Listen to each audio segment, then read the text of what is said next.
Hello and welcome to The Space. We are here on the pre-show. It is myself, Valdez, of course, with my cat Charlie, and of course with Wolf as well. How are you doing, Wolf, on this fine pre-show? I'm good. Tuesday? I had a nice little weekend, esports weekend. Enjoyed the Challengers broadcast. Now I'm back for another week of LCK. Absolutely. You know, train never stops here at the LCK, and we have some fun stuff for you guys here on the pre-show, as always. First off, we do want to talk about something because it is round 2. We're getting closer to the playoffs. Let's check out the playoff format, which has changed, of course, for 2023. Yeah, so it's still a top 6 finish in the playoffs, right, in regular season, but we have moved to a double elimination bracket. Now, that's not true of the first 2 matches, of course. So 3rd and 4th playing against 5th and 6th in that first matchup. The winners advance to that double elimination bracket, where the loser, of course, will move to the lower bracket. Winners advance to the top bracket, as you can see there. So it's kind of your standard double elimination bracket, but getting a higher seed in the playoffs matters even more than before, and you will have that pick advantage as before if you are the first place team in the LCK. So that one really important. And here are our standings right now. 2, 3, 4, all 7 and 3. Only 2 games between Gen.G and Live Sandbox. KT and Gen.G exact same game score right now. It is one of the closest top 6 we have ever had in the LCK. Yeah, it's incredible. I mean, even Humalife there in 6th are right behind DK, just a couple of game score. And then Bro is kind of in no man's land by themselves, right? They do have 2 more wins than Kwangdong, but they also have 2 less wins than Humalife Esports. So we'll see if they can create a top 7, but at this point in time, it does feel like, you know, fundamentally, they're not really in that top 6 at this moment in time. Here are our POG standings. Keria is in number 1, as it should be, as he's definitely one of our best players, but also Closer, Viper, and Owner there in 2nd. Keria definitely pulling ahead in most people's minds right now as the leading MVP candidate of this season. I'd say Viper is definitely moved up to top 80 carry player, and that's crazy considering he's on a 6th place team right now. But the guy has performed so well even in losses that it's no surprise he actually has rocketed up to 600 POG points. Yeah, and we, you know, every week we come here to the LCK and something new happens. We do have a new first. This is the, well, we're going to take a look at our predictions first. This is not a first. A couple of 9 out of 10s. That has happened before. Me and Hooney kind of joining hands for that one, except we got the, you know, different matchup on the day wrong. As the first here is that Captain Jack is the first person this season to get 10 out of 10. Yeah, and on the Korean side, a lot more faith in Breon. Actually, in that Breon versus Bro matchup, we were a little bit split on that one. I didn't end up getting that one correct. I also felt really bad about my Gen.G prediction until that series actually happened, because earlier in the week they looked really rough against Kwangdong. Then they brought it back, almost won that series against T1. Otherwise, a pretty straightforward week. Yeah, absolutely. And let's take a look at a bit of these pick and ban percentages. A lot of must bans here in the LCK. Ashe and Maokai generally not banned. If Maokai is led through, he is picked and generally wins with that. Even Lucian up there towards the top in terms of bans. Yeah. Pretty interesting to see. You'll notice a big drop off here of the Varus. You know, still highly relevant here. It's in our top 10, but you know, he's dropped down quite significantly there with the Azir. So definitely seeing a little bit less priority as Jace has risen quite significantly. Seeing a little bit more Annie, as you can see. I wanted to talk about this stat here in particular. Red side teams, especially our top teams in the LCK right now, are really finding ways to use Annie in red side drafts where you can flex her to support or mid, depending on what the draft calls for. Really difficult to draft against right now. So I like to see that pick doing well. Sylas back on the return. Azir, however, you know, he went from like 13-2 to 2-10. I'm not entirely sure how this shift happened this drastically. And I don't think it really is necessarily indicative of how strong the champion is, but with some upcoming nerfs, we might be seeing a little bit less of Azir in the future. I think people would generally be happy with that. By the way, we did have Caps win on mid Sejuani. Who knows? I mean, this is Korea. Generally, we're a bit more stubborn compared to the LEC in terms of our picks, but you know, with Sejuani in her priority, like if you can flex it as well, we used to see it in the top lane all the time. Why not? We saw Gen.G challengers do this, where they flexed the Sejuani mid and actually played the jungle Sylas. So it is definitely something you can do. We have seen it in Korea as well. Not as successful as it was for Caps in that challengers match, but definitely something I'm looking forward to seeing potentially more of. Oh, could be flex top, you know, maybe, for example. You never know, and guys, we do have a pretty interesting segment here. We're going to talk about the rise of KT and Live Sandbox, because these teams, you know, when we first came into the season, we weren't sure how well they're going to do, but they are excelling to a huge amount this season, even compared to past seasons. Yeah, Valdez and I really wanted to highlight the growth of these two teams over the last few years. And, you know, we've seen on Live Sandbox's side a few different rosters, right, where you see growth for specific players, but they've kind of brought a new team together this season. Some of their older parts, right, Envy and Kyle, Envy coming back in as the main AD carry, and they're still finding success. KT Rolster on the other side, building what some people have called a pseudo super team, right? And finding success despite some of the age of these players, the lack of success they've had in previous years. So I look at these two teams as like, maybe they could break into our big three, you know, like go into the top three and solidify their positions as better than D plus Kia, right? Who's always kind of been in that third place spot behind D plus, if they're, or rather behind Gen.G, if they're not in #1 themselves. So we might have a change in era here on our hands if this does continue, if these teams can find that form consistently. We're past the halfway point now. KT have an insane schedule this week and next week, where they're basically playing all the top teams. So if they actually make it through that, who knows where they could end up? They could be actually #1 after all of that. Yeah, it could definitely happen. I mean, Live Sandbox themselves, they have had a little bit more of a mixed, in terms of strength, kind of schedule, because sometimes they play a really strong team and then they go back to a somewhat weaker team, so they've had a little bit mixed, a little bit easier for them so far. Or I suppose compared to KT's schedule. A lot more balanced, you know, I'd say. A little bit more balanced. And another thing we want to talk about is who is currently the best mid laner in the LCK. This is kind of like, there's a lot of strong teams, right? And it feels like the mid lane is slowly becoming more and more relevant and important in this meta. So it's really kind of wanted to go through the top 6 teams as mids. Yeah, it's really shaped how the meta has looked on the bottom side. And zooming on some of these stats, I want to point out BDD's stats look great here and how he's utilized his jungle proximity. He has the highest jungle proximity of our top 6 mids. His kill participation is also extremely high here. And you look at what he's been able to do damage-wise, yeah, it's somewhat low, but he's pushed advantages and pushed side laning so extremely well from getting ahead early. I think he's one of the standout picks for me this season because of his understanding of how to advance those leads with the resources he's given. And then for me, like my close second mid laner right now of these is probably Closer, because he's just been such a standout mid in terms of his individual performances, and his champion pool is so massive. Yeah, I mean, you talk about individual performances. Closer was up there in our second place of POG standings currently, right behind Keria, of course. Just to point out some other stats that are very relevant here, you see the huge amount of solo kills for Zeka. Unfortunately, even though individually it feels like he's getting a lot done, not quite able to transition that into carrying in some of those mid to late games team fights and stuff. So Zeka's been strong, but not quite up there with the BDDs, the Closers, and obviously Faker and Chovy doing really, really well for their teams as well. Chovy, insanely high KDA as always. His kill participation is massive. Chovy's damage percentage, like before we took a closer look at these stats, I was like, oh, Chovy's not really in my list, I don't think, right now, based on some of the weaker games he's had. But you look at these numbers and you're like, he has both the highest KDA and the highest damage percentage while being second in kill participation. That is pretty crazy when you consider how well you have to play it, how carefully you have to play to maintain those damage numbers and still have that high of a KDA. Faker, on the other hand, I think had a great start to the season with the eye test. Earlier on, he was looking fantastic. In more recent games, I think he's been overshadowed by his team quite a bit.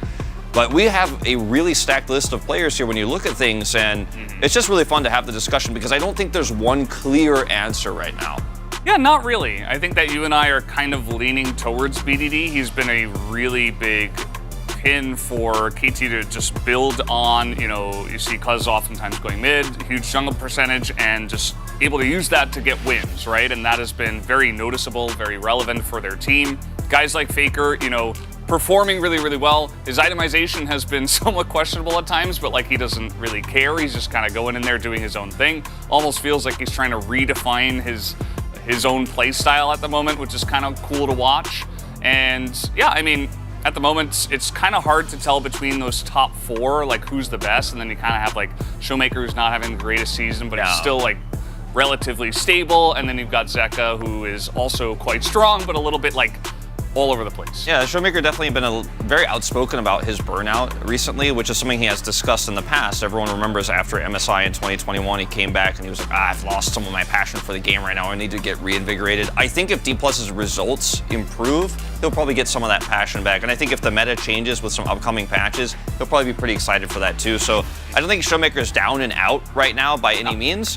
But of these 6 players, he seems likely to be the weakest at this moment in time. At this moment in time, and you know it is a long season, so we'll see where he can end up. But guys, let's take a look as well at the best ceremony of the week. This is something we've been doing for a bit now, and we've had quite a few good ones, including here is Shy.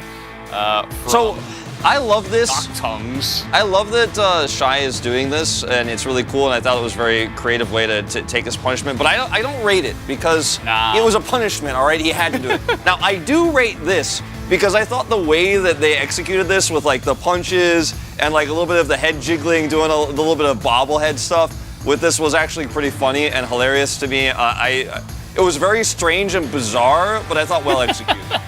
It was pretty bizarre. This one was aiming. I felt like, you know, he did it, but the effort for me, you know, he could have put a little bit more in. I think he was a little bit embarrassed, which is understandable when you're doing a dance like that. But, you know, Umpty, pretty straightforward one here. The general. Yeah. It's pretty clean, I'll be honest. Like the form is excellent on this one. Absolutely. Here's Envy. Oh yes, this did happen. I forgot about this one. I liked the ending of that, you know, when he's like, nuh-uh. You know, he's getting into it. Like, I feel like Envies are pretty, like, real, you know what I mean? Like, they're pretty legitimate, but... You did it best. You can vote in Twitch right now. There should be a poll. Wait, who do you vote for? I'm going to say Kwangdong. I'm going to say Kwangdong as well. I actually think Kwangdong's was the funniest and the most memorable. A lot of layers, too. You know, like... The coach Odin, of course, but also just everybody's kind of on the same page. You know, it's very bizarre, but also funny at the same time. So I felt like there was a lot of thought that went into it as well. It wasn't just like, you know, a little dance at the end. So that would be my vote, but yeah, you guys can vote for whoever you want on Twitch. It was just, you know, straight up more teams doing more fun stuff last week and getting the audience involved. I want the yogurt guy to come back. We need yogurt. We need yogurt Giga Chad back here in the stadium. Guys, why don't we go ahead and check the schedule and the predictions here for the upcoming week, because this one is going to be a really fun week of LCK. We have a lot of crucial matches for tons of teams here this week 6. It's kind of like a turning point in the season as well.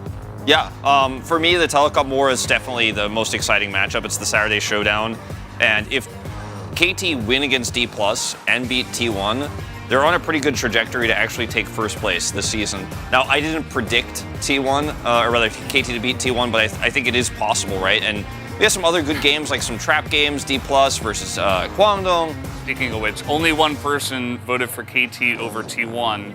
I doubted KT in the beginning of the season, and I have to repent for my sins. And that is one way to do it. You know, I think maybe that's the upset we get of the week. It's a Telecom War. There's a ton of pressure. KT are on the up and up. T1, it might be their hardest opponent yet. I think it definitely might be. And I mean, T1 didn't look perfect versus Gen.G, but they are by far the strongest team right now. For KT to take them out would be a huge, monumentous achievement. A big upset, I'd say, but it would definitely change the way we look at that top 4. Yeah, T1 a lot on the line this week. They want to hold on to first place. They're currently 2 wins ahead, so they're feeling pretty good right now, but a couple of really tough opponents that T1 on paper probably should defeat, but you never know in like a regular season best of 3, like anything can happen. Speaking of which, guys, we did just have our poll. Apparently, Umpty did get highest, the Giga Chat himself, so what can you say? You know, Chat has their favorites. It really reminded me of Emil Juan, Boxer, the StarCraft Brood War player. He was in the old esports team Air Force Ace when he was in the military, and he often did that salute. So, yeah. I don't know, just really gave me some nostalgia there. The form was good on that one. Like, we could say some of the other ones funny here or whatever, but Umpty, he knows he's the general, and that salute was pretty on point. I mean, a lot of that team really relies on him, and if they're going to push through and get a couple of extra wins and try to catch up to Humble Esports, try to push into the top 6 somehow, some way, it's probably got to be through Umpty more than anyone else on that team. So really taking the reins for that one. But we are done here on the pre-show. Pretty much anything else you want to mention, Wolf? I think it's going to be a great week of LCK. That's all I have to say. Absolutely, pretty straight to the point. Hope you guys do enjoy this week. We are done on the pre-show. Let's have the intro and then the casters, and we'll see you on the other side.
Welcome, ladies and gentlemen, to LCK Spring 2023. I'm Atlas, joined by Chronicle. Thank you so much, gentlemen, for the pre-show. Absolutely fantastic. Really enjoyed going over how our mid laners are faring at the moment, and I like the lack of E-word usage when talking about the uprising of both Live Sandbox and KT. We don't have KT playing until later on tonight, and we begin today with Gen.G taking on Nongshim.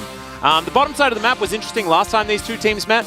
Pays versus, his former opponents from Challenger. But the outcome of the match wasn't necessarily all that close. And yes, Gen.G lost against T1. Well, did they? Yeah, well, I think they did. And of course, that final game could have gone either way, but in the end, they lost. They won against T1 and then face check. That's what I think they did. I don't want to get into details. I don't want to say. I'm mainly just baiting Twitch chat best I can, but it's not really working. Me. And yeah, the overall score for Nongshim is just it's not a good time. 6 matches, 9 games, lost streak thus far. And at the beginning of the split, we saw that this team could kind of rely on their pre-built synergy to have an okay time, and that hasn't really held up. No, and you know, you've got also that reliance on old picks and things like this as well, that we're actually seeing kind of plaguing their challenger team as well. The need for adaptation has not necessarily been met so much. Too much Cassante towards that top side of the map, in my personal opinion. But the overwhelming head-to-head record is definitely a rough one. Of course, this is a result of a Nongshim of the past and also a Gen.G of the past as well. However, I don't expect anything to change here today. This also includes the Nongshim roster that had Peanut on it, which I think is a very funny fact. Yes. Even Peanut couldn't win against Gen.G. That was, of course, 2021, before he moved over to Gen.G in 2022. So, yeah. Nongshim shield Dundun. Which dutiful pick will he choose against Doran? It's going to be an interesting question, right? Because both of these teams are relied upon. Both of these teams rely upon their top laners for similar reasons. You know, it's about team fighting. It's about team play. They're punching bags. And they are kind of, they're punching bags. Just punching bags. Yeah. Doran does it as Gnar majority of the time. Dundun does it as Gragas, Cassante, and Sion. But neither of them get priority in draft, and neither of them get a lot of attention from the jungler, and that's the role that they fulfill in their respective teams. It does make sense, but maybe today they can rejoice in the fact that their lane opponent is going through the exact same struggles that they themselves have, as are... Oh, Vietnamese fans, that's really cool. Awesome. Hello and welcome. Oh, nailed it. I would have done the punch. I would have done the fist bump. Yeah, the half heart. Yeah, I did that for the LCK Awards with Wolf. Absolute disaster. It wasn't even a bit. It was an accident. It was very embarrassing for mostly me. Wolf nailed it. It was a beautiful photo on his half, and then my half. Absolute disaster. Let's welcome Nongshim to Lowpark here for game number 1. Their matchup against Gen.G. They do have side selection. They will be on blue side this time. It has been the more powerful side. We'll see whether they can utilize it effectively. As my eyes are going to be drawn to that bottom side matchup. Maybe there's going to be a way in, sort of prey upon Paze's relatively low experience. There's also the fact that Peanut has been a little bit more sloppy in mainly follow-up games. His game 1 generally is all right, and then he kind of tapers off a little bit. Sylvie has definitely been a strong point for Nongshim this season. Maybe there's an avenue in there. It's also one of the few consistent weaknesses that the Gen.G bot lane has is if they get resources, if they get ahead, they're extremely strong. If Paze can make it through the laning phase, also will always do a good job in team fights. But the laning phase itself, for a team that is doing as well as Gen.G, has been fairly lackluster. It's not a big weakness by any chance, because otherwise they wouldn't be as good as they are right now, and we still see that when given resources they do well. But as you're saying, if Peanut is unable to have an impact, if Chovy's not in a matchup where he can impact the bot side, then that is probably your best angle. It's not a great angle, but you got to look for something, because head-to-head across the board, it is extremely tough to take down Gen.G just as any team. And for Nongshim, it's extremely hard to take down any team at all. So you need to find something and really try and hammer it home. Yep. What Chronicler is trying to say is this is going to be a toughie for good old Nongshim to take a victory. However, there are narrow avenues. Oh, there are theoretical the winding victories. paths through the mountain. Basically, you're going to have to like read a choose your own adventure novel, and there's like 80 different like points where it can diverge, but you have to choose the right way every single time. It's our key play matchup is going to be Vital versus Paze. Choose your own adventure books. I don't think anyone reads those anymore. I think they were old even when I was a kid. But never mind, I digress. Having a look at some of these stats, definitely not the 2 best bottom laners here in the LCK statistics-wise, but Gen.G still do rely a lot on Paze, and he has been able to put out some good numbers. And if you can have a look, these are the stats that you want to have highlighted, because DPM and damage per gold show what you can do with the resources you're given. And it highlights what we were talking about earlier, that Paze's laning phase, Paze and Delight, because of course you can't really speak about bot laners in isolation, has not been that good. They, as a duo, have shown their greatest weakness in lane, and that is where you try and attack, because if this player is able to get out of lane on even footing, that's where generally he takes over. Now, there are, of course, exceptions. We've seen Aiming, we've seen Karya and Gumayushi match the team fighting prowess, but outside of that, it's been very tough for teams to match the impact that PaZe has had, and it makes a lot of sense because that's what the player excelled at in Challengers. That's how the team played around him, just get into 2 items. Yeah. Then have him carry from there. Is that enough for Nongshim, though? Well, this is the thing as well, because I think PaZe's stats were relatively misleading, because Gen.G are one of the only teams that we have that doesn't play exclusively through bottom lane. And that we've seen that it's been a tried and true method of playing the game for quite some time now. But there's been a bit of a shake-up, a bit of a mix-up, and PaZe honestly was just left to the wolves in their last series. I think his stats there towards the bottom side when it comes to CS and things like this would have absolutely suffered because Peanut was spending a lot of time towards the top lane. He was spending a lot of time with Chovy trying to get those advantages there, and we saw it did work until it absolutely didn't. So I actually kind of like that Gen.G are using PaZe's strength as a pressure sponge to its greatest effect. Particularly with Jhin. Love that pick, personally. Walked right I was wondering how long it was going to take. Atlas, but I agree.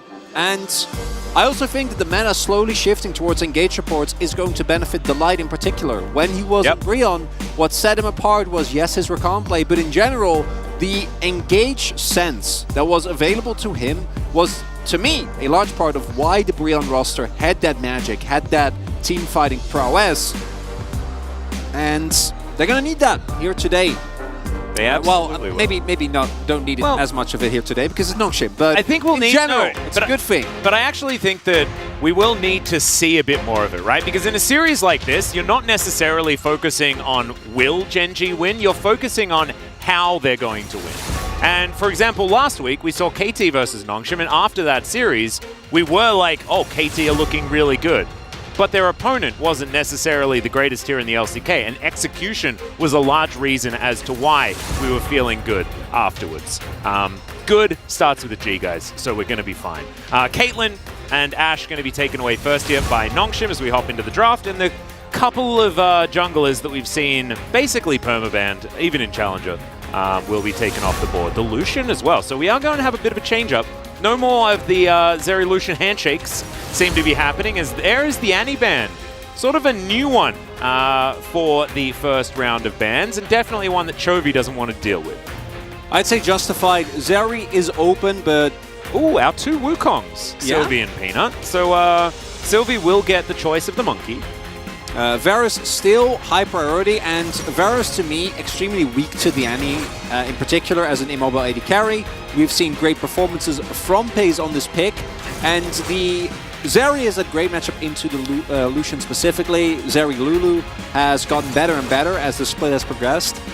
My expectation is that against the Varus it will be a little bit tougher. Varus is a lane bully that also scales decently well. Depends on the build, of course. We have seen varying success of both type of builds. Generally, the Lethality build has been doing a bit more consistent damage as the Karma win rate still remains very low, but of course the pick is still very popular as a kind of an all-round, can slot this into anything, as there is the Dundun respect. Gragas coming through, and Gragas into 2 dashless characters, and Varus and Karma, I do think quite a nice ban. You know already that Nongshim is going to love it. Might also mean that Gen.G is fishing for a Renekton R4 here, giving out a pick over to Chovy.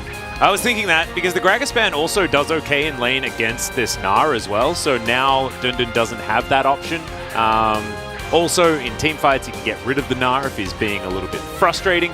So I do kind of like that, kind of baiting out a couple of these. Is Gen.G going to ban the Renekton themselves? I wonder what this means for their 4th pickup here. Might be Jax. Could be. R4 the Jax R4 has been pretty popular, one that we've seen Keen find endless success on. Yeah, Keen is probably our best Jax. I'd say title for still... He may be the best top lane. Well, I'd still argue that that'd be Zeus. I know, when it comes to specifically Jax, I do think Keen has shown that he just both wins as Jax and against Jax, which... Recently, I don't think that you can argue against Keen being the best. Performance-wise. We can have this discussion in the next match, because I think it's actually very fun. Well, actually, Keen will need to have the discussion for us. And then afterwards, we can be like, well, it's been confirmed. And then we get to just queue up the Saturday Showdown. I love when a plan comes together, you know? Jace is going to be the pickup, though. So Jace sort of skips out. He has been very popular on the ban list recently. Yeah, I hadn't actually this is the Jace, but AP Jace in particular, or AP Gragas in particular, has been picked up more. God, AP Jace, please don't do that. That sounds Get me that Nash's tooth, baby. Well, we might see the Gold Drinker again, but the AP Jace has been a lot more popular. Nongshim is going back to the roots, right? Just play a straight-up teamfight composition. We know that the Ornn can do very well into Jace, kind of stand the early pressure. Okay, it's Akali. I was a little bit scared about the Azir that Chovy would then pick Corki into. He may pick Corki anyway. Might go with Azir here anyway. You're not going to be very excited about it, but it is a strong pick in basically any given situation. You are playing into Ornn, though. Sylas is a skill matchup into Akali, so can have a little bit of fun there. Also, Call of the Forge God is a fantastic ultimate to steal. Gives them a bit of engage and counter-engage as well to allow that poke to sort of rain through. I kind of like the Sylas here in this position. Doesn't have the worst laning phase into Akali either. Like you say, a bit of a skill matchup. But in the early game, you don't get to rely on the range advantage that an Azir or a Victor would have. And so things, as far as lane priority early, are going to be a lot more similar than a lot of other Sylas compositions that we see. I kind of like it from Gen.G here. Very strong composition, expected to have priority in both bot and top lane. Mid, as mentioned, a bit of a toss-up, but the 2v2 is much stronger for Gen.G, at the very least still level 6, so ton of space for Peanut early on to do whatever he wants to on the map. And in mid-game in particular, the Nongshim comp scares me because they might not hit the critical mass of damage and tankiness that they're going to be looking for, and then make one or two mistakes and playing into what I think will be a Poke Varus and a Jace, and letting them snowball can backfire very, very rapidly and make the game effectively unplayable, which is an issue that Nongshim have run in a ton of times over the past couple of weeks. Yeah, and if we look at sort of that checklist of how is the early game going to go, and you go down and you have a look, where is mid sitting? Relatively even as far as clear potential, things like this between Akali and the Sylas, and the bottom lane is going to be shoved in permanently on the Gen.G side of things. I think that as far as early game navigation, it should be a pretty comfortable one, and then that composition cruising towards a mid and late game, that sounds terrifying. Nongshim, though, they do have a heck of a lot of teamfight prowess. Backline access is absolutely amazing. If they can get to a late game on even footing, or somewhat even footing, then they can definitely 5v5 with the best of them. Just have to get there. That's the tough part. Yeah, and we'll just have to see whether or not that is going to happen as we get onto the Rift for game number 1.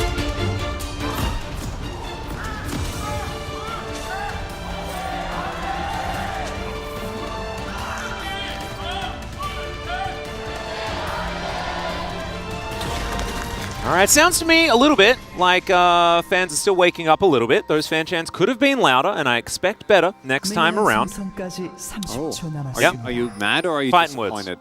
Mainly just disappointed. That's worse, though. I know. But I'm just hoping that we just get some louder, more enthusiastic chants. That's what I'm hoping for.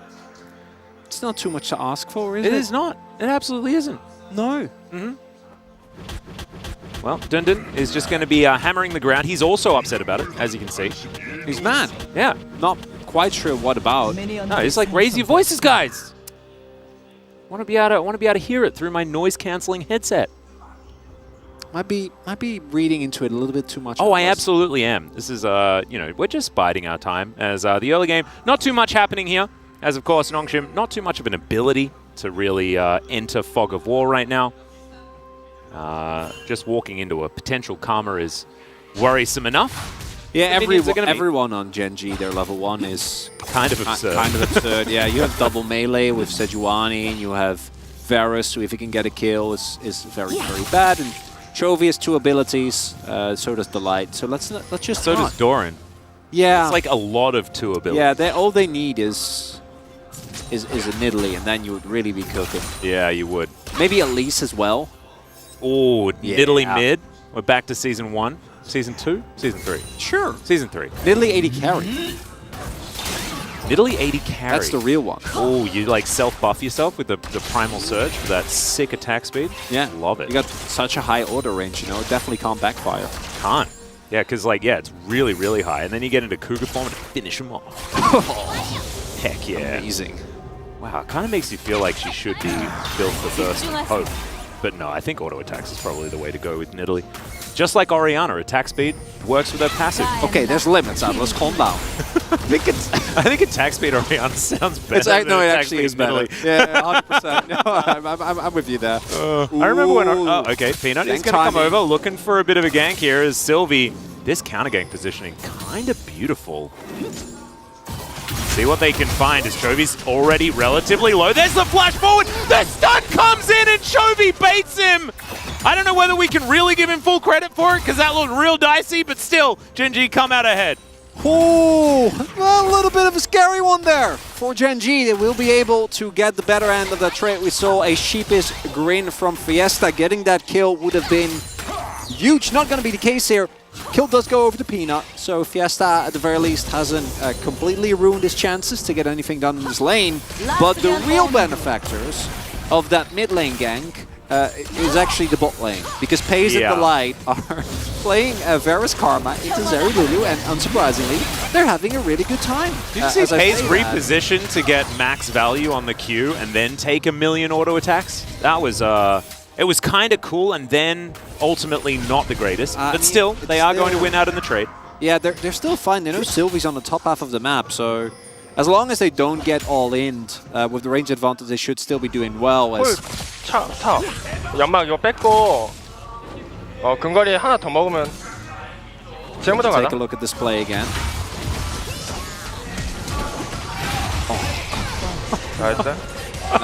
Not yeah. It was purely planned, I think, based on that reaction. Just holding the change. Nice It's no biggie. Yeah, it was about to time out in like half a second. That's how you do it. Easy. And now it already looks like Chovy has taken full control. It's only one assist to come through, and the CS, no different. But as you can see, Chovy playing very far up in this lane and having pressure in mid, like we were talking about earlier. Actually quite important in a game like this when it's the double melee matchup. Fiesta still wants to just hit level 6 and start being a Kali, so it should be fine. It's what leads to the current game state where, even with just first blood, already Gen.G has created a pretty significant lead for themselves. All right, there's the chains landing as Chovy wants to find him. He gets it! Level 6 comes through after the solo kill, 34-32 in the farm, and Chovy is off to a phenomenal start. Okay, so the first kill was still fine. This one's less fine. Not fine. No, this one not fine at all. This one is real bad. You miss out on a wave, you don't have TP, you're going to be substantially behind in experience, and you don't even get a good back. So now Chovy's going to be a lot stronger already. And that's not where you want to be, because this matchup, as we have seen, is notoriously snowbally. And if you get a lead as a Kali, which definitely can happen, then you're fine as guys. Pace. He's taking a fair bit of damage here, holding onto the heal right now, as Sylvie's just going to come over and kill him. The heal did come through, didn't have time to flash though, as now Gen.G going to have to back away. It's an odd play there from Pace, as Fiesta's going to get jumped on once again by Chovy. Lands the backflip, but it's just not really doing very much. As now Sylvie's flashing. This is very strange. He does get himself a shield though, and he gets polymorphed. Peanut, can he find it? He does manage to get the kill, and now Delight is coming in. Where's the Inspire? It's nowhere to be seen. And the Sejuani falls down. Delight just not able to get that cooldown back up again. This is chaos. Things are weird, Atlas. They are indeed. We're getting weird. Things are so weird. Even in like that solo kill from Chovy, I read out his CS for some unknown reason. I'm going to check it out one more time. And this actually really nicely done. Hits the chains, and then actually gets the kill with, I think, the passive auto on the minion that was still there as Fiesta was trying to get out. And then here, they're unaware of Sylvie until it's too late, which is why I think he didn't expect that amount of burst and why he didn't flash. Did find the heal, but not able to get away. And then Peanut just returns the favor. Oh, that's what it looks like initially. And then we have Peanut just dying because, again, they're a member up. Yeah, they do kill Sylvie, but Vital picks up 2 kills. And flipping early fights against the Zeri is not ideal. Yeah, somewhat suboptimal, Yeah. some would say. It doesn't have Flash or Cleanse right now. That is Maybe something for Gen.G to play around, but still, this could be the savior of the game. Vital having those couple of kills early. Berserker's Greaves as well as his Vampiric Scepter. Now done. The range advantage will mean that if in a straight up 2v2, it is very, very difficult for them. level to 6 just for Sylvie. casually lane. Ignite for Dundun. All right, here's the call of the Forge God. Let's see how Doran's going to do. Good Flash avoids the knock-up. Acceleration Gate will mean that he's not going to get killed by the Wukong, but still gets the Flash. You'll take that any day of the week. Yeah, nice win. Nonetheless, able to get the Summoner, and on every subsequent follow-up, you're definitely going to get a ton of damage done, as we do have Peanut looking for this red buff. It was very interesting as well with Peter sort of knew, understanding yeah. exactly what's going on. Checked the Krog camp. Oh. Peanut also reacting accordingly. Is now, yeah, we're in between the turrets here. This is a Zeri that's 2-0, by the way. Sometimes the lane matchup really is the most important factor. And Extendo Beam comes through. And look at it. It's just, when you get this outranged, it's so frustrating as there's Chains of Corruption. Hail of Arrows comes through. Oh, the Q. It's barely not going to land as, yeah, you really need to make sure you don't get hit by any of those. Another plate coming through. And, yeah, scoreline's not very important, is it? No, but that's about it, right? Like, yes, you're alive, but it's still not a great state to be in. Peanut just has to hover. Doesn't need to do anything. Just safeguarding against Sylvie here is enough, as Pace and Delight can just keep poking away at this Zeri and at this Lulu, and yeah, this is just the Dirk as well. Yeah.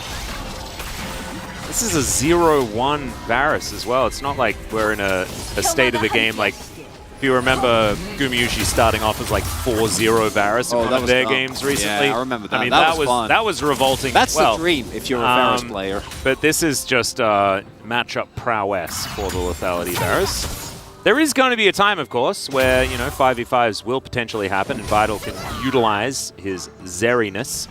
But it's feeling like a long way away for Nongshim fans right now. That sounds like a royal Zeri.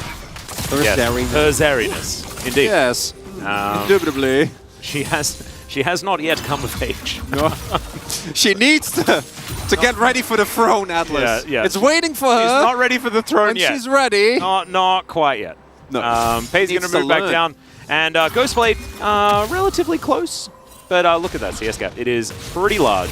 And as expected of the Gen.G composition, they are currently picking up objectives continuously. We have the Herald now getting taken by Peanut without really any recompense for Nongshim. We have the first Dragon going over. Second Drake is looking to be somewhat uncontestable as well. And it's exactly that type of lead that you're afraid of when you're playing the Nongshim composition, because if you don't pick up any objectives early on, then contesting a 5v5 becomes kind of a all-or-nothing death trap where you don't have a choice. Ideally, you'd pick up an early Drake, maybe you slow them down, you don't give over free kills in lane, and then you can look to the team fights, and then...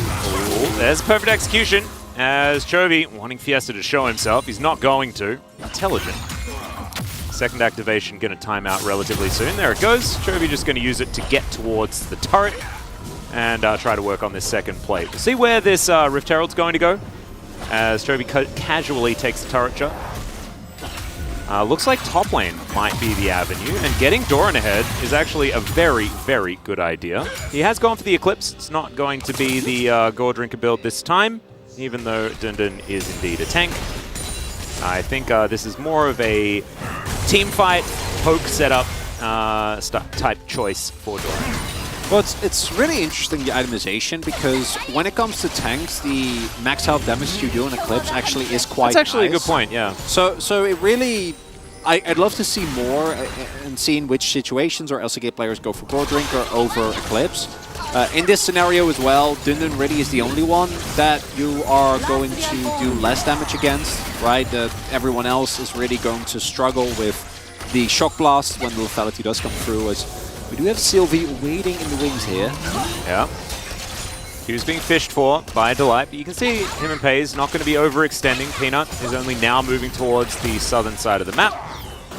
Not biting off more than they can chew as Alcove Gaming. Pretty cute. This Peanut is just going to wander past. Sylvie flashes forward. Pays flashes before the Cyclone even comes in.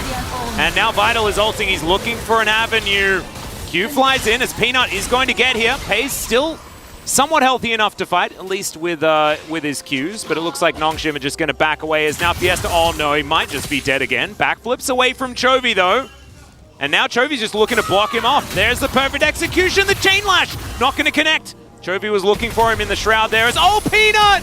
He's going to be able to pick it up, man. That was so sad. I thought Fiesta had managed to finagle his way out of there. Really thought he did. If he had his, oh, Doran? All right. The Ornhorn is going to just, sometimes you just want to call the Ram to say hi. Trying to clear the wave. Peanut is here now. Yeah, and that last minion is going to be important as, okay, Permafrost comes in. Doran needs that one extra auto. Peanut can now tank things up as Vital grabs a kill on Delight in the bottom lane. Chaos everywhere. Gen.G generally coming out ahead. Not entirely sure what happened to Delight. But yes, as let's take stock of how things are sitting at the moment. As it's a 0-3-0 Akali, Fiesta is having not so much of a good time. Turrets absolutely in shambles across the Rift, largely equating to the large money advantage that Gen.G has. And Chovy is just massive. Fiesta almost manages to get himself out of this. He lived with Flash as well, so actually stays alive very nicely here. I don't know though, even if he does flash the ultimate, I think Peanut will always get him, so might not have wanted to go for that. Then this not hitting the knock-up here from Linden is very sad. Might have gone you a counter kill, maybe. I don't think it's very likely, but you want to try and play this ideally nonetheless. As I'm gonna assume this was a back cancel from Delight that got him killed. Looks based on the vision that they did had, so they were should be very aware of any possible traps set in brushes, as it is a less than relevant soul, but it doesn't really matter because Gen.G is building a type of lead where getting the right soul is not particularly relevant. Yeah.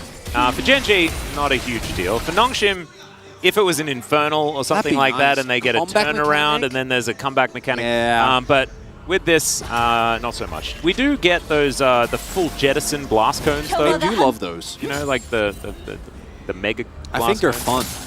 Yeah, I think that it really does create some added and more interesting gameplay. Is that what we landed no. on? A Mega Blast code? No, I don't think so. We need a...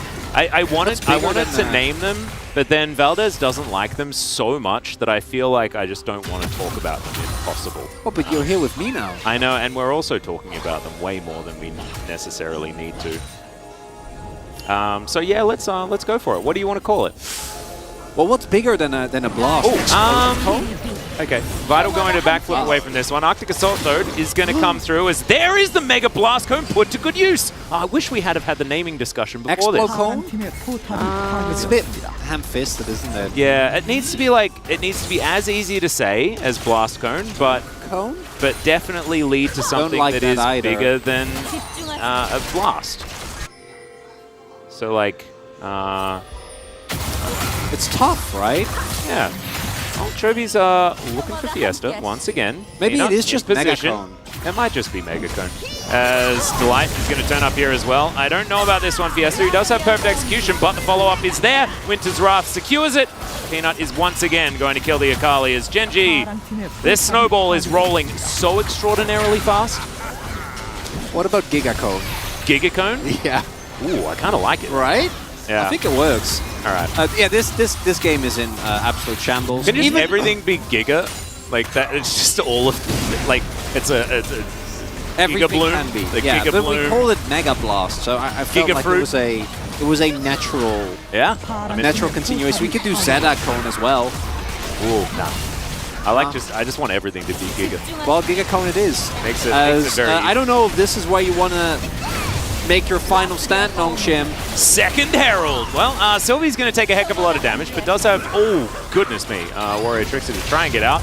Doran's still chasing down the monkey. One more Shock Blast will do it. Oh, no. And now the rest of Gen.G have got them cornered underneath this very, very low health turret. Look at this. They're setting up The Phalanx is being put into effect, and Gen.G have said, nah, guess we just won't. Yeah, they got TP, and Chovy's just split pushing and isn't really matched. So they are now monstrously far ahead across the board. And we are quickly reaching the type of goal total where you don't really have combat mechanics unless Gen.G walk collectively into like 2 5-man knockups. Or turrets. Dundun is absolutely well and truly dead. Turrets are not enough, I think. And this is the unfortunate reality of drafting a composition with no prio against a team that is much better than you. This is just kind of what happens. Yeah. You get poked down on the turret as you get shoved in, and then you get dove repeatedly, and then they take all your objectives, and they get first move on everything, and then you don't really get to play the video game. Well, I am witnessing a fair bit of not being able to play the video game. That is absolutely true, as the Shroud is going to wear off. Fiesta's still able to at least stand in the lane if Chovy decides not to kill him. But you can see that, you know, farm numbers. Kill score 0-4-0 Akali is not exactly making anyone too happy. Oblivion Orb done, but does have the dash cannon now completed. So at least there's that. Man, this is a rough one. This is definitely a rough one for Nongshim. I want to go back to what you said though about Nongshim's composition. Yeah, continue. Because we've seen this work and not work, right? And if the skill gap wasn't as large as I'm gonna have to hold the thought, as Sylvie's gonna Giga Clone his way out. Giga Clone. It's a Wukong, sort of works. If only the Chemtech Rift also gave him a Giga Clone. The Giga Clone gets knocked away by the Giga Clone. Yeah. Oh no! I do think there's some diminishing returns in that one. Yeah, there's got to be. Anyway, I did have a point that I was trying to make. Because if they were a little bit closer, having the composition that Chovy's going to interrupt me as Sylvie's going to tank a turret shot. He does still have Shirley in his back pocket. Chains are going to connect there. There's the perfect execution, second activation, and now there's the flash forward. Chovy's going to be able to grab that one as Dundun. Not really sure about where that was going. It was optimistic at best anyway, as they'd already lost their jungler. So, Chovy is going to be able to keep his turret alive, kill the jungler, and avoid any retaliation. As I was saying. As you were saying. Yeah, if you choose a composition that just has a better stick. Here's the replay. We don't need to go. We don't need to go through it? Okay. It's Chovy, and he's on a fat Silas. As Sylvie, unfortunately, was right in front of him as he put down the Herald, and then he died. And that's really all I want to say on the matter, because, yeah. So, you were saying... so basically, if you're the team that has initiative, then you have more pressure on you to make things happen. That's Gen.G in this game. And so oftentimes, teams will be a little bit apprehensive. Drafts like this can be great. And so a Nongshim draft like this can actually be great. It doesn't have a lot of range, which is somewhat of a problem, but that's the least of their worries right now, because Gen.G are playing extraordinarily proactively. And this is exactly how you're supposed to play out a snowbally composition like this one. And it looks really good on the Gen.G side, but it makes Nongshim look a little bit silly. It's tough on Nongshim because I don't know which type of draft is going to feel better, because if you go for an early game draft, when you... this would be cute, but yeah, Doran's just going to disengage. You're going to get Nash off of this as well. There's no jungler available. If you go for an early game draft and you don't execute it well, you also look silly, so you just got to try something. Well, they are going to go into a Shroud here, as Fiesta is going to be out of Fog of War for a moment. He's just going to back away, though, as, oh my goodness, some people take a little bit more damage from that Shock Blast than others. As here's the Ornhorn, see what can actually happen. Nice little double knock-up there from Dundun. As Chovy, he's stolen it. Oh, Dundun! Okay, he's making it interesting. He's stolen away the Baron. I don't know whether it matters whatsoever, but dang, it was cool. I'll never say anything bad about your ultimates ever again. As Vital is going to ult on Peanut, and Peanut doesn't seem to worry about it too much at all. Reliable. Comes in as okay. Can they actually just mop the floor with them and win the game? That is a possible thing here. They got the steal and they picked up the bounty, and it's still like they're still 8k goal behind, but but look at the Baron power play. Yeah. Okay, well, it's gone down to 500 now, but It was at 1200. So he has Spellbook, in case you're wondering how did that ever happen. He did do some smiting. He did actually have Smite, but it's... Chovy's being Silas here, having a pretty good time. It did a bit of an Akali impression there as well. It was a little bit of a rough time as Vital taking a lot of damage. Minions get in the way of the Shock Blast though, so we will be able to walk this one out. Base broken mid and bottom lane now. As let's ignore the Baron play for now. Still, ultimately, it's gold neutral. Kind of fine. And it would have been way worse if he hadn't have got the steal. And neutral trades are really advantageous when you're the team that's behind, or so we're told. I don't think it applies in this instance. I mean, it's still better. It is, yeah. You know? Just that's how math works. Is everything looks lost here, and in he goes, all reliable, not a care in the world. Just walks up, just breathes on it, man. 뺐다. 빼. I just love how he's just like, yeah, got it, just back away now, guys. And he like looks like this game's done. He knows. But like, I got a Baron, man. Look how cool that is. Positive Baron power play, by the way. I love Dundun, man. Oh, it's so sad. It's so sad that this team is struggling so much. And it makes sense. This was the expectation coming into the split. They have been unable to really surpass those expectations. But man, at least the spirit is there. Absolutely. And honestly, these players are very realistic with how they were expecting things to go, especially in the spring season, right? And so I think it's absolutely fine. This is not the performance that they want, but this is also Gen.G. This is a team that hasn't changed all that much outside of losing Ruler, which was a big deal, but they won the LCK last season. Hey. And Nongshim won Challenge. They also lost our best, Yumi and Singed. That is true. But I guess we didn't actually lose. Well, no, but they did. Yeah, but they did. And Lahens is doing incredibly well at the moment with aiming, so absolutely not going to be too sad about it. We get to check in with him after this. We do. In fact, they could even high-five. Old teammates could high-five on their way. There's 2 ornaments already, Atlas. So this 9k gold lead scaling is actually a little bit less. Scaling? All right, the Ram is going to look pretty cool as it goes past them. Oh, no. Fiesta is going to be discovered. There's the flash forward. Doran wants none of this. All right. Fiesta's doing the math. He's going to dive on top of Pays here. There's the flash forward from Delight. Chovy just came from his base. It's not very fair. Chovy was just waiting for a snack. Yeah. It looked so exciting and cool if you weren't looking at the minimap. And then it wasn't so fun. And now Gen.G are going to look to try and end this game. We'll see whether they can. There's the Glacial Prison to come forward onto Dundun. The true carry. Great knock-up, though, as now they're looking to turn it. That's Vital picking up the kill. Now Chovy flashing, trying to get out of here. The flash forward from Vital, though. He says absolutely not. Delight's going to go down as the triple. Pentarangle. Pentarangle, ladies and gentlemen. No. Vital is going to show mercy to his opposition. He'll pick up those other kills a little bit later on, Chronicler. It all starts with this play, which is not necessarily successful, unfortunately, for Fiesta. Tries his best to get out. Chovy's just alone, shoving the wave while this is happening, so there is never a way out. But then, remember what we said earlier? Like, the only way they lose is like, multi-man. This is a double Cyclone. And an Ornn knockup. And a Lulu. So all of a sudden, Vital has the space that he craves, and I'm not saying this game is looking good. I'm not gonna lie to you guys. It's still dire. There is still a ton of objectives on the map that Gen.G can take. They're still, even after that 7k gold up.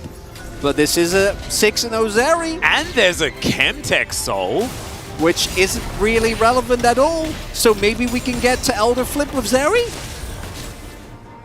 Anything's possible, my man. Anything is possible. Just believe. You just have to believe in the power of Dundun. Okay, but if this if they do this one more time, they actually might be in, like... Oh, absolutely. I mean, if you're just hard engaging with a poke comp, underneath multiple turrets into a Wukong Zeri. Yeah, they felt they could end, and if they played that better, they probably could. Basically, what they were doing is they were offering Nongshim a surrender, and Nongshim said no, and said that they would Cyclone them, and Vital would pick up a triple kill. He's now 6-0-0. Yeah. Like, that's pretty impressive It is. in a game like this, with a 0-5-0 Akali in the game. The dichotomy of Nongshim Baron on full 2. display. This is gone. Well, we need to get Dundun in here. Doesn't even have his smite at the ready. Extendo beam not going to land as Chovy is the one that picks I love up how you Baron say this time. Dundun, not Sylvie. It's like, we No, don't need a Dundun needs to strong get in there with his smite, but Dundun didn't have his smite prepped. Unfortunate. Yeah. Sorry, Sylvie. No, but I like where your mind is going. I mean, Dundun took the last one, right? I know. He is reliable. He's level 15 as well. Actually, substantially out of the experience curve for the rest of his team. And that does mean that we have a number of Ornn items now online. Yeah. I'm still not believing. But, you know, if they can hang on for like 5 more minutes, then maybe they can fight on even footing. The dash rocket. Perchance. Now done. Yeah, I don't know, man. Anything's possible if you believe hard enough. And miracles have happened. Nongshim were, you know, the benefactors of one. Maybe it happens again. It probably won't. I don't really want to. Oh God, Peter, you took a lot of damage there. Just now, Gen.G are looking to take down their third and last inhibitor. Look at, it's an X! It's an X of Rams! The double knock-up is pretty good there as Peanut's trying to tank. Sylvie able to get out of there. Vital it altered, and now they're looking to back away. They want to create distance. And Gen.G playing it intelligently. Oh, that X of Rams, I loved it. Now Gen.G looking to rain hell down on Nongshim. This is what this composition's supposed to do, guys. It's supposed to get everyone low and then go for the engage. Oh, crossing of the Rams not going to be enough. Turrets going down rapidly. No cooldowns available for Nongshim. Oh dear, Fiesta just taking damage. As Doran poking on these turrets, the first Nexus turret will go down. The minions are so huge. The Baron buff so important. As Fiesta's going to get wild growth, but he is still going to go down eventually after he goes golden for a moment. Doran not able to find that one as Peanut kind of baited here. But still, the Shock Blast is going to come forward. Chovy looking to pick up that kill onto Sylvie. He does so. The last Nexus turret goes down as Dundun will fall as well. Vital, he's still alive, but I don't think he can do enough. The army of minions and the rest of Gen.G's massive wallets will just crush the Nexus. But man, it was a fun game at the end there. Gen.G gave us the entertainment that we were looking for, Atlas. It was gorgeous. And no, not only Gen.G, Nongshim as well. Getting in there with that Nongshim. 6 smite. Never give up. That's the I don't Nongshim think team. Vital died the whole game. I think it was 7-0 at the end of that one. It was. It's a good game. Well, I don't know if it's a good game. It's a good game from him. Yeah, no, That's he's for like, sure. oh, team diff, something like that. Truly a team diff. And if Nongshim hadn't collapsed in lane the way that they did, we see what could have been.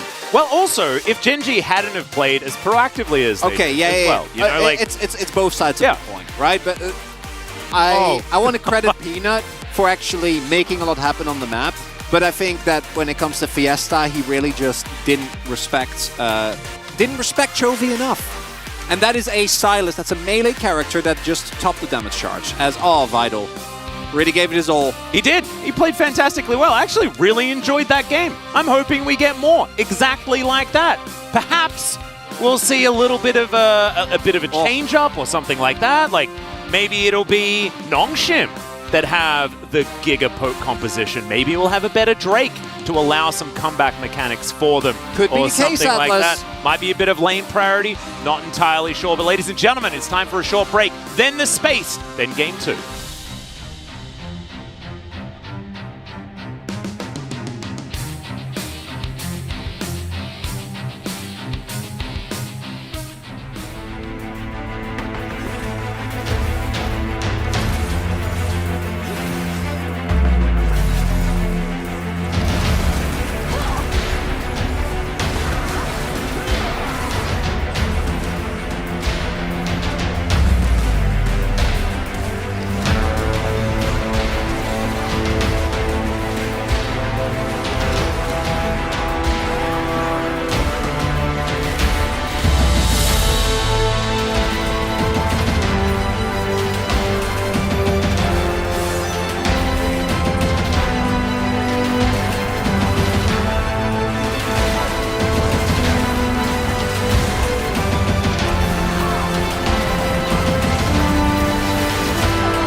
볼게. 본라인도 볼게. 아.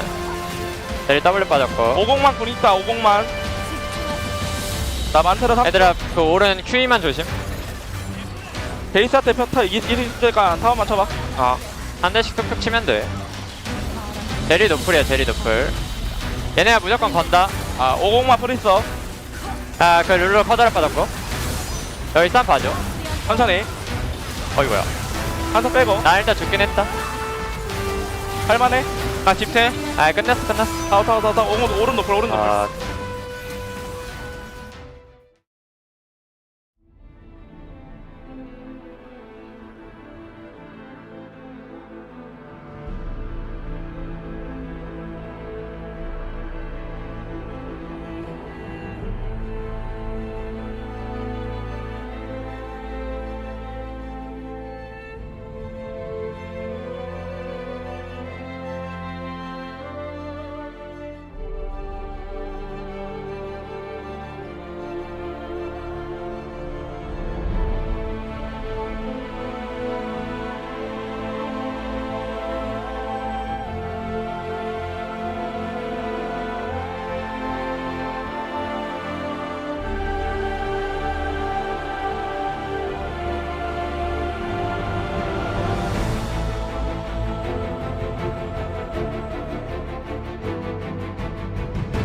Welcome back to the LCK of Cats. I'm Valdez, with me is Wolf, and that was the first game, which unfortunately for Nongshim's sake was very one-sided. Gen.G able to take it down. There was a couple of moments where we were like, whoa, maybe they could come back with a couple of Zeri moments, but it wasn't meant to be. The Akali pick here as LCK of Cats. The Akali pick here I highlighted in yellow because I wanted to talk about what it meant for this draft, because they picked this here with the Ornn on blue side, trying to deny an Akali pick, or excuse me, a Azir pick, counter pick for the Azir. The Akali, the Sylas is still up, right? And it's an amazing opportunity for Chovy to actually steal call the Forge God. It's a really nice comp for them overall to put the Sylas into. And it just felt like that was very out of place. It felt like it almost seemed like Nongshim were like, got him, I got the Akali, now you can't play Azir, but there's the Sylas available. It's not a good matchup for the Akali. And then things went very disastrously for Fiesta in the early game. And Fiesta is a player who, you know, in my experience watching him in challenges over the last few years, and then of course now him coming into the LCK, he's a very confident laner. You know, he likes to look for these plays. He's baited into this one though. And then once behind, continue to look for these excessive trades here, and is outplayed by Chovy multiple times. Peanut also gets involved. And this game is essentially ended by these really big mistakes from Fiesta. Like, this one is the most egregious of them all after 2 deaths, then trying to trade out against the Sylas. He does escape, quote unquote, with the Shroud just barely, but then Peanut comes over and finishes him off. Yeah. And as the casters point out, you have no cryo lanes in this draft at all. You're losing top, you're losing mid, you're really losing mid. The Sylas is ahead early, so he can actually dive bottom. And it doesn't matter how many kills Zeri gets early, if Vital's 2-0, if he has to worry about Sylas dive on top of everything else, like, the game just falls apart really fast. And Fiesta, again, great laning player, but pushing it too far this time. Yeah, it was definitely a bit of an issue. I think that Nongshim, if they are going to draft something like that, they need to take it much slower. They need to kind of try to hold on a little bit, right? But Gen.G did a really good job as well of kind of pressuring the map. Not only after that, they were able to get multiple dive kills from Peanut just going, okay, I'm going to go bot, and then I'm going to go mid, and then I'm going to go top, and then back to mid, and back to top, and then just like all the outer turrets were gone, and it's like, the game felt pretty over. We do have a second highlight where Vital was nearly able to pull this one back. I mean, this was really, you're backed against the wall, you know, the walls are closing in on you, and all of a sudden, you're able to somehow do something. This was, as the casters pointed out, also a pretty big overextension into a Wukong. The Cyclone value in this fight was amazing, but then Vital really popped off and utilized the gold that he had from all of those skirmishes that went well for him in the mid game to actually fight here. I got this highlight because it was the only 5v5 fight of the entire game. There was no opportunity for this Fed Zeri, this Ornn composition to actually fight in a traditional sense, 5v5 over an objective. They were so far behind the entire game. That was the one fight they got where Gen.G messed up. If they hadn't been behind earlier, we could have seen more of those, maybe around Soul Point, maybe around those Barons, and could have been a chance for Nongshim. Could have been a chance. I mean, at some point in that game, Vital was actually 6-0. Like, he had no deaths and 6 kills and like 4 items on Zeri, and still there wasn't a chance for them to come back. So that's not normal. That doesn't normally happen in any League of Legends games at the professional level, at least here in Korea. So, you know, either the team's got to be behind him in some way, and I think it definitely starts at the draft as well. Like, they can't just go ahead and draft if you want no Zeri, priority yeah. against Gen.G. If you want a Zeri and get to a point in the game where you can actually scale up and not lose control of the map, you can't just play Ornn into Jace and hope that's going to work while also having a mid matchup that's a little bit uncomfortable. That's why blue side can be a problem, especially with these Zeri drafts we have been seeing. Well, now that you mention it, Wolf, we do have Nongshim on blue side, so... That's okay if they change up the draft, right? It's okay if we don't see a draft like this. We see a little bit more safety.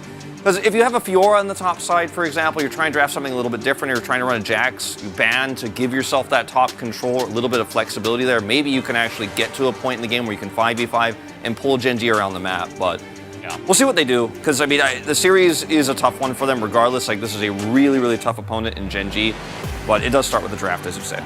Definitely does, and it ended with a PUG for Chovy. 5 POG points so far, 500 I guess.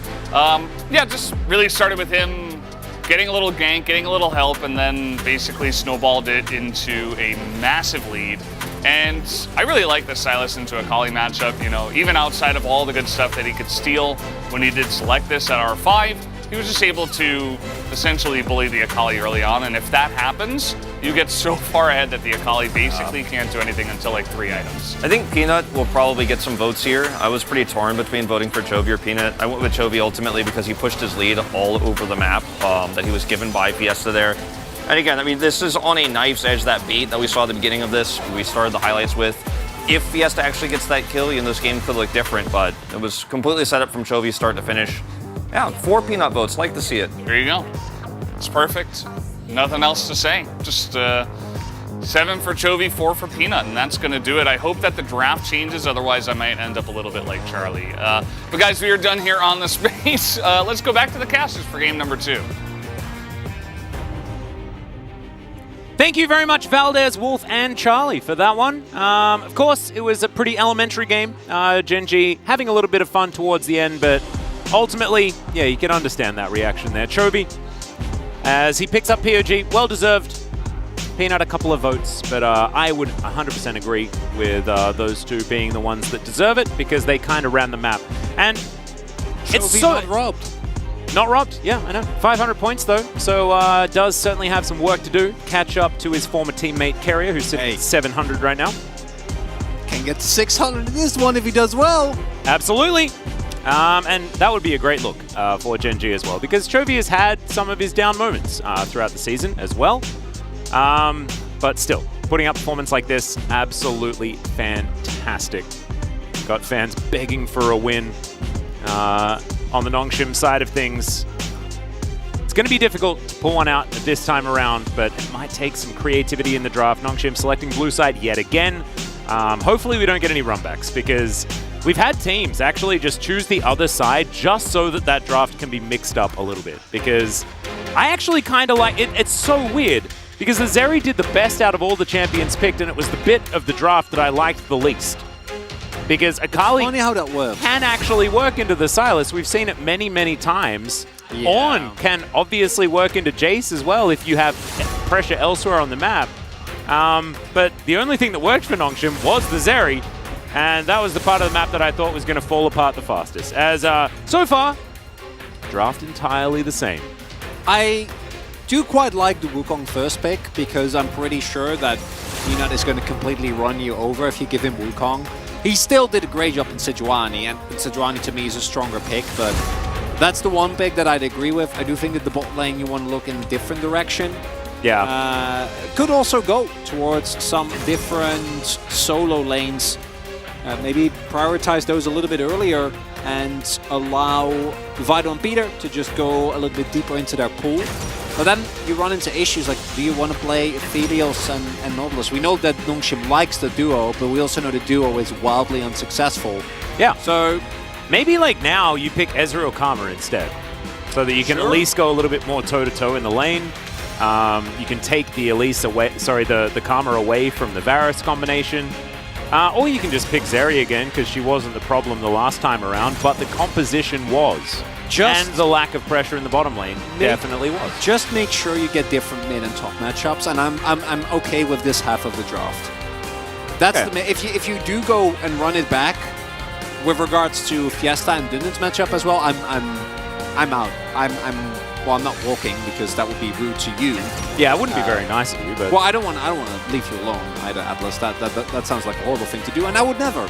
But it will mean that the game probably is going to go the same way, because the Zeri and Lulu doing as well as they did was good execution from Vital and Peter, and some mistakes from Gen.G, but also isn't necessarily expected given the draft. And the complete lack of priority was expected given the draft, so that needs to change here. But with Gen.G probably looking for a counter pick here again on mid lane, and top lane prio not being the most important, can also kind of go back and say, hey, Nongshim, maybe you should have looked for a red side just to switch it up, just to try and get some counter picks going, because the benefit of being on a blue side draft didn't really come to fruition. It allows you generally to get some of the highest priority picks, but those were not high enough impact in the previous game. And I like this J-Span a lot, because Gen.G being able to lock that in R4, it's a flex pick between both Chovy and Doran. You don't have any lanes that you can truly target. The Jack's going to come through here.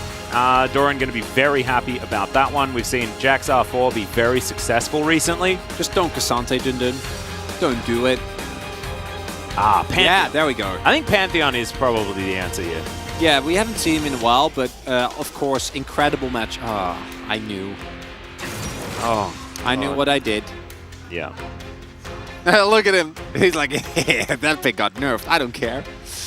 Well, maybe he should. Yeah, I think he should. No. Blind Akali run back. Fiesta has... We learned. No fear, man. No fear. He's like, Chovy, just do it again. Don't give them double melee with Sejuani again. Well, Gen.G are going to like sit here for a while and be like, huh, obviously Silas is banned, yeah? Right. Well, that's why he's picking this again, yeah? Well, Cassidon's not banned this time because they banned the Jace. So maybe Chovy just does that instead. Sure. Cassidon is completely fine as well.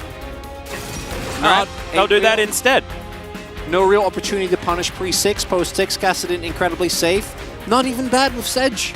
Oh, right? but you can actually get the permafrost pretty reliably. Yeah, it's true. However, you're not going to contest early prio as hard as the Silas. Hey, same for Dun Dun. He'll have prio like pre-first item, and then after that, it gets... There we go. Fast. So Nongshim have upgraded. Gen.G also, their composition is very scary. At about every point of the game, their 1-3-1 now is also very, very frightening. Yes. So they've updated their amount of win conditions quite nicely here. But Nongshim may have a slightly improved time, levels 1 through 5. Have a window, Atlas. There we go. Maybe the first few team fights should be okay. Like their one item spikes are looking good. Hey, there we go. I can see it. I can't. I'm sorry, I can't really. I'm struggling to see it. Now, okay, I want you to take that thought and then remember that this is Nongshim. True. So at least it'll be fun. It will. You can't see it. No, it's not about the outcome. It's about the journey towards a relatively obvious outcome. And that can also be really fun. And it was fun in the last game. I have no doubt it's going to be fun here. But we'll see whether it's going to be more fun for Gen.G or more fun for Nongshim actually on the Rift. Because this is looking like a very similar draft with a massively nerfed Cassante towards the top side of the map. And we now have Jax and Cassidon, which, scary prospects moving to the later stages. Less poke, maybe that's going to be a good thing. Top up the Rift for game 2.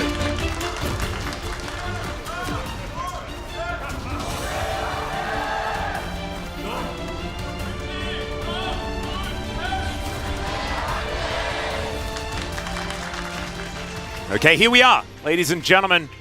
A relatively similar blue side draft here for Nongshim. Similar to be said for Gen.G, as we do have switch-ups in a few positions in the solo lanes. Everything the same outside of Dun Dun, now on Cassante instead of the Ornn. Ornn geared a little bit more towards the later stages, and Cassante will be able to go toe-to-toe a little bit more effectively earlier on. All I ask is do not feed early kills to Cassidon and Jax. You do not win the 2v2 pre-6. Let's just not feed any early kills to anyone. Okay, ideally yes, but particularly Cassidon and Jax, these champions just take over the game. Yeah. To such an insane degree.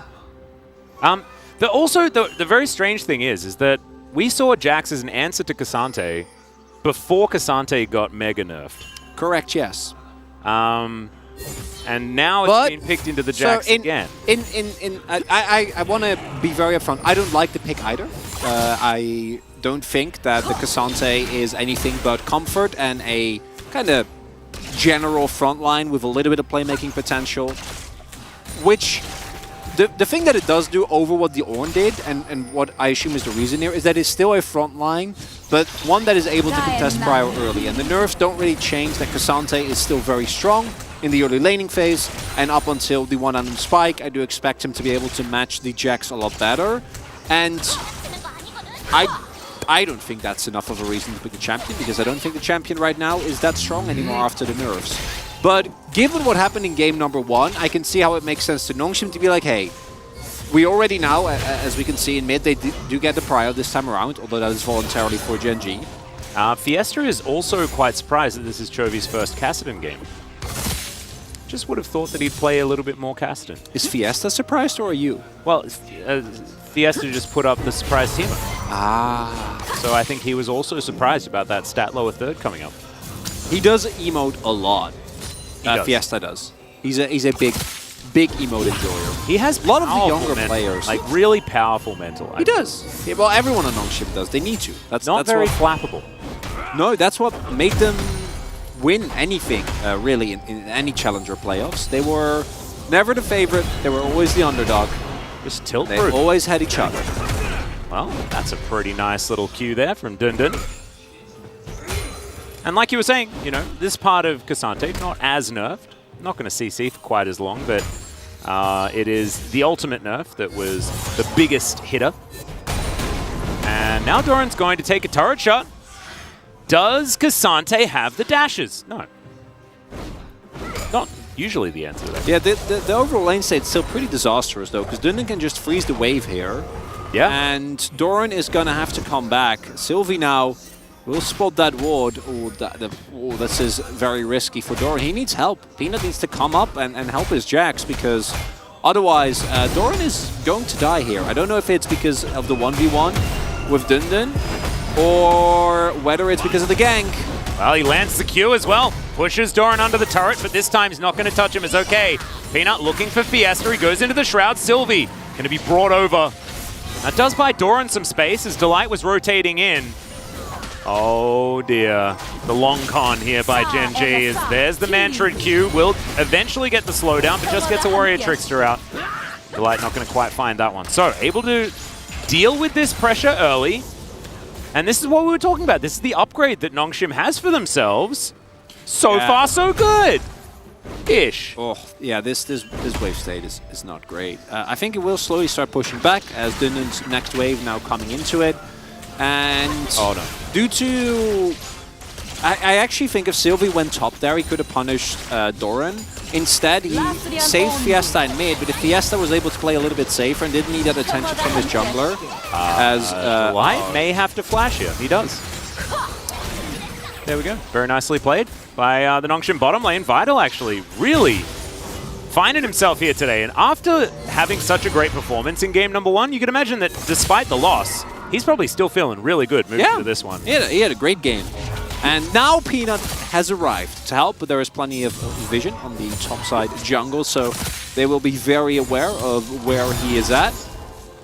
And hey, first game was truly a disaster pre-6, and this one isn't, so that's a win, Atlas. It absolutely is. It's what we mentioned before. However, the downside is that Gen.G's late game payoff is much higher this time around. Not that much higher, as of course Silas does scale extraordinarily well. Yeah, but Kassadin is kind of like I'm with you. An actual time bomb. And Chovy is already seemingly having a pretty good time. Of course, Pulse nerfed. Kassadin feels great into Akali. He's really not going to be too bothered. Always been pretty happy into melee matchups in general. I mean, I remember when you could just rush Frozen Heart into like even physical melee champions and still win. But that was a different form of Kassadin. Yeah, if you're an AP melee assassin, you're playing in a Kassadin, you're not going to have a great life. Do you remember when Riftwalk was like double the length? Yeah. It's good that that's not a thing anymore. It is kind of good. That was bad. I remember when it got nerfed and everyone was like, oh, Kassadin's going to be unplayable. But apparently, being able to flash all the time and forever is a worry. He has been unplayable for a really long time, as Sylvie. All right, let's see if this Warrior Trickster can work things out. Fiesta's going to get first roam as Sylvie flashes. Peanut does the same. There's first blood going over to the Zeri, and Chovy's going to be taken down. This time, Fiesta gets his revenge and finds the backflip as well as he dives on top of Pays. He's not going to be able to go too far in, but Nongshim rocketing out of the gates, 1,000 gold lead. All they had to do was not die like 3 times pre-level 6. And convince their opponents to do that instead. I don't know why. You don't need to go in that ham for first dragon. But guess what? Kill on Fiesta, kill on Vital. and this is the Steel Mental Atlas. Absolutely. Wow, can you beat an opponent that never breaks? Well, you play by playing better than them, like they did in game number 1, and it's a 1k gold lead. We're not getting ahead of ourselves, but after the disaster of the previous game, actually nicely done. Sylvie finds a great amount of stall here, and because FaZe isn't able to get there in time, the play is already lost, and Chovy going in there is very questionable. Pina dying is one thing, but Chovy definitely didn't have to die there. Could have just pieced out and shoved in his wave.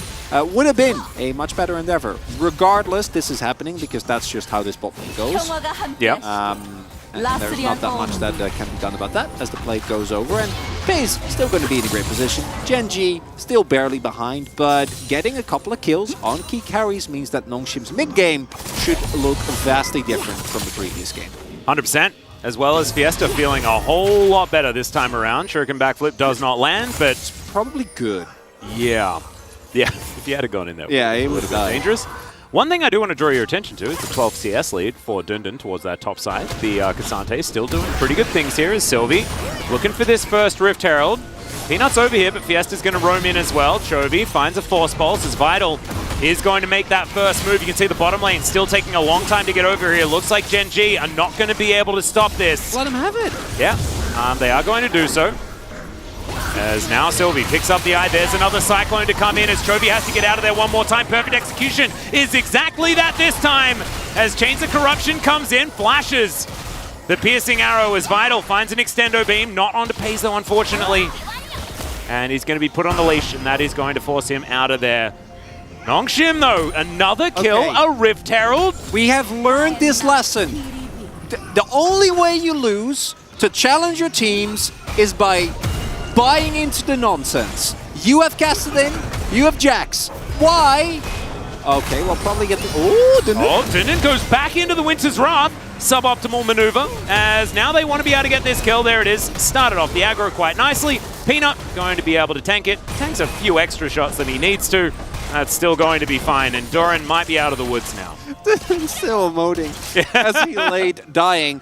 But don't go... Like... Why are we full rotating FaZe in the light when it's very obvious that we're not going to be able to contest? If Nongshim has position already and you can't isolate a single target, you can't poke, don't try the hard force. You don't need to with this composition. You have so many scaling elements that work so well. Jax dunks on Cassante right after an item and a half, after he gets a couple of levels. Kassadin isn't really a champion this early on, and instead you're over-investing into an Akali, and I am going to be completely upfront. I still expect Gen.G to win this game, and not even necessarily with too many issues as we get into the later stage. We went into a pause, but we're going to go into a replay immediately? Because look at where they are right now. Like, FaZe isn't here. You're down the map. Just rotate towards bot and get a free play. It's just a Herald. Yeah. Because this is the exact way that you can lose against Nongshim, you can lose against Kwangdong. If you respect them, I think you always win. That's just the reality. These teams in terms of macro are never, and late game fighting, are never going to stand up at all. Nice game for Peanut here, getting Doran in a better position and really accelerating the point as to when this Jax starts taking up the matchup. This is great, but that contest was unnecessary as we have a vital audio issue, so hopefully... It is a vital audio issue. This issue is extraordinarily imperative. Very important. Yeah. That we get it fixed. Yeah. We don't know who it's for, but we know that it's of vital importance. But we do know because it's this guy, and his name's Vital. Yes. And he's having a good time. For clarifying that. As you can see, obviously not talking about the game, because of course we are not allowed to do that when we're in a pause. In a pause? When we're in a pause? Yeah. The white noise in his headset is doing something wrong. Poise with the just boys. left. Sometimes your white noise goes. So we're just going to turn that one back on and then hopefully get back into the game. Yeah, poise for the boys. What's your favorite type of noise? Because you have like white noise, you have like green noise, a bunch of different types. What? Yeah. You have like different, if you have like a noise machine, you know, for sleeping, you have different types. Just look into it. Oh, I like whale song. Oh, that's a good one.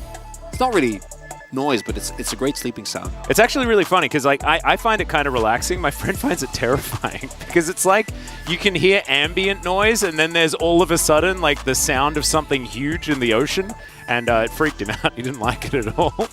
Him telling this story is actually far more funny than this. But yeah, sometimes whale song can't be as good for some people. Anyone remember the crazy skin issue? Sometimes you glance at chat at the right time, and I absolutely remember that. Good work on that font. That looks awesome. Yeah, it looks very pretty. Big Vital fan. Apparently the issue has been resolved, so assume we're going to get some checks and then we'll get back into game. Yeah. We've got Very exciting. We had a Vital issue. It was solved. We have a Vital fan, and she's probably pretty happy today. Everything just generally feeling pretty good. As here we are, back onto the Rift. And Vital can hear all that white noise just fine. We will get the Rift Herald charge, so that's more money going over to Vital. This acceleration definitely very, very good. He's still behind in farm, going to be. It's just how this matchup kind of goes. But once again, off to a great lead when it comes to these skirmishes. And now the mid lane is the opposite to what it was in game number 1. And Chovy's doing that Chovy thing, right? Where even though the scoreline seems to tell you that he probably should be playing more defensively, oftentimes Chovy in games like this can just continue playing as if he has a lead. And that's what he sort of did in those last couple of skirmishes and got punished for it.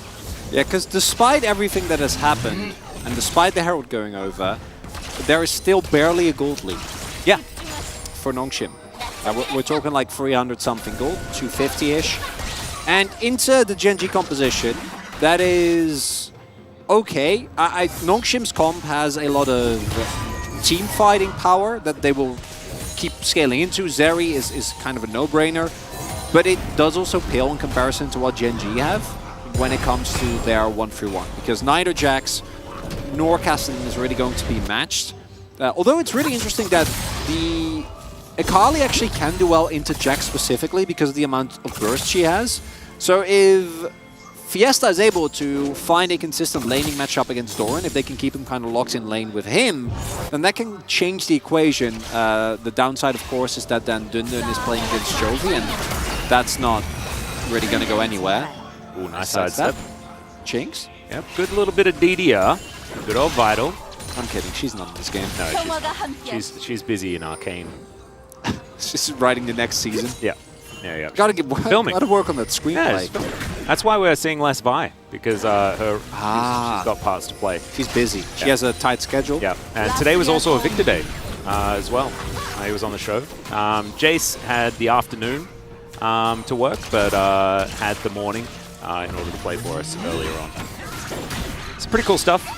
Nongshim going to start off this first rake very late, actually, sitting here at 12.5 minutes. Peanut's going to come down. The Lion and Pays are here. You can, or you can go for the Funky Steal. As we're going to get a bit of a reset. Peter's going to come out of the brush there as Chovy is going to take some plates. And yeah, they didn't need to contest. And as you can see, they didn't contest and no one died. It's nice. They claim themselves a gold lead. Talking about Gen.G, of course. So working out better than contesting everything. This is the sad reality for Nongshim, is that looking at plates and looking at overall gold, they have barely been able to find themselves a lead, even with the early kills. We'll have the Mountain Drake, which, as far as individual Drakes go, one of the best ones. X-Stack coming up next big as well, but it does mean that the chances of getting a really good sword diminished. And even with the power of Zeri, I'd personally prefer the Gen.G composition when it comes to scaling, just because of how straightforward it is to play later in the game. Target anyone on Nongshim, and you 100 to 0. Or you can 1-for-1 and you can use the pressure that Cassidy is going to generate inside. And no one can really deal with him at some given point. So that should put you in a decent position. Pretty sure Fiesta is going to be able to finish his item here. Has been sitting on those components for quite a while. Double item spike now done, and this next Drake at the very least should still go the way of Nongshim. It's going to be a Hex Tech as well. It's a decent Drake to take. Yep. On top of the Mountain, which is already fantastic. Could have, we got 25% chance of high value soul. We'll see whether we do manage to get it. I'm expecting a Cloud, but I often Infernal's am. great. Cloud, I don't mind either. It might even be one of those games where you can actually use the Ocean Soul in case where it comes down to a lot of 1v1ing, a lot of 1v1s, extended trades. That is where the Ocean Soul can actually have a decent amount of value. So it's just Camtech that we don't. Yeah, really don't want that one. Don't want that one. That's the only one. We had that one already, so Also that. maybe there's yes. less chance. I don't think that's how chance works. No, it's not. But, you know, I know. it could not happen. Fiesta is going to take a cue from Chovy here. Chovy just continuing to farm. Hayes also doing the same thing. He's actually farming exceptionally well this game. Just being matched by Vital this time, and Peanut going to be discovered by Fiesta. Don't know how excited Fiesta is about fighting this guy with Chovy waiting in the wings, as the Akali going to get the bad news that there is a Kassadin in the area, and Gen.G going to now start a fight here in the river. Now Chovy and Peanut going to chase after them. Peanut running for the hills as Vital trying to get some autos over. He's still very healthy as Fiesta gets in here as well. Gen.G are going to back away. Vital still has the ultimate running as, oh, Peter, oh dear, walks into the open arms of the Void Demon himself. Chovy is going to lap that one up, so that's a kill for the Kassadin. Bad news. Wild Growth and Flash available as well, so can't really die there if you're Peter. Have to be ready for that. Does end up getting taken down, and that's just going to accelerate Chovy. Chovy already sitting on his Roa, did pick up the chair early, very nice, so can be looking towards a humongous spike. That's going to hit when he hits above the max stacked tier and the 10 stack Roa. Getting this Drake, or getting this turret rather, is quite nice. Will allow Nongshim to take a little bit more control of the map. But anything that accelerates this Kassadin is going to feel a little dire when you're Nongshim. Yeah. Also level 11 now. We've got 5 levels to go before the Monk W's really are in full effect. As Vital's been playing really well today, man. Really has been. Extremely aggressive. He'll get used here to make sure that Peter gets out, and they are very aware, right? Both Peanut and Chovy get spotted. Vital still has his ultimate as well. They have Fiesta, who is very fed, and they also have Sylvie waiting in the wings. And yeah. Can't go down there, unfortunately. Positioning from Peter not quite up to par. Can hover towards his top side where he knows he will be a lot safer. So misposition there, going to get appropriately punished by Gen.G, and those are the type of little mistakes that I can guarantee you in Challenger don't matter at all. And in the LCK, it might be the type of kill that snowballs a player like Chovy and costs you the game by the very end. Just don't get a lot of those mistakes kind of excused at this level of play. No, it's a bit of a shame.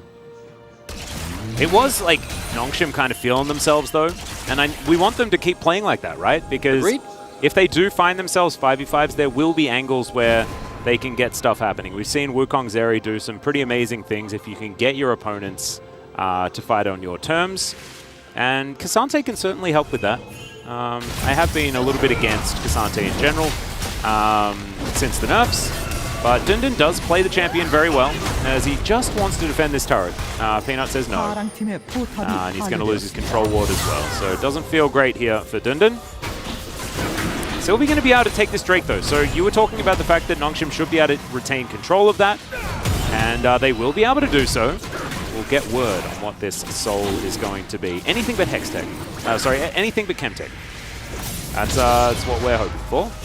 Fiesta also using his ultimate there to ensure that Chovy was locked underneath as, oh baby. That's the soul. That's quite big. If Nongshim can pick that up with their 2 Drake advantage already, they are looking to be in a much better position than I would have expected in this game, based on the draft and based on what we saw in the previous game in particular, where individual mistakes really snowballed the game beyond recognition very early on. This time around, we see Fiesta having a big redemption moment on this Akali. Yeah. Being so much better in this second game, and not kind of continuing off of the mistakes that he made in the past. The light is going to walk his monkey in the river. You're not going to find Sylvie here as well. Looks like Sylvie's kind of raring for a battle. He's got his Lulu in tow. See, Akali has first rotation. See Chovy moving back towards the wave, as Sylvie should win the battle for the Shellfish. Now we get the big zoom out. There's the Cyclone, finds the double knockup. Delight stays alive though, as into the backline goes Fiesta. Finds the backflip onto Doran and manages to lock down the Karma. Wild Growth going to be there, as well as Peter in a good position now. Fiesta might be taken out, but he flashes immediately. The Varus picks up the kill, but now Peanut's in trouble, and the Zeri moment could be upon us. Oh, the piercing arrow, not quite enough. On to Vital there, as Chovy really wants to be able to lock down this one. They don't want to lose another team. Fighters into the backline. Goes Doran. Zeri picks up another one. Chovy going to find a kill, and now he's trying to take down Peter. He's not going to be able to do so, but pays the double kill now for the Varus, and it's his turn to pop off. The Comet almost kills Vital, who's limping his way out of the battle, and I think in the end, it's a 4-for-4. Dead even, Atlas! Just the way we like it! This is over, Scuttle. So over, Scuttle. Valuable shellfish. I don't think anyone, I don't think no one gets Scuttle. Scuttle just scuttles off on the side as Fiesta, what a play here. On his Akali, does go down in the end to the damage, pays really good positioning, as mentioned previously. His fighting in skirmishes and team fights generally has been great. And then this first looks like Dundun gets a great catch, but then it does lead to the Counter-Strike immediately taking down Dundun. And then really here it's Chovy eking out every point of damage. And Pace, despite or throughout all of this, is not touched at all and is completely fine. If he had W that would have been a kill 100%, not going to be the case. And by the end of it, I think Dundun is taking Scuttle right now. Doran. Yeah, I think Doran got it. Yeah, Doran got it just now. So ultimately, a huge win for Gen.G. Yes. As they get the priceless Rift Scuttle. Because honestly, you can't really put a price on something like that. As we're going to get a pause, Doran's like wondering where his extra 6,000 gold went. Yeah, he got Scuttle. Yeah, he got the priceless Scuttle, and that at least equates to 6,000 gold. So it's a bit confusing. Same issue again. Vital's white noise just gone poof. So if you're here in Lol Park and you got anything to say to Vital, it's much easier to do so now. But don't do that. We don't want someone yelling. Atlas wanting to make sure he doesn't give any bad advice. He's a very responsible adult. Yeah. Ooh, immediate switch out. Here we go. Just a full update.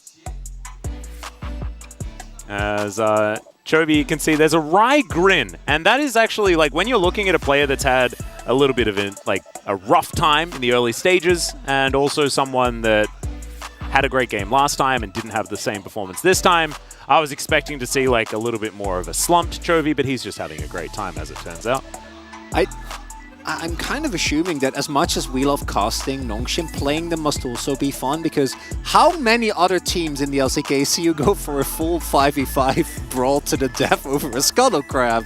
Well, yeah, this is the thing. We don't really do that. Well, challengers they do, obviously, but...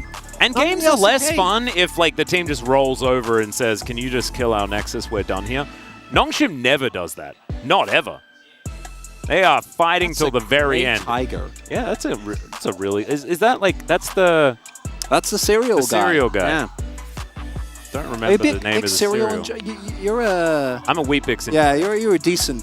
I'm a bit like... enjoyer. I'm kind of like Weet-Bix and muesli and porridge. Oh, a fresh main from Barcelona. Awesome.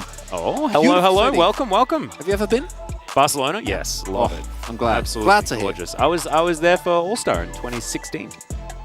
That's very cool. Yeah. I had no idea it was in Barcelona. I think that was that that might have been Vetti's one of his first big international events. Aww. He came over and helped us out for 2015. What was it called? The International Wildcard Tournament? Old man Atlas telling his tales. Yes, there we are one more time. I remember it was a young Vettis. Oh! It was fresh out of playing whatever that MMO was. Incredible! That he was very, very good at. Blade and Soul? Blade and Soul, yeah. There you go. Yeah. I remember him sitting on his laptop in the Oceanic offices. In the Oceanic offices? Doing some Blade and Soulin'. I was playing that game at that time as well, actually. It was a bit of fun. But anyway, we digress pretty considerably. We apologize. Vital's still having a great time, as you can see. But hopefully his white noise has been sorted out. He's been wearing that new headset for quite some time. Maybe they're like putting some sweet tunes in there for now while they get it sorted out. Not entirely sure. Yeah, imagine being a player that just always plays with music, and then you get onto stage and you just have like or white noise rather. Then you're like, can I have my wheel sounds?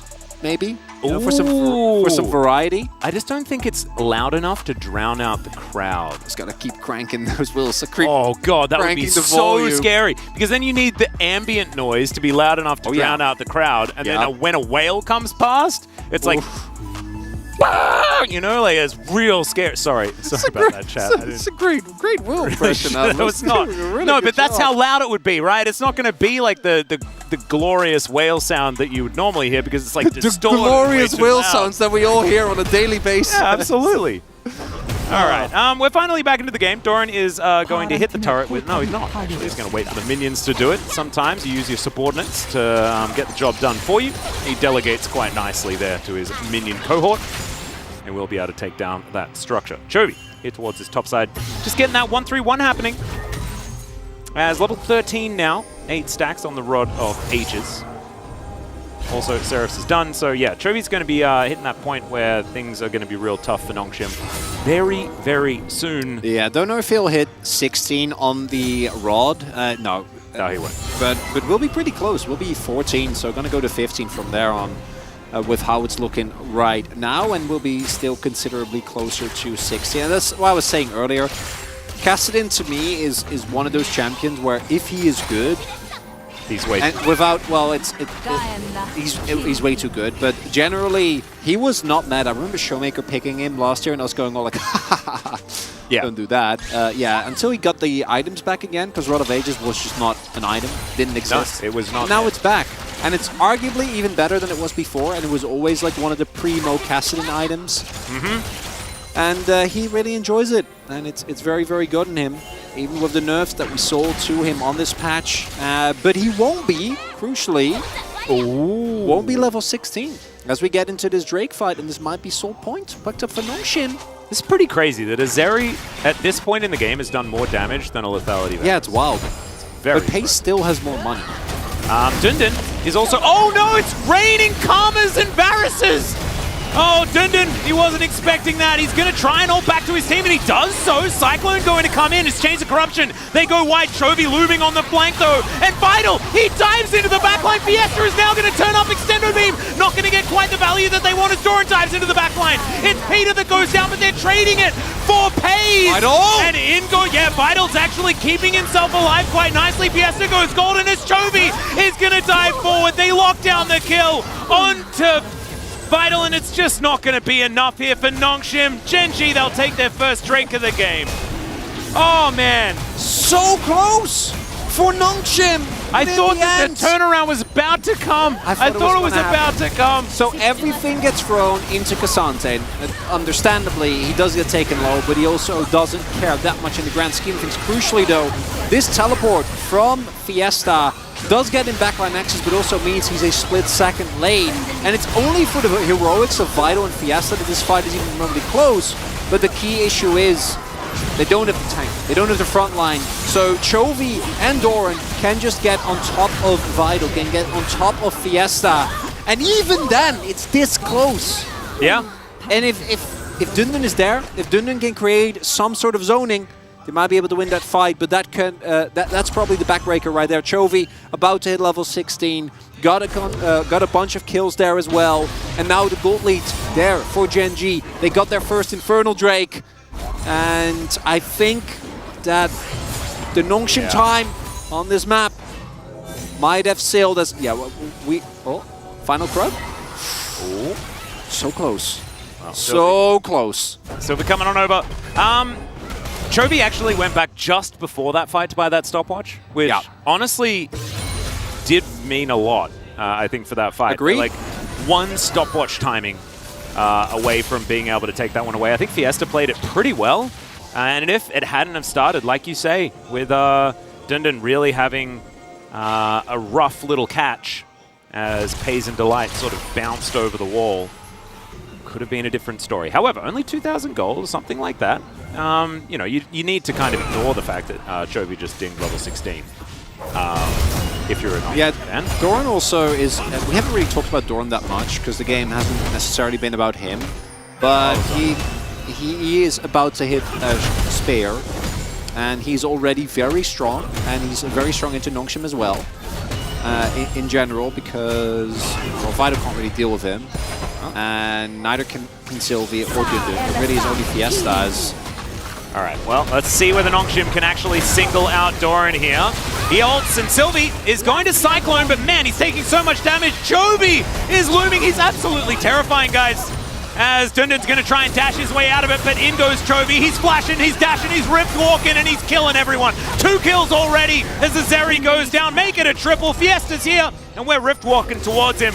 Chovy will find a, Null Sphere, but that's about it. So triple kill for the Kassadin. And I think he's online, guys. That 16 point happened, and yeah. The clock has run out, as they say. Let's, just like sand in the hourglass, these were the game 2 of our day. I think that's the quote from Days of Our Lives. Oh, I don't know what that is. I mean, I've heard of it, but I haven't seen it. I'm gonna leave you on that one, as this is the unfortunate reality of playing against Kassadin. But to me, this is all Doran. Doran, as mentioned, showcasing how much playmaking potential he has into anyone that isn't Fiesta or Nongshim. The only one that can actually kill him is in Akali when he has Counter-Strike up, because so much of the damage from everyone on the opposing team is relying on that. And yeah, Chovy now is going to have a ton of fun. Yeah, let's see whether Fiesta, the Ninja Akali, is going to be able to get away from this. Polymorph is there, as Chovy, oh, he's going to get baited! Oh, that is kind of cool, as he's looking for Peter now. Can Chovy take damage? He still has Stopwatch, by the way, guys. He has Conqueror as well. Yeah, that is so illegal. What just happened? That's just not allowed. This gold graph is going to look very sad for Nongshim fans, because it was so close for like 25 minutes. And now the game is over. The game is, look at that! Yeah. Well, Paze is going to face check Vital. I think he should be dead. Yeah, Vital should be able to grab this pretty comfortably. Almost dies. As, oh, look at this Jax coming from the top of your screen. Oh, it's so scary. Peanut, can you actually find the ulti? Vital is going to be able to make it back to his base. And there we go, wins the 1v1. Yeah, that... So getting Paze is nice. It's these isolated moments. If it was that really, if you're a Nongshim fan, that's what you cling on to. Yeah, that's what you cling on to. That's what you hold on to, Atlas. But it doesn't matter that much in the grand scheme of things, unfortunately. Well, I mean, Chovy's actually unkillable now. Yes. Chovy's like that character that you make in the JRPG, and you just have them sitting in the back in case something goes wrong, and then you like lose a fight, and then you have to bring them out, like this level 300 thing that just can't lose ever and trivializes the whole game. Appreciate what happens here. This is like Kassadin post 16, man. What a champion. Love this. Especially with the current itemization, as you can gather, is very tanky and doesn't really have to care about anything that's going on. This is what we really wanted to see, though. Quite nice. Did have the flash available as well. Clean. Very clean. Also is expected to win that isolated 1v1, particularly into this Varus build. But gonna feel good, nonetheless. But it also, as mentioned, is not going to be enough. And as well as Vital was playing, you're now playing into Fat Jax and Fat Kassadin late game. So I don't. So wait, you don't have the tools. Does Chovy get POG for this after like inting 2 kills in the early game? I kind of feel like he does, no? Yeah, because he just took over the last 2 fights completely and is just running the map now. Yeah, no, he's like indisputably the reason why they're going to win this game. Yeah, but it's also Kassadin, so I don't. Maybe it's Doran, because Doran actually had help from Peanut. Well, true, but also a really good. Maybe it's Peanut because he helped Doran. But maybe it's Chovy, because he's Kassadin. We'll never know. Well, you will. You get a vote, but I don't, because I don't get a vote. So I won't know until the vote happens. I'm pretty sure I'm gonna go end up going with Doran. think Doran deserves it for this one. But I don't know if my contemporaries are with me on that one. That's okay. That is fine. Yeah. I wouldn't tease him for that one. I don't think I'd tease him for that one. For the Doran vote? No. I'd vote I mean, for you're Chovy welcome to. every time because I mean I vote for Chovy when he doesn't deserve it. Let's be real. I'm not a Chovy robbed kind of guy. I'm a Chovy not robbed kind of guy. Chovy robbing kind of guy. No. I'm a not Chovy robbing kind of guy. No, you're a Chovy robbing, so he robs other people of POG. Oh yeah. If Chovy's like that's not robbed because Never. Chovy Because gets it's Chovy, so he always... correct. Yeah. Ah, okay. Yeah. I see how that works. Chovy cannot rob. He can only be robbed. That is how it goes. Really? Yeah. He can also go back to base, as we can see here. Wants to get some of his mana back. Is that death cap? Oh, it is. Oh, man. no. Oh! Okay. Well, he was a problem before, and now more problem. Hey, maybe he gets a Penta, and I don't need to make any decisions. I can just Just click cross on that mid lane. Press the Penta button. Well, he is Kassadin. Yeah. And he does have death cap. Well, now no one on Nongshim is allowed onto the map. Well, they already weren't, but now they're Unless they know even less so. exactly where Chovy is. Hey, even then, like, it's not like the rest of the map is looking better. The only juicy targets are Pays in the Light, and that's only if Peanut isn't that zone. Yeah. So... And you need to make sure that you kill them pretty quickly. They're also already sitting on double Infernal, which, particularly for Chovy, he has death cap. Kind of want to know. Doran just missed a cannon. Can you note that down? Still voting for the it. POG vote. Missed a cannon though. Sure. Is that what you base your decisions upon? Most of them, yeah. That makes sense. Peanut gonna walk into an extendo beam. Yeah, Nongshim. The amount of options that they have is quite low. Ooh, Zhonya's. Okay, that's points. That's points for Doran. Elixir of Iron as well. Okay.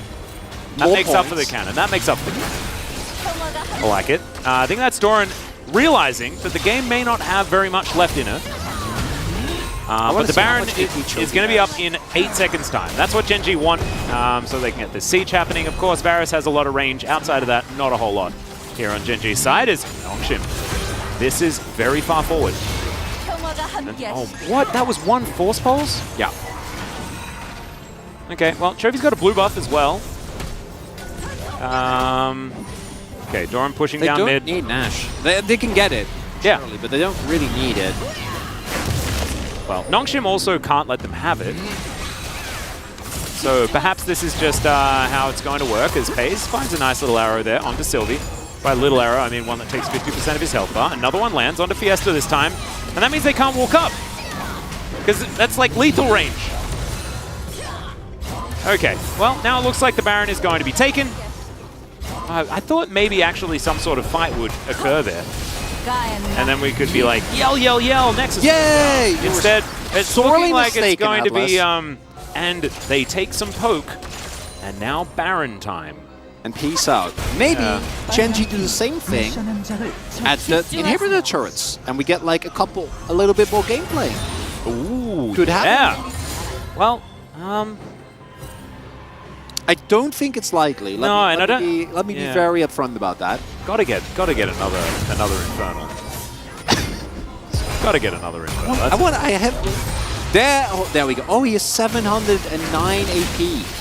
And now he has another... Okay, yeah, cool. Okay. Oh, there we go. 737. 737, yeah. He's a small domestic airplane. That's big for Kassadin. It's actually a big airplane, honestly. It's like, as far as airplanes are concerned, a 737 is very large. It's just not like a 747, which is like more of an Oh, international how could you, Pace? Dundon and Doran are just having a moment. Unbelievable. Okay, well, Jovi's pushing a wave in mid. Vital. Oh, taking a lot of damage here from Doran, who has a very high damage build, to be honest. And there's a snare. Chains of Corruption comes down, mainly for zoning. They'll take this turret, and now the fight is on. Cyclone comes in, only lands on a 2 and doesn't really do too much because the follow-up just is not there. Doran dives into that back line. The ult's going to be there, though, as Doran may lose his POG off. This one is Chovy is going to pick up the double. Peter goes down for the triple. Pace is stolen the penta. It's an absolute disaster. As Gen.G, they may just win the game here, unless Fiesta can do something absolutely beyond heroic. Oh, doesn't in have this his ultimate. moment. Oh, no, He's got his Zhonya's as he stands there, and that is going to be the full house. Chovy's full of pays. And there goes the Nexus turrets. That's going to be the 2-0 for Gen.G. Nongshim showing some signs of life, but ultimately, Gen.G were too good. Gonna be frank with you, Atlas, that's the best you can hope for when you're Nongshim going up against Oh, you still did Gen.G. it. Sorry. Yeah. Sorry. Doran set up that entire fight, are you kidding me? Oh, Atlas. I'm just going to sip my coffee. Just gonna sip your coffee. And Nongshim, valiant effort here today. They were able to showcase some of the reasons why we like this team, but that is not enough to win. Gen.G having what I actually thought were two great drafts. Yeah, This I is agree. something that they have at times struggled with. Able to get the same bot lane twice. Pays and Vital, or Pays and Delight rather, not having the most exciting of games, but we're very serviceable. And that's all they needed to be when their top half is playing the way that they did here. Yeah, I think they were fine. I think that if this was a different matchup, then Pays and Delight will need to play a little bit better than that. However, they did do what they were supposed to do in the laning phase, right? They got the pressure that was required of them. There were just a couple of overextensions, things like that. And Chovy going to give us the old thumbs up. Not interested in any of those big celebrations or anything like that. But this was an expected win for Gen.G. Yeah, You can see they're still in pretty high spirits. That's also why I'd expect there not to be any grand celebrations here. This is a team that you should, by all means, dispatch with a 2-0. Nongshim had some great moments. They were able to stand tall in the early game of game number 2. They had a single nice fight, but reality is that actually matching Gen.G in mid to late game was never going to be a realistic prospect, and it is not here. I don't think Chovy's going to give us anything, guys.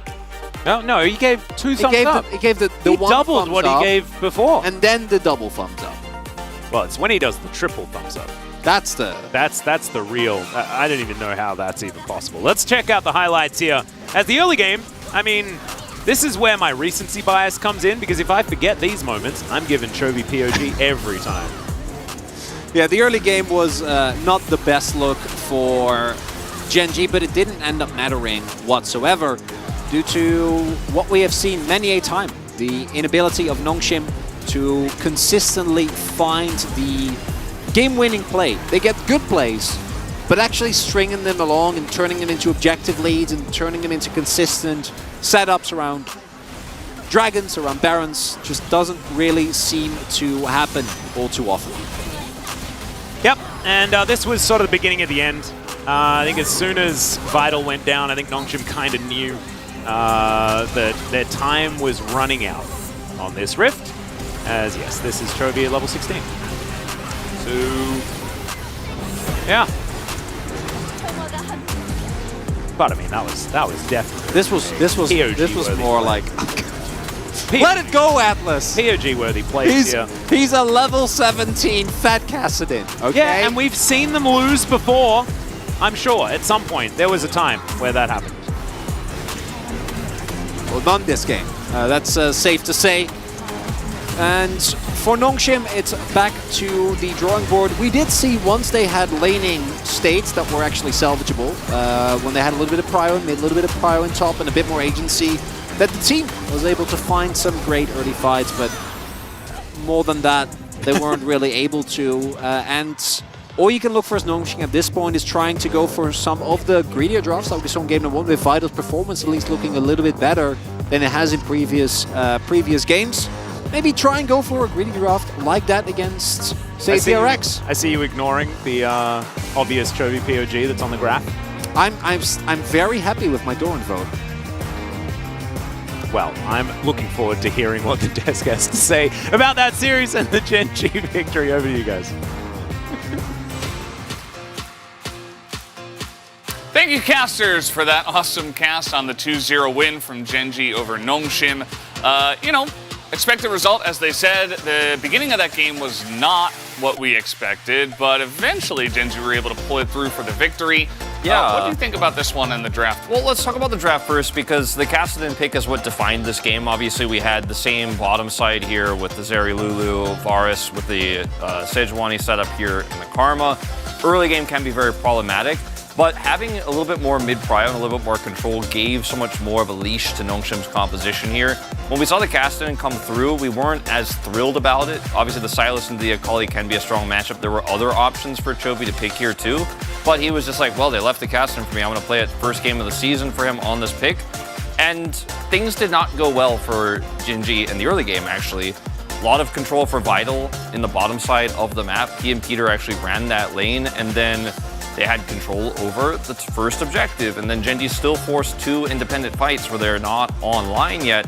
And it started to make us wonder a little bit, like, do Gen.G actually know the win conditions, or is Chovy like, I'm going to play Kassadin, I'm going to have fun, like, we're going to play the game, it doesn't matter. Like, Yeah. You got to be respectful, or you will fall behind as they did. Yeah, any team, even Nongshim here, our 10th place team, they can make it work if they're in the LCK. And we are going to take a look here at some of the fights early on, and how Nongshim were able to get some of these early leads. Yeah, so Vital grabs this kill here, right? Chovy's coming down to try to turn this one around, but again, you're playing Kassadin in the early game, and then this was even more egregious, arguably, here, as Doran's zoned out, you don't have your AD carry, the eye is secured, Yeah.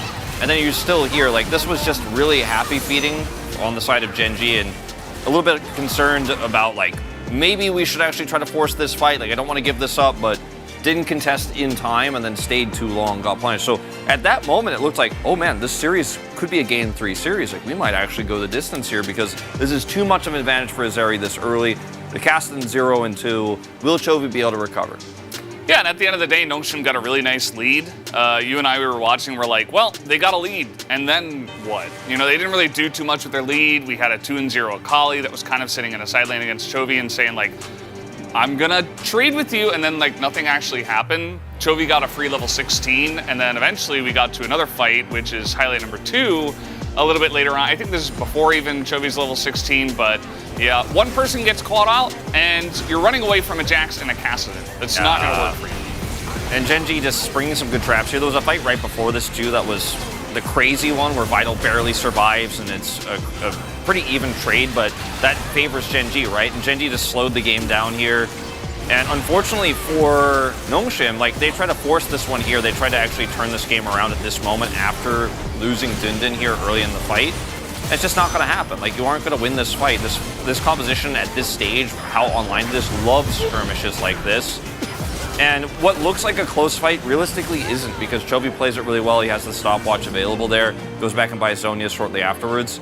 Gen.G kind of said, ooh, slow down the game, and then there was no punish. Like, this is, I think, where you could see Nongshim's lack of experience shining through, not playing around deep vision, not trying to force objective fights, not trying to punish this Jax in the side lane or the Kassadin a little bit harder. It's kind of sat back and scaled with their Zeri, not realizing, I think, that the scaling on Gen.G's side is actually superior if left to its own devices. Yes, which we eventually got to, and I think will be a topic of hot discussion once the POG vote comes up, because, yeah, Chovy got a pretty massive lead after that fight. He got a free level 16, and then he almost, like, the next time they actually got a fight off was when he had Death Cap, and that's, of course, where he looked incredibly strong. So let's see the POG here, who does pick it up for the side of this one. It will be Doran. Robbed! Doran not robbed, because Atlas was given, Chronicler, he was The stink guy. He was given a stink eye for this vote, but we actually voted for Doran as well here on the desk, because the early to mid game was kind of saved and defined by this Jax pick, and he played so incredibly well on it in these mid game fights like this,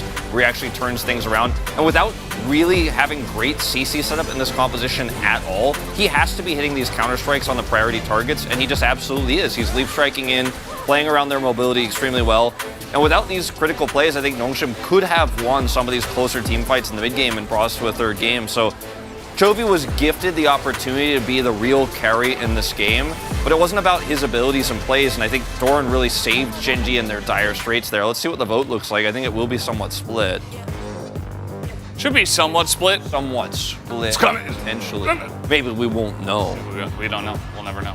But yeah, okay, there's 8. Wow, actually, 8 out of 11. 8 out of 11. Yeah, and I think I was a known Jax anti. I think I'm slowly, especially with how strong Jax is in this meta, slowly coming along, kind of seeing his strengths. And I think what really makes a strong Jax is knowing exactly when you can go in and press, and put on the pressure, and when you have to back away and, wait for your moment. And I think Doran did it perfectly in this game. I think he's really good at finding those angles. Keen, another one of these fantastic Jax players that can do it. So I think that's really what we saw in this game. Like, Doran was just really just going in when they needed him most. Yeah, and I mean, he's a great Jax player, one of the best here in the LCK. Is. Guys, we do have the interview ready to go. Let's hand it over to Ji-sun for the translation.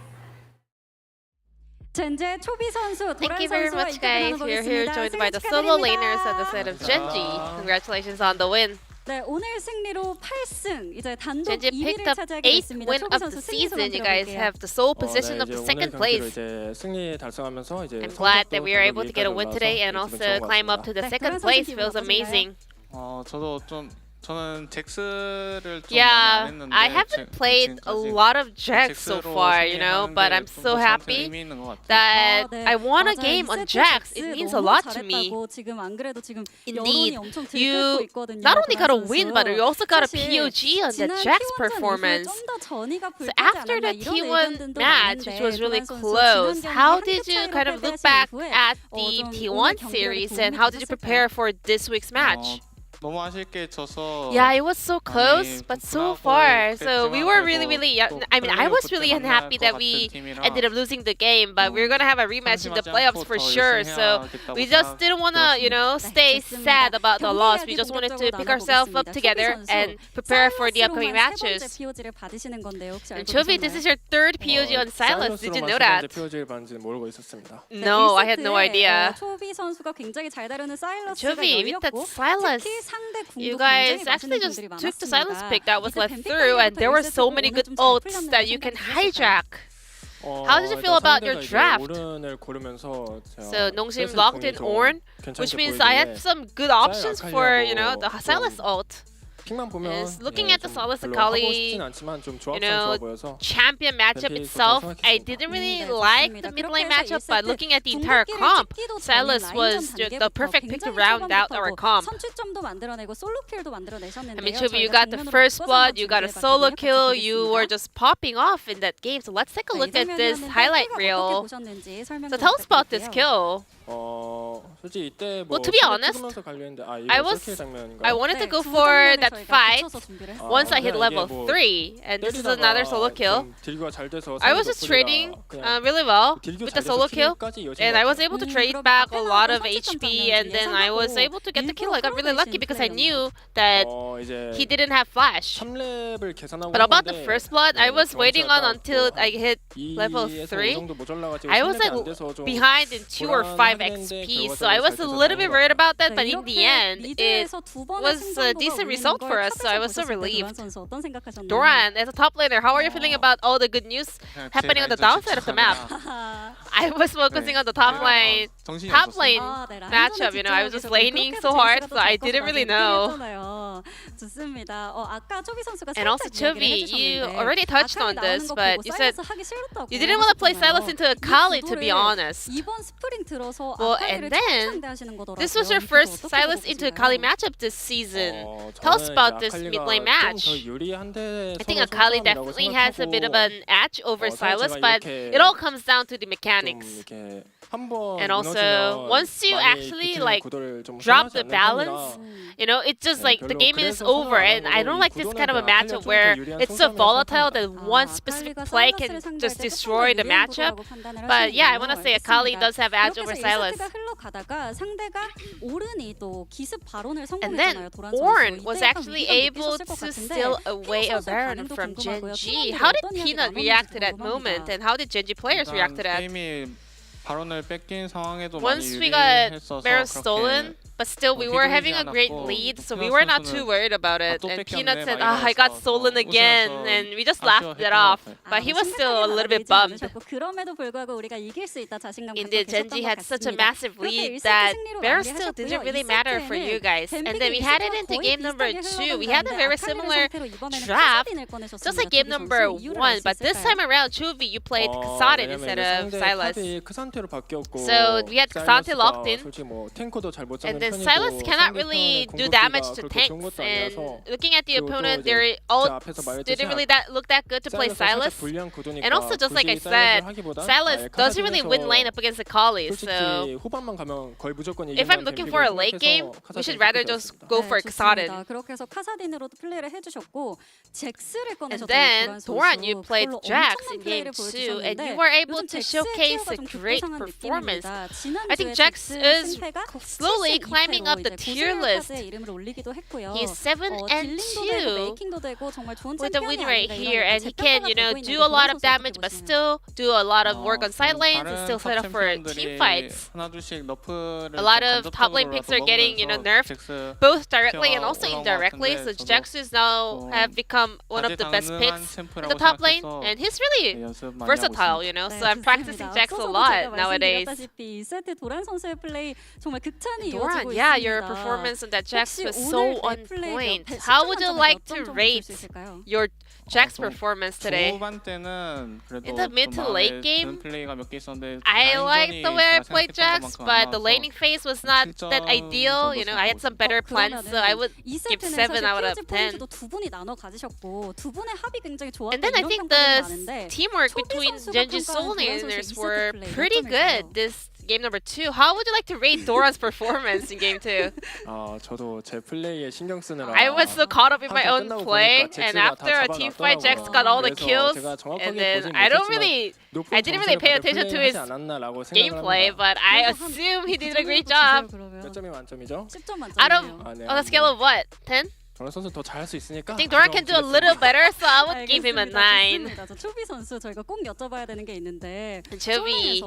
in solo queue, Peter keeps making a rotation towards mid lane, and then Chovy, you were so mad on stream. You said, I'm gonna destroy all the noodles and ramyuns in that Nongsim series. Well, I was just joking, on stream. I didn't really want to go for a super aggressive play because I just wanted to, be serious. And I said I'm gonna steal away all their ramyuns, I think. But still, I'm so happy that I kind of, fighting back after all the struggles he gave me in the solo queue. I just forget everything the day after, so it was all right. We were cool. And Gen.G's next opponent will be DRX. How are we gonna prepare for that? Yeah, next up is DRX, and we are having a great momentum right now, so I just want to keep up with this, good outcomes we are getting, so we will do our best in that series as well. Yeah, I mean, I'm pretty content with our performance and also our results so far, so we will keep working hard. And this will be the end of the interview from Chovy, Dora from Gen.G, and back to the Space and Charlie. Thank you. Thank you, G-Sun. This is the Space and Charlie. Let's take a look at the schedule. Well, actually, yeah, the standings, I should say. A little bit taken aback there. Gen.G will get the win and are currently 1 game ahead of T1, so T1 have an opportunity to get another win as well. If KT Rolster, KT Rolster will need to 2-0 D plus Kia to match Gen.G's game score here, and I think KT the big favorites against D plus in that upcoming match. We'll see how it shakes out, as D plus have had a rough time here in the middle of the season.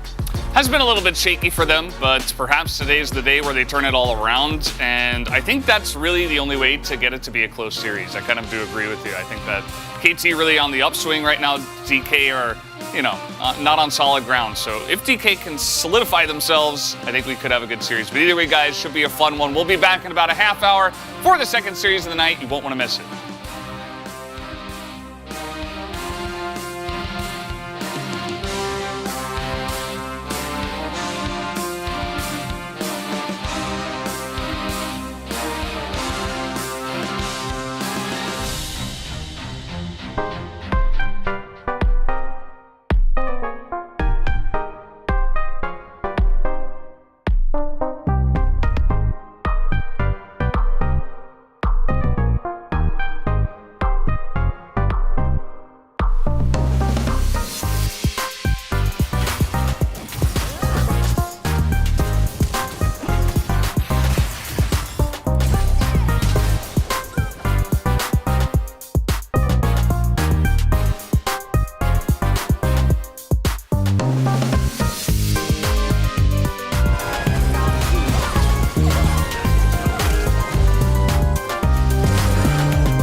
Kalista support.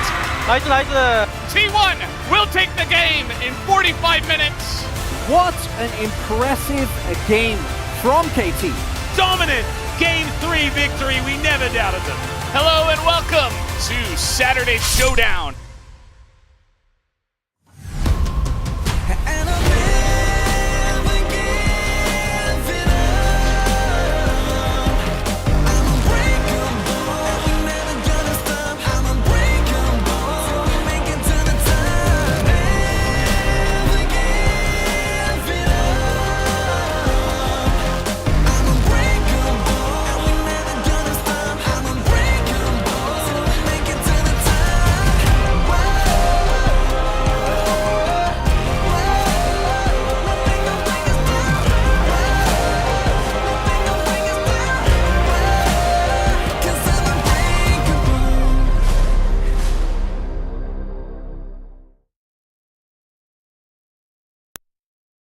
Now we've got a complete change up. So now what we were going to do was we were going to do a mock draft, but we don't really have quite enough time to prepare, and we have like basically zero time, to be perfectly honest, in general. So I don't know how we're going to do it. We will do a mock draft in the future. I'm holding everyone accountable. I was expecting a bit more of shade towards me because that was I was. I still wanted to do it, and but, me, you yeah. can, Max. I want to give you permission if you want to burn me a little bit. No, it's all right. It's all right. I've lost the intensity of how upset I was, because it's going to be play-by-play versus color, and us play-by-play generally benefit from them having less time to prepare. Because we probably weren't going to anyway. We would have probably played video games together instead of prepping a mock draft. We would have still won, but it just, you know how Might it is. still. Yeah. Yeah, it's just play That would actually be the best revenge of like me with like, we're going to prep, and then like the voters are like 80-20 for you guys.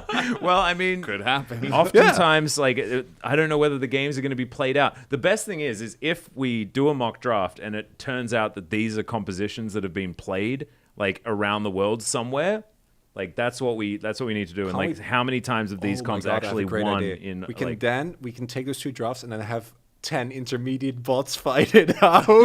That we actually and then commentate it. Yes. Oh my Oh god. my god. That's gonna be a I'm box gonna state just episode. say I'm like no. Yes. No, how about we get like Yes. two academy Intermediate teams to bots. play them or Yeah. something, you know. We could get our friends to play it. Yeah. Okay, No, I'm we'll glad- just I'm get glad- the observing I'm glad team. we're I just playing don't know if the again, Max. bots That's know good. this. The intermediate bots know the subtleties of the Yeah. the Nami illusion. I think Very they low. do. Yeah. Okay. I don't know if they know the Are way you this giving is away played. strats right now? So, but we're not doing that. No, we're not doing doing that it next because time. we're doing something else. And the Korean broadcast played this fun game, which is called something. Walk that the I have. Stork. Stork. Walk the Stalk. So they were playing Walk the Stalk. Huni is stupidly good at it. He's insane. And it's now our turn to try and walk the stalk. And it's not for nothing. We are doing it for all the marbles, quite literally, because tomorrow, Not when you quite see literally, us, by the way. There's no marbles. there's not going to involved. be any marbles. There might be marbles because we can possibly put marbles in there. love marbles. I wanted to play marbles. On Wednesday, the loser, the one who doesn't walk the stalk good enough, is going to suffer a penalty. Penalty! Yeah, Do they go that's in the what's going to penalty happen. box? I think are we going to all write a penalty down? Are we going to do Sure. it that way? Okay, so all of us are going to write down a penalty on a piece of paper, and then the loser picks out of the box. And so, you don't write something really, really harsh because it might be you that loses, and then you'll be like, oh, mine's in there. Yikes. I hope I don't get that. Also have to maintain a certain level of dignity and professionalism on Yeah, broadcast. I mean, I Come think on. there's like a certain level of. Something that won't be then something you have to deal with for the next few months. So, like, tattoo your mum's name to your forehead probably can't be one. Which is a shame, because that's a good one. I already saw what Max wrote. It's a pretty good one. Is it the escalator thing? He said he wasn't gonna do that. Oh, I didn't trust Max.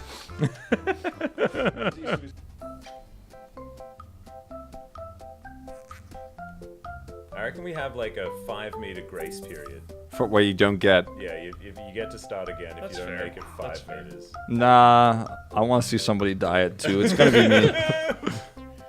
Just keep concentrating, Chris. I can't. It's so like I'm fine. I'm fine until you guys start talking to me. What if his beak touches the ground? No! Wow, 30. Is complete silence worse? I don't know. It's not complete. Oh no! Why did I just? I pressed the wrong direction instead of the right direction. I'm really upset that I like the little pause. Rooney got no, he got 99. Which still was 99. I am so bad at this. 99 is worse than It's worse than 6. What? No, I don't think it is. I think you. Oh my god. All right. Well,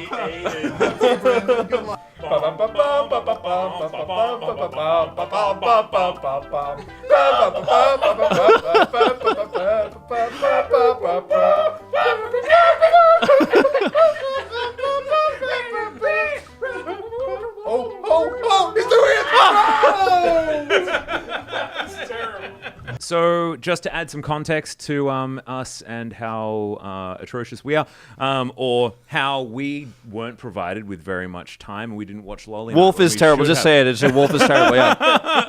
I think you did admirably. That Stork didn't want to walk good, man. Yeah. He didn't want to walk good. He wanted to faceplant. What can you do?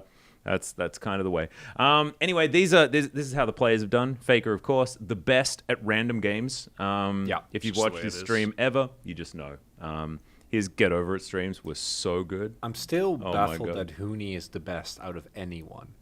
I'm not baffled by that at all. I feel like it's something that Hooney's. He just gets it. just He gets actually, randomly the best. Hooney's actually He thrives in the chaos, you know. Like you provide him with like a random challenge, and you're like, Hooney, just be good at this, and he's like, yes. I learned that Lahens and I are maybe very similar in our skill sets.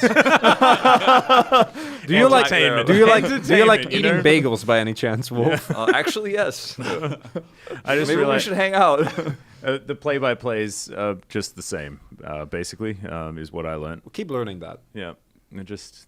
All right, give me the punishment. Bring it out. All right, yeah, we I'm need just- to punish Wolf. I'm getting too stressed out Choose about one. this. Okay, And then read the other ones as well. here you go, Wolf. Pick one out. The first one is the one that you're gonna do, unless Look it's in between the inappropriate. papers. I can't see them between the papers. They're really well folded. All right. Oh, I don't think that's my one. Oh, it's mine. Yay. yay! Mine's not that terrible. Wear a clown wig. Clown wig. Oh, you got the clown So I wig get to wear one. a clown Okay. wig on show. Let's read All right, the other let's ones, see what though. you dodged. See what you dodged. Clown wig's actually kinda dope. Eyeshadow for Wednesday. Oh, that's a good. That's that a yeah, really that was weird. mine. That's weirdly good. specific what day of the week. it Eyeshadow, needs to bit of, be. bit of guy liner. Should have said like Yeah. Friday. Or It's like I'm not I casting was on Wednesday gonna- for a few more weeks. I get to keep I was dodging. gonna do mascara, but mascara is really annoying to remove. I feel like eyeshadow is pretty easy, so we could just do It that. is. That's a Yeah. good one. Yeah. Yeah. Right, loser on forehead. I think this is Valdez's handwriting. Brandon, are you okay? It's not that bad. Right. I thought I like expected how- worse. For the entire broadcast. For the entire Oh, broadcast. actually, I it's did loser that. on your head. And it's like, right, loser. It has to be On in. I forehead. think Valdez needs to write it. Needs to be in his handwriting. Yeah. It's very good handwriting. All right, with like a Right. fish hook R for Loser. some reason. Yeah. All right, and chroniclers have to say the word zoinkies 3 times in the night. I wish I drew this one. I want to draw that. It's actually the hardest one. All right, okay. So instead, let's all choose one of the punishments and we'll all do it. Oh, no. Oh, I want the right, Zoinkies well- one. The question is, and this will be a question for G-Sun probably, or Ian, do I have to buy my own wig? No, Or you'll will have be a wig provided- provided for you. I'm like, oh, okay. Because like if I buy my own wig, it's like not... It could actually be like I could do something really stylish. You never know. So I think they have to choose it. Clown mullet. Yeah. All right. So you weren't able to walk the stalk, but at least you get to wear a fun hat. It you know? also says wear a clown wig, so it doesn't specify the time period. So maybe it's after game 1. I take it off. We'll leave that to the producers as well. Oh, no. Well, whole day. Whole 100% day. whole day. Otherwise, it's not a The punishment. makeup ladies also aren't going to be able to do your hair, and it's really important that your hair is done Needs to be perfectly impeccable. every day. Yep. So Especially if you cast. you have to have because you'll wear the wig, and then the makeup ladies will make sure that it looks look really nice. Real stuff. So that is. Okay. But I think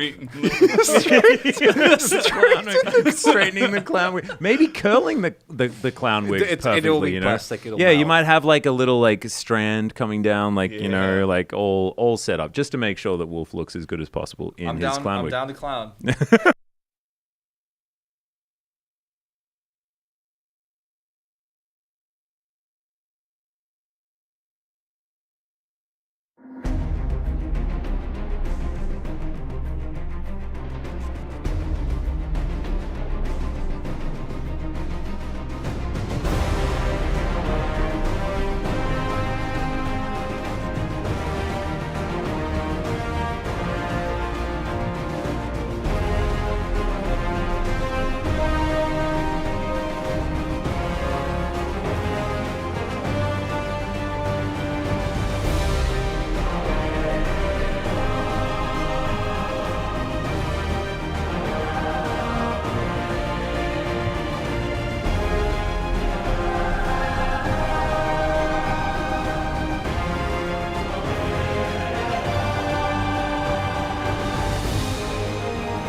Tell me where do I go?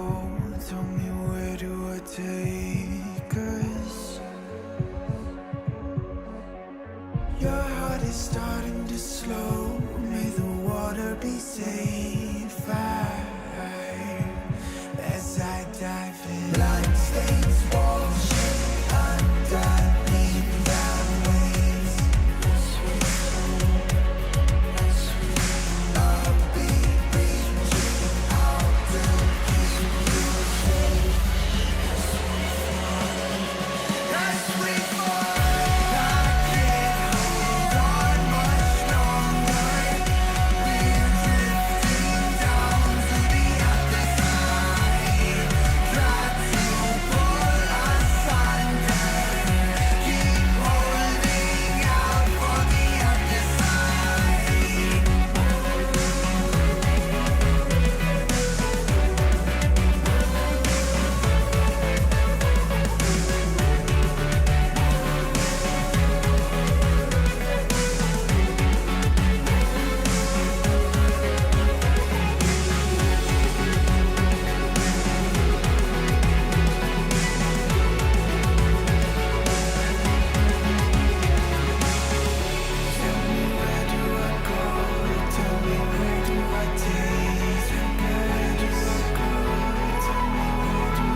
Welcome back, ladies and gentlemen, to LCK Spring 2023. I'm Atlas, joined by Chronically here as we take you through our second series of the evening and our second series of the week as well.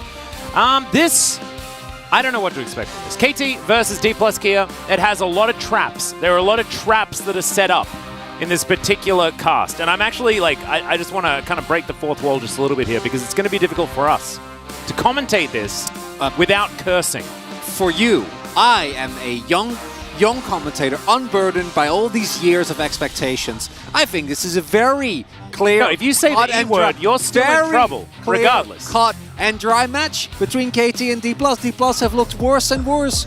And KT, after every single week, they looked better. Last week was kind of a boost that we shouldn't value too highly because they face some of the weakest teams in the league. But even before that, they are a legitimate top 3, top 4 team right now. And D+ just haven't looked like that. Had they lost against Sandbox in a more effective manner, had they looked more like themselves, would have thought that this was going to be a very contentious matchup. But with the form of the teams right now, I don't know if it is. Yeah. The interesting thing is, if D+ Kia do somehow miraculously manage to win in 2-1 fashion, they will be tied. The scoreline between themselves and KT would be completely equal. But at the moment, KT are definitely playing the better League of Legends. KT to the moon versus DK holding ground in the West. Yeah, trying the very best to stay there. Currently, with the fact that they have been able to take a lot of early victories in the season, they are not in jeopardy of losing that spot just yet.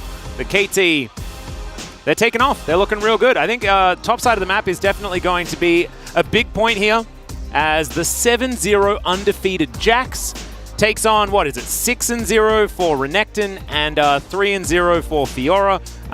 Kanna, he always has his favorites when it comes to the champion pool, and if he doesn't get one of those, things look very, very different. Outside of the Gnar, which is a bit 50-50.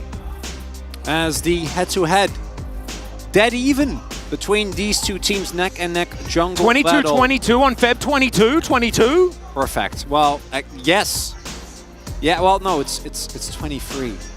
22? No, there's one 22 too many, but Cuz has looked incredible throughout this split. Is a player that, of course, has had his fair amount of ups and downs, but so has Canyon, and Cuz right now in one of his ups. Canyon, particularly after last match, looking like one of his downs. Individual mistakes is something that we don't often see Canyon make, even if you can criticize the way that he paths. But on Elise just looked nothing like the Canyon that we're used to seeing, and it's very obvious that D+ relies on this player performing, so really glad that that's the matchup that we highlight. Absolutely. I think Cuz has definitely gone from strength to strength. We're just doing our very best to hold on to this while we pray for a KT win. And I like how KT are on a 5-win streak. They've been winning a lot, and still we're praying. We're like, oh, please, please, KT, the curse, it cannot hit us now, right? It can't happen now, right? Well, maybe it can, maybe it can't. We'll see. I don't think D+ Kia should be good enough to take them down, but the sum of the parts, right? Okay. This should be extremely close. I just want to highlight, KT might have the second average win time, but the funniest thing is the team with the highest average win time is actually Nongxian, because the 4 wins that they got were all very dominant, but they don't have a lot of wins. So don't be fooled. Effectively, KT is our most successful team at actually closing out games where they have a lead, and individually the players have looked better across the board than they have in years. Barring maybe Lahens is the only one, because he won LCK last time around, but outside of that, aiming lost his inconsistencies. BDD looking as good as he has in since Worlds 2021. Yeah. Cuz we already went over him, and Keen looking like the Keen test is truly back in session. It absolutely is. Get your notepads out, get your pens ready, as that's going to be a tough one. Yeah, this is a KT that's been reinvigorated. You saw Lahens putting up the 6. He's looking for that 6th victory in a row.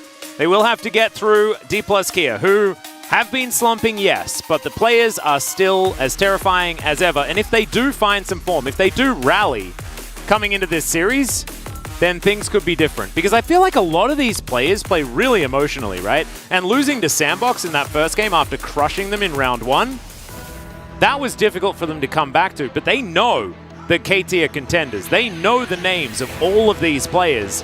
some of them having played with them before. And I expect that this will probably light a bit of a fire under D+ Kia, but that could just be some hopium. We don't know, because we haven't seen the turnaround from this team yet. Canyon and Showmaker I'm especially looking at because they've looked like shadows of their former selves. Calendar, his legacy is healthy. He's hopping left and right, and that has been the one big upside for D+, is their bot lane has been crushing it.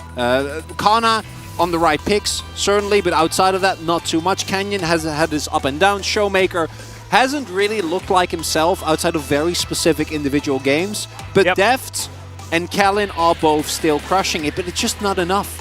D+ was a team that for so long relied on the immaculate turns that they could find in the mid game, and just haven't seen that. Their play feels very slow, very glacial compared to what it has been in the past. And we mentioned before, KT, they're a quick team. Like, this is no longer the, oh, we get ahead and then we don't do anything and lose like 45. No, this team knows what they're doing, and they're doing it decisively. Do you know what I find interesting? Is this forward percentage stat, very, very close. The counter jungle stat, not very close at all. So Canyon has been in the enemy jungle, just hasn't been taking very many camps while he's been there, necessarily. So it's kind of a fun one. First blood percentage, Canyon definitely relied on a little bit more here, but the issue around that is he hasn't been very proactive in a lot of these games, even though D+ Kia have been able to get leads. And so it shows that it's through the laning phase, largely through their bottom lane, that they're able to create these big advantages that they have been able to get in games that they win. But it's Canyon that has to go down there and pull the trigger. So you can't just rely on pressure alone to win a game. And you also can't rely on getting that pressure against a team like KT in the form that they're currently in. Or at least in the form we assume they're in. Also wonder if the current slow swap that we're starting to see happen, not quite complete yet. We do, of course, still have Ashe permaban. We still see T1 go towards the more ranged supports, but at large, engage supports seem to slowly be on the rise. And maybe that is kind of the switch up that D+ Kia is looking for when Canyon is able to play carries again. He's not stuck on tank duty.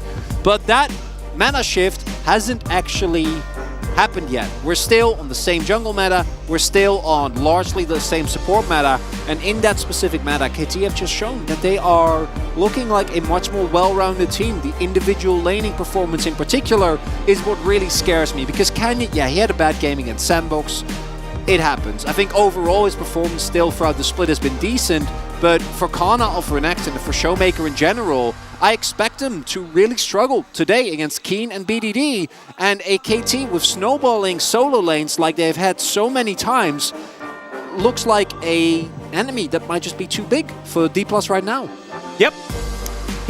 This is the largest win streak that his KT has ever been on. Since franchising has existed here in the LCK, this team has never been able to get a win streak as large as 5 wins in a row.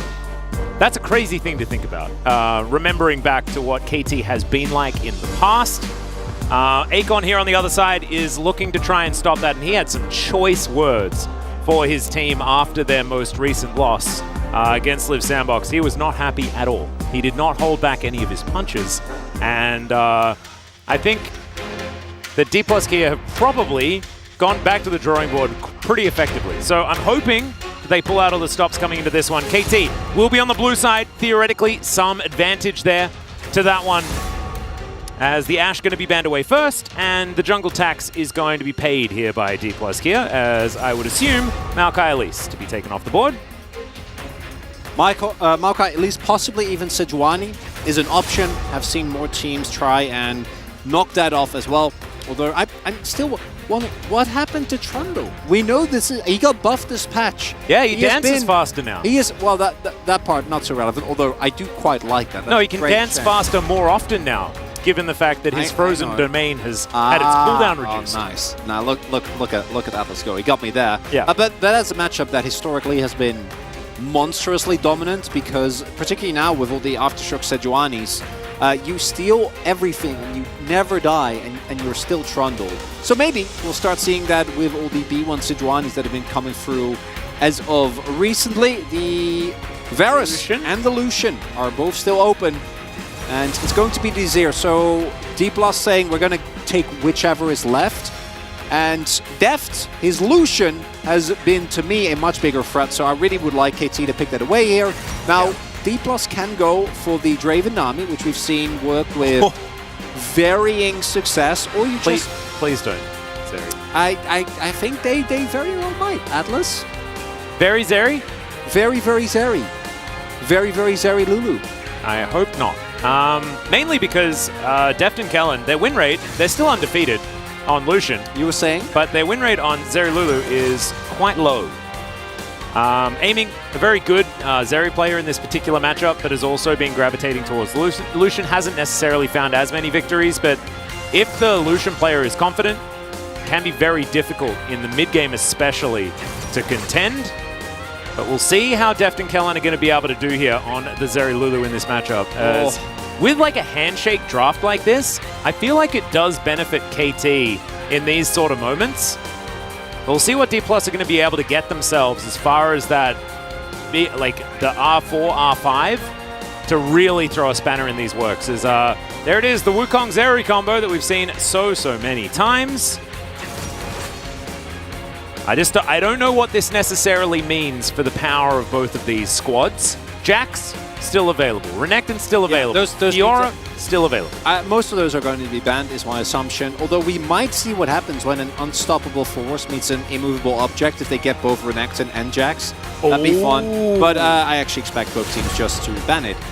What I would have wished D+ would have done is to go for the Vi themselves. Vi is good into most junglers that are still remaining. Also, do know we're skipping over Sejuani here, which is not something that has happened very often. Yeah.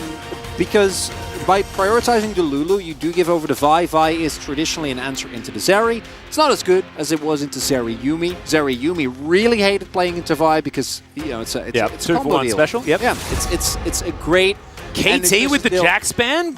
Question mark. So now D+ ban Renekton, right? Just the gentleman's agreement? Yeah. Okay, wait. I don't think they will. I think they will look to R4 Renekton here in case KT doesn't end up banning that one, which I don't expect is going to be the case, given that the availability of... I was actually saying like the Victor is still open, which is a great blind pick that you can go for when you're KT. Not going to be available as of now, and expecting this to be a Showmaker counter pick. Depending on what remains. If Renekton's open, I do think we're going to see that one snapped away for certain. Otherwise, the Taliyah, which has been a Showmaker favorite, is still open. And you might also want to pick that away, because Taliyah into Wukong into Zeri can be very efficient, and that's casted in. And that, to me, it's crocodile time. It is. I think that we're making handbags on the top side of the map. There we go. Canner, of course, wanted to make that a 7-0. Keen not going to be so lucky. Won't be able to collect his Jax because they banned that one away themselves. The Gragas, though, he can bring that one out. I don't know how many times he's lost on this champion. It can't be a very large number. Just because he hasn't been losing all that much just in general, has Keen. This matchup pretty good at nullifying the Renekton. See how that one's going to go. As Lehens is hovering singed, but we'll see what B2D wants to collect. Tengu Taliyah. I mean, it's B2D, right? And he was a phenomenal Taliyah player. Picking it away from Showmaker would feel nice. Yeah, I really like the Taliyah. So you have an incredible amount of disengage. It's really hard for the short-range D+ composition to play into you because they're playing into not only Gragas and Nami, but now Taliyah as well. So the dash threat becomes a lot harder to actually execute upon. Oh no, don't do that. Well, that is a lot of dash threat. Ooh, yeah, wait, hang on a second. That might make it worse.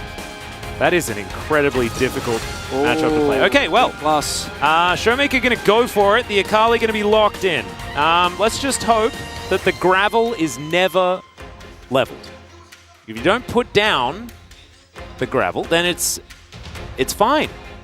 But before that, it does get very, very difficult to play as Akali into the Taliyah. Showmaker has been able to find angles in the past, and of course, you can't have it everywhere, but still.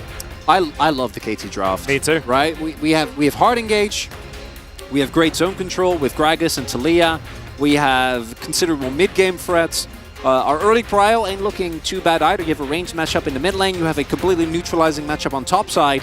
Now, the D+ comp does have a lot of explosive power. If we can get like a Renekton or a Zeri ahead early on, you can definitely have a big impact on the game. But as far as drafts go, the KT one to me feels extremely well-rounded. A lot of opportunities there. And if this was a D+ of the past, they'll be like, oh, they'll find the angles, right? They'll find a way. They'll be able to snowball, they're able to find the early team fights, maybe get Zeri ahead, maybe try and play towards that Renekton. But right now, I am skeptical, Atlas. I am not necessarily seeing it. D+ is going to have to convince us here with how they perform. They have been performing recently. Yeah, to be honest, even if this was a D+ that's in better form, you know, before they really fell off, I'd still be a little bit worried, right? Because this is a team that likes to play with explosive early games. Where is the explosive early game coming from? You have no pressure in mid lane. You have barely any pressure on the bottom side of the map, outside of the fact that it is relatively even. But if Cuz can get down there, he can nullify that one, so it's a bit of a wash. Top side's a handshake as well. Can definitely be a worry. Let's hop onto the Rift here for game number 1.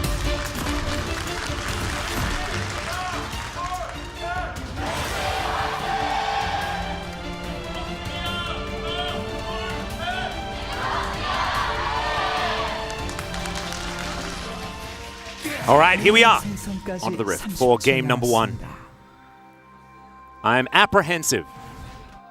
Until we see the first couple of skirmishes, I don't think we'll know. So, but I think as soon as we see those, we'll know very, very, very, very quickly. Yeah, the upside for D+, and I want to try and look for some light in the darkness, because as mentioned, I would vastly prefer playing the KT draft out in this one. If D+ do get ahead, which they have, I think, much stronger level 6 spikes. When you look at Zeri, Akali, Renekton, like Wukong, all of these are kind of unmatchable. Maybe KT overplays their hand. You can run into some damage issues. Bot side will be fine, but this will be a full tank Gragas. And Talia does take a much longer time to really become a big damage threat than she has in the past. So that would be my window. Try and look for very aggressive early objective contests. Try to look for some good skirmishes with your Renekton and your Wukong, your dive. But that really is most of what I can see right now. We'll see if D+ can make us a believer. Otherwise, if the game goes relatively early and KT don't make any major missteps and they get to the 1 items, 2 items without too many hiccups, then I think this comp is looking very, very good. It definitely is. Actually, I would have liked it a little bit more if Keen had decided to go for a little bit more AP, like the Comet Gragas variant. But I think I'm okay with this one anyway. I do hope that he still builds just a Catalyst out of nowhere, just because I feel like that item is so good. I mean, especially in Gragas, I really like it. I don't expect that he will. The tank Gragas truly completely negates what Renekton is able to generally do in lane. Ooh, that was a nice answer. As Deft fires back towards aiming. Aiming going for the exhaust variation here on the Lucian. Not a lot of hard engage, so I do kind of like it. I don't think you're too worried about being ruthlessly predated. There's also no cleanse on Deft, which is to be expected, but does mean that there is no chance of your exhaust getting cleansed off. So it's both offensive and defensively a really good summoner. You're also playing into Akali and Renekton, so if either of those ever gets on top of you, then having the exhaust is quite big. And yeah, he's pretty good at this game. Yeah, yeah, that's not surprising. People kind of forget, because honestly, like, Talia wasn't very up in the meta when BDD was having his true slump. I think it was only really Showmaker and Canyon playing it in like a few of those games in specific team compositions. But when she was meta, BDD was so good. Yeah, that was like the first iteration where she really was still... Because I know she kind of came back at some point as well as like the Pantheon bot lane duo. Yeah, I'm talking like the original 2018, 2017. Yeah, what we're talking about when she was both a genuinely good mage and also was able to roam way more than a mage should be able to. Yeah. And her wave clear was kind of nuts. Now, pre-6, expect to see BDD be very, very safer and have a lot of prio in lane. Post 6 does need to play respectful. Yes, you have your Unraveled Earth, but outside of that, you do need to respect the Olymp potential that Akali has, so 1 or 2 missteps can lead to some serious trouble. As right now, we do have Cuz making the way over. Clone will spot that. Yeah. Everyone's sort of knowing what's going on here as Canna is going to back away, giving the deserved respect over to Keen. So far, nothing really happening outside of a little bit of a farming gap between the bottom lane and mid lane in favor of KT. Nothing really to write home about, though, as Def taking a little bit more damage there. Ooh, also a bit of ebb and flow value. You love to see it. And looking at the current health totals, Bubble. well, aiming still has like, well, now he has only 1 pot, but he had 2 pots and 2 cookies, so gonna be feeling pretty good about his position in the lane. They also have a very good idea of what Canyon is, so aiming on the hands can play as aggressive as they would like to. Playing it out well, but so far, everything pretty slow, pretty calm. And based on these drafts, I think D plus Gear pretty happy about it. Taking a slower turn. But still, I don't think KT really has massive scaling issues or anything like that. You look at 5v5, you look at Siege as the game goes on, and this composition is very, very happy with things like Weaver's Wall and Cask available. Not to mention, you know, the poke threat of the culling that can just be fired out. Yeah, their zone control is just incredible as, ooh, Kana 6. All right, there's the Dominus is Keen. Can he get away from this one? As he is going to have to flash, but Canna's going to flash after him. There's Cull the Meek. Will we have a slice and or a dice as the Dominus is doing a fair bit of work with the body slam? It comes back first. And so Canna kind of throws his flash away for nothing. Or if you have a back there and you have your Coalfields, then maybe you can actually get the kill. That would have been amazing. But Kana, crucially, not having the damage available just yet. And, oh, Keen, okay, look at that. All right. Going in 2 directions. We'll see what he ends up going with as Kana does pick up the whip. No, he's just going to go Barmies and Catalyst. Kind of love that. Could happen, yeah. Could very well go for a... Could even... Although into D+ is not great, but I love Abyssal Mask. I feel the item is underbuilt. Not in this case, I just want to remind everyone that it exists, and it's great. You can mitigate some Dominus tick damage. Yeah, I mean you're not doing it here, but in some cases you might wanna. Canyon coming in, Cuz just going to secure the Rift Scuttler though, so everything's going to be fine. BDD completely out of mana. Showmaker not dashing at the moment. Cuz going to clear out this control ward, and first strike going to be an Ocean, as we could see in the pit, and that means that takes up a slot of a soul that we're kind of okay with not seeing. Might be an exciting one. Hoping for Hex Tech, just because Hex Gates are fun. Hex Tech is the most fun, by far. It's also objectively the best Rift for D+, I'd argue. Because Mountain Rift's the worst, because then you're playing into choke points everywhere against that doesn't seem Gragas, Talia, and Talia. That's a nightmare. And also thematically, obviously, Talia loves Mountain Rift. Oh, true. She is. Think about the lore battle. I know. Yeah, and also, you know, there's more walls to ride on, which is extremely minor and doesn't actually matter. But thematically, I think it's a very cohesive. No, I think I'm 100% with you. But if it's Infernal, then the open spaces are quite nice for D+. And if it's Hextech, then flanks become a lot more readily available. And at least Talia will have a harder time. There's still also Gragas, so if Keen does his job well in teamfight, you're gonna really need to find some good angles and not immediately get body slammed into cast or have your fight broken up in a similar way. As now level 6 has been hit, we do know that this is where the Zeri and the Lulu do gain a lot of lethal power. Kellen doesn't have Wild Growth just yet, but just Deft having access to it. Plus, that barrier is quite large. Well, Culling's going to be used. Deft is going to hide behind his wave, and that is going to eat a bit of that damage. Aiming also going for the Noon Quiver instead of a Serrated Dirk, so won't be having quite as much power at this stage of the game specifically. So that's a bit of respite for D+ Gear as Kellen fighting against KT Duo. Yeah, I quite like that because the early laning power to me is not as relevant in this specific matchup as just getting to your mandate go for spike as soon as you can. I'm into it. As, ooh, just timed out. But we should get spotted here nonetheless, but I don't think they can contest it with Lahen's backing now. So it should just be a first raker. Not the most exciting a Drake, but one that D+ definitely would like to pick up with this current composition. Do note, BDD does have his ultimate available, so they can look for a contest, but with aiming now also backing, looks like they are going to forgo that and are instead just opting into a play towards the Herald. There is some vision there, and with DK using their turn to take Drake, I don't expect them to contest this Herald. So a bit of a handshake. Now, ooh, hold on. Okay. Never mind, yeah. Showmaker's rotating over. BDD throwing rocks at Shelly. Allen on his way as well. Lahen's going to get backflipped on it. Showmaker, he can go into his Shroud if he'd like to. He flashes, avoids the rocks. He's still in the Shroud, but no, he's targeted. Never you mind. He gets down as Showmaker gets out.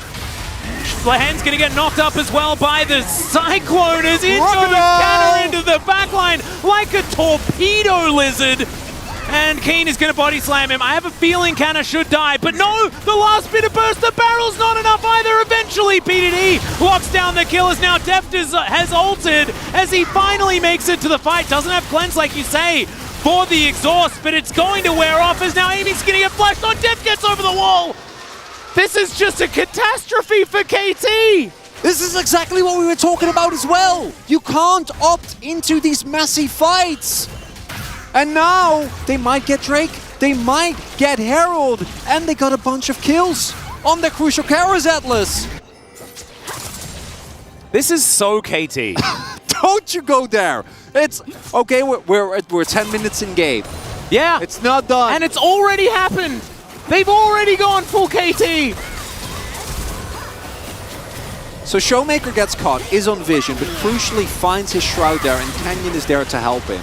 Then gets away for a really long time, and then it's this cask from Keen that saves this fight from being completely unsalvageable, because if Kana has backup there, KT is really screwed. The downside is that Deft joins this fight from this point onward. They overchase for a kill onto this Renekton, and we know Aiming doesn't have a lot of power right now, doesn't have a Dirk, and already used his Calling earlier on as well. And with the barrier in particular, Zeri, in a fight like this, where everyone's cooldowns are already used, and she has full space, is incredibly threatening, and now... Oh man, the results of this are just obscene. Yeah. Because Showmaker not only survived, but also came back into the fight and got a kill. And so now this matchup that was largely nullified by A, the range in the early game, but B, the Taliyah having rocks to put down and can take control, it becomes a little bit less good and more Akali is still an assassin who can 100-0 you if you don't find rocks in the right position. Now, on a positive note, BDD went crown. So he will be fine in the all-in as long as he has his crown. True. And it is actually decently tough for D+ to reliably proc it. Not just Showmaker, but in general, they don't really have a lot of range going on. And that was the best case scenario fight that we had there for D+. I do want to reiterate that that's a great start. It was looking good. As I think it's just going to be frozen hard, Atlas. I'm sorry to disappoint you. Aww, and me as well. We're not Catalyst thing. I'm just a bit of a Catalyst fan. I have been for quite some time. Lance doing a fantastic job for his bot laner. Ooh. Just seeing how much damage from minions he can take. Yeah, just making sure that the Aiming can get all of those. Very nice. And there's no objective on the map, nothing that he needs to contest, so can go for that. But give one or two or more of those fights to D+, and it doesn't matter that you're tanky, you're going to get dove and you're going to die. Because then you don't hit the damage thresholds, and you can't actually kill Kana. Or you can kill Kana, but then you can't kill Deft. So you're going to run into some issues if this keeps happening. Now, Showmaker with the Proto Bell, or with the Rocket Belt rather, showing that in lane, proccing this crown still not going to be the hardest thing to do. Yeah, you can walk up and kind of just hit him. Drake is, I'd say, pretty important here. D+ would really like to look for this. With the amount of mid and early game power that they do have available, no Sunderer on Canyon just yet. Yeah, they have Shelly though to put down in that mid lane. That is a lot of pressure just inherently put down as Lahen's back towards this bottom lane. A bit early if you want to kind of try and combine that. Well, that's true. It hasn't actually spawned yet. It's like 30 seconds. So instead you were talking about a dragon. I'm like, I just assumed it was there. No, that's my bad, Atlas. I should know. We have casted together a lot over the last 2.5 years. Particularly, I'm a bit of a Ron Burgundy, you know? Like, you put it in the prompter, you put it in my brain. Put it ahead of trust. Yeah. You shouldn't trust me. I'm not a very trustworthy guy. I'm notoriously unreliable. Well, no, that's actually not true. You're one of the more reliable people I know. I'm very predictable. Yeah. Level 11 now hit for BDD. Does buy a stopwatch, and I quite like that. I do think you have the power when you're KT. If you can get yourself some early prior. We do have Deft and Kellen waiting, maybe looking for an all-in opportunity, but you know BDD is there. And so is Cuz. Yeah. Waiting at the ready. Deft just going to ski out of there. Not wanting too much of this one. Ooh, Kana's Gordrick level 11 as this Renekton. Cuz is on vision. He doesn't know. Yep, Showmaker is as well. As there's the tidal wave into the backline goes Showmaker immediately as the Weaver's Wall comes on through. Showmaker is absolutely fine right now though, as the perfect execution does get him out of there. Keen just waiting, does still have his teleport up. It's unleashed as well as BDD just throwing these volleys out. Looks like D+ Gear just want to take themselves this dragon. As the crown is going to be broken. Def just fighting off BDD right now as the teleport flank comes in. Let's see whether KT can find this fight. I don't know about this one. Gets over there. There is a crocodile that's looking real scary. Spotted just slightly as the Drake is going to reset. Oh, now they should be fine. All right, Phalanx is rebuilt. All right, let's see whether KT can hold the line as they've started this dragon now themselves. It's going to be a 50-50 as Canyon. It's going to be hard for them to get him out of here as they do just lock down. Cuz he has to flash out. The Vault Break is going to come through, but Slice, Dice, and Canner is fine. The dragon will be secured, and D+ Gear just get out of there, and it's a Mountain Soul. That is good news for KT. Oh, what? In terms of Rift, absolutely. In terms of if D+ gets a Mountain Soul, this game is not playable, and you don't have the damage. You have a Crown Talia and a Tank Gragas. Oh yeah, they already had damage issues. That's very true. But the Rift itself, for the next 4.5 minutes, so KT feeling good. Thematically, it's a smash hit. And you absolutely. love choke points when you're this composition. The problem is that right now, even with ultimates being thrown in the wind, Rakana not getting that engage, KT actually really respecting that. Even without the ultimates right now, the composition of D+ is incredibly strong. Just base levels that they've been able to get right. 11 on Showmaker, 11 on Kana, Gordrinker, Spike for the Renekton. Showmaker with that early kill already on his Rocket Belt and Boots. So they need to respect, because if they take a bad fight there, they just lose the game.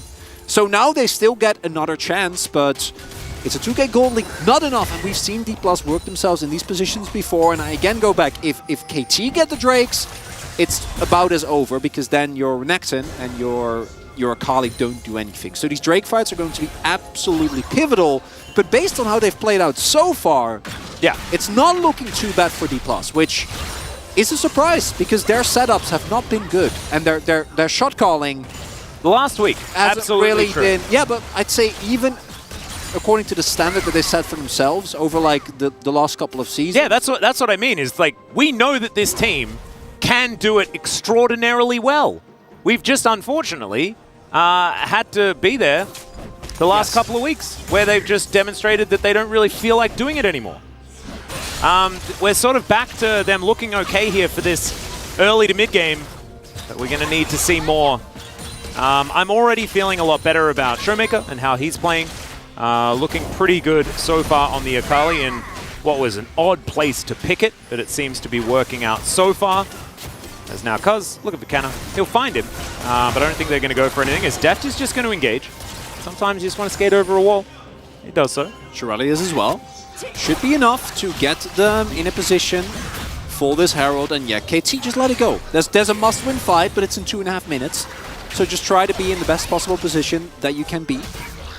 At that point, don't need to. Second Herald is it's whatever. Yeah, you're too cool for that. Yeah, you don't care. Yep, that and school, all those things. And you never panic because you're cool. Yeah, well, I mean that's looks simple. Yeah, well, but I guess it's all cool kids. It's all cool. Well, they're the cool kids. I don't know if cool adults don't panic, but I assume they will. I think cool kids turn into cool adults, though, eventually. Well, I think that's how it goes. What if you're cool in high school, but you're not cool when you go off into the world? That happens. That is true. But maybe you are still good with performing under pressure. But it might not be related to you being cool. as a kid. Yeah, maybe it's not about being trendy. It's about your temperature. It's about a mindset. Yeah. Yeah. We need to actually interview someone from Live Sandbox to ask them exactly what they mean by this and whether adults can ever be cool. Because I'm pretty sure I'm incapable. There might be hope for others. As BDD, with his crown, going to be coming out here. And we were talking about it, and we already had doubts about the damage situation. I understand Crown being built into Akali, especially one that manages to get a kill. And it makes me really worried for how this game is going to look. Just because their ability to kill anyone is low. And that's kind of what you have to do if you want to stop D+Kia from just doing whatever they want on this Rift and then taking a Mountain Soul, and then you do even less damage. Like the snowball effect is, you know, something that is relatively common here in League of Legends is current meta. The largest understatement of the year. But it's only going to be worse. As Extendo Beam lands onto Lehens, takes a fair bit of damage from that one. As aiming, wanting to find this fight against Def. Tidal Wave. It's going to be thrown out. 35 seconds on this Mountain Drake. They won't have a big tool. It's one disengaged tool now gone. Not going to be available. And do note, D+ can even say, we'll let this one Drake go and try and look for a turret. I personally prefer it if they do heavily contest on this. BDD does teleport as well. Same for Kana. So they are going to be matched at least for now. Yep, BDD still stacking up his Archangels for the next little while. Has a stopwatch. So does Showmaker, doing a little bit of a best item check. Band-Aid is there as well, though. Ooh, it's very AD heavy. Looking to go to what I assume will be a Bloodthirster. Doesn't have the Vamp Scepter just yet, so needs to be careful not to take too much damage. Oh, there's the culling. Is Deft going to have to dash out of the way of that one? Does so. Gets the heal from Kellen as well. Holds onto his barrier for now. Teleport towards the bottom lane is now Keen. Going to explode one of his barrels. I thought as we panned back there that Keen had just thrown his cask out, but he hadn't, so it's fine. At least for now. Backflip there from Showmaker. Does he use Keen as a taxi? Body Slam makes it very difficult for the Akali to play that one out. BDD does a TP. He is on top wave currently. Yeah, Canyon going to put down the Rift Herald. Now, D+Kia going to push this one in. Look at BDD. Yep, BDD coming down. He's ready to ride the wall in, and there it is. Weaver's wall comes down. Cuz looking for a target. Doesn't quite get one. BDD's going to have his crown shattered. As Canyon gets spotted out. The bubble is so good! It lands onto Deft and he's delivered into the back of the team, but they haven't been able to kill him just yet. Now he's able to free hit his Cuz. He's going to go down first. They didn't have the damage! Who would have known as the Shuriken backflip is going to be the end of Keen? And D+Kia, they can go to a Baron. Starting that one up immediately, Atlas. Oh god, it's exactly what we feared! They just don't have the DPS. It's not enough. BDD doesn't have his transformation yet. He has only a crown. Oh, yeah. no. Backflip. He's going to deny some of the damage. He has a broken stopwatch. Yeah, throws him into the ground. That is definitely good. As, yep, there's melee range. And Showmaker's going to easily be able to pick that one up. Collects a Baron. That's going to be game. Well, he was there. And it certainly should be. Yeah. Because not only do they get the objective, they also are able to get as Deft tries to sidestep, then walks back into it. But look, the damage isn't there because of this beautiful re-engage from Canyon. Yeah. Canyon takes out aiming, and with aiming not actually DPSing Deft, they don't have the threat. Yeah, because he's the only one that really does any. And then, yeah, this is I don't know why we're showing this again, to be honest. It's sad. BDD, yeah, that stopwatch as well. This is what Talia, as good as she is, has run into in the past, particularly with the Crown build. If you don't get a good game state going for yourself and you fall behind early, you do very little. And right now, you basically don't have you have like half a damage item in total, because one hasn't fully built yet, the other one doesn't provide that much of a threat, and now the game state abhorrent for KT because they already had damage issues, and now D+ got a Mountain Drake and are looking at a soul. Yeah, this, I mean, honestly, for KT, it's a very unlucky soul to have come out, but it's also would have been a great one for them to pick up on the other side. So I guess maybe you can't even look at that as a negative, as D+Kia are just, I don't think that there's very little chance that they can lose this. I mean, it's one kill away from a perfect game right now. But yeah, it's bounties are on, and from this game state, we don't expect D+, when they get to this far, I expect we'll be just fine as Showmaker is applying pressure inside. Lakeen can mitigate, but to what end? I ask you, do you think not that losing isn't the same as winning?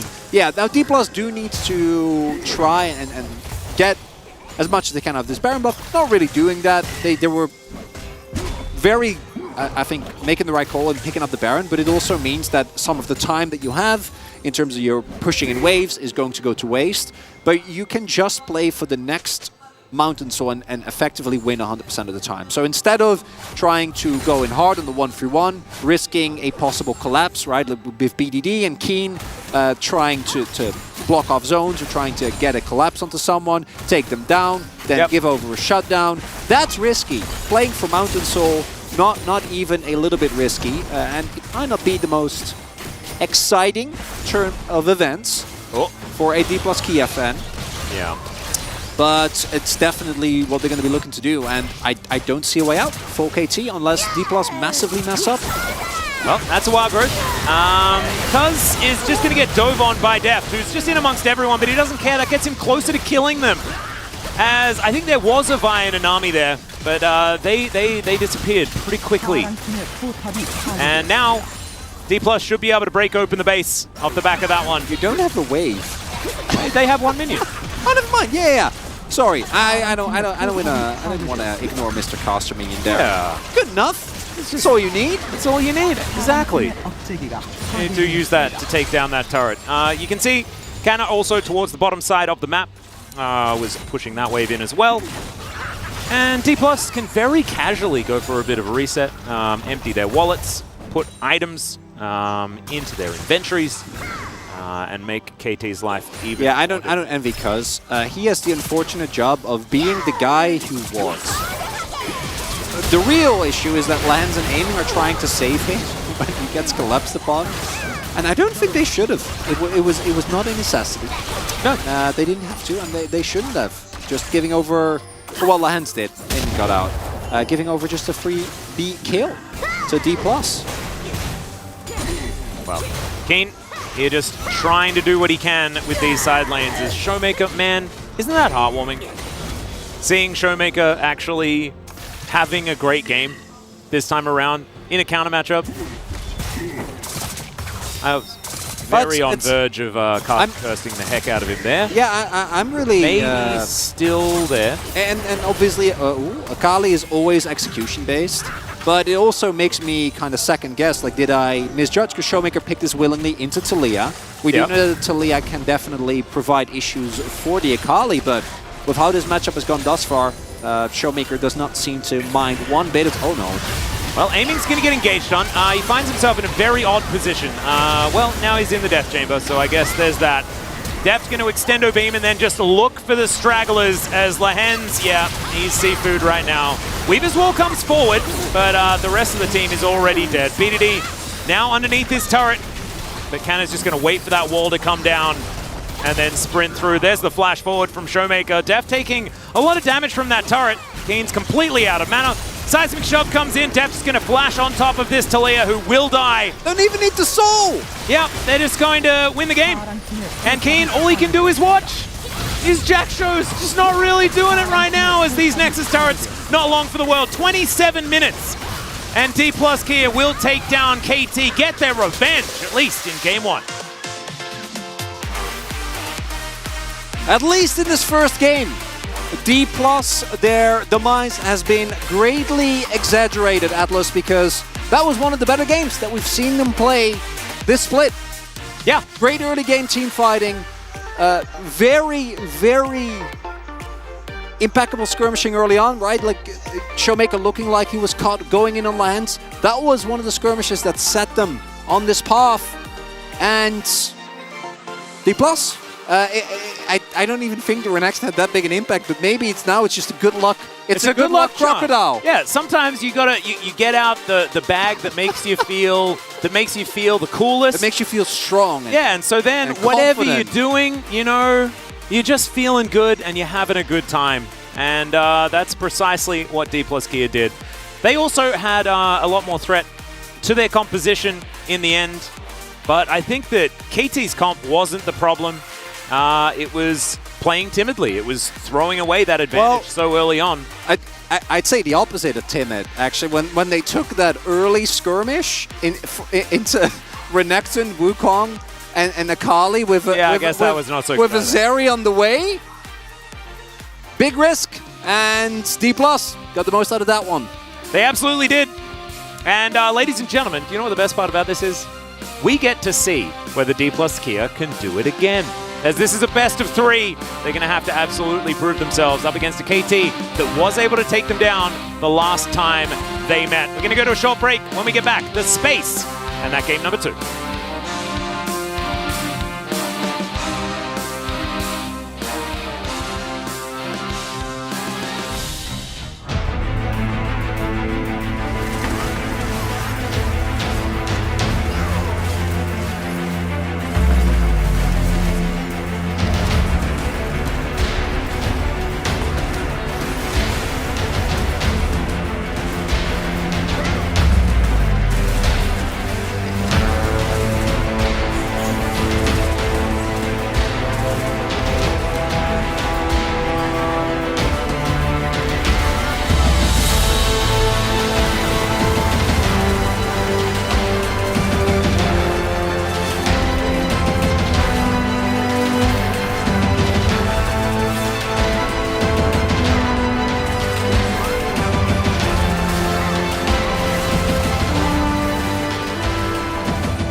가자. 나 좀 멀고. 설계 바텀이다. 남이 높을? 아, 예, 크게 쭉, 크게 쭉. 크게 가자. 나 그냥 쭉 갈게, 이거. 그라도 고. 야, 그라도 고. 내가 생각할게. 막자. 나 살려주세요. 안 맞을 건데요. 미드라인. 미드 가면 끝날 듯. 베리 조심. 아, 나 배려도 있어. 나 풀 박을게요. 화불 가. 미드라인 하자. 나 타워. 웨이브 지켜야 된다. 나 테리스. 웨이브 온다. 이거 웨이브 지워야 돼. 테리스. 웨이브 지워. 버프 있죠? 그라 높을. 나이스. 밀어버렸고. 네?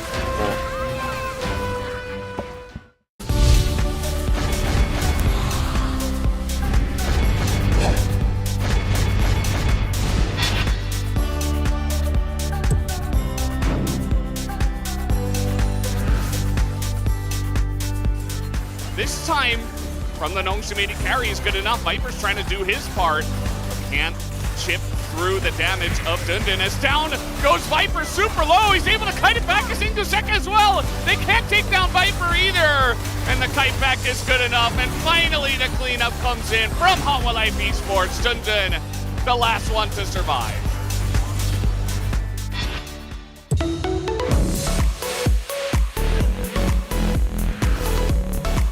Doesn't even seem to mind as the wall is going to be set up. Okay, tidal wave is decent. It's now D+ Kia. They dive on.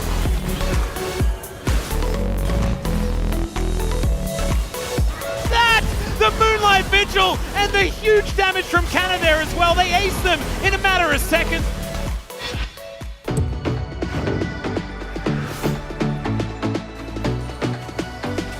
He is very, very scary. And as we can see, now diving forward, Tibbers is going to connect onto Delightus. Chovy goes golden. Dudu is extraordinarily squishy, but still does so much damage. Doran, can he actually create the space? The answer's no, as it's a double kill now for Bulldog. Yeah, as Bulldog flies into Effin Karis. Chaos Storm, he's going to bask in it. As Grand Challenge going to be issued. Dudu going to look for the kill onto Karis. He's going to get it. Now he's looking for even more. Oh my god! He does have... Oh my god, what is this? It's insane! He's a god! He gets the double! And now Morgan is chasing after him. He will flash, he will get the crush, but it's another riposte! And Dudu's still going! Oh my god, this player may have just saved the game for Quandong.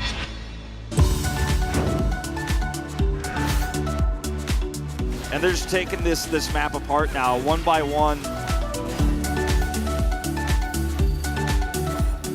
turrets falling and the push in mid. Oh, Teo, this is real dicey. As he flashes, Trophy picks up his 7th. He's tied with Score now, as into the back line goes Peanut, and he's going to be able to help take that one down as well. That's another one. And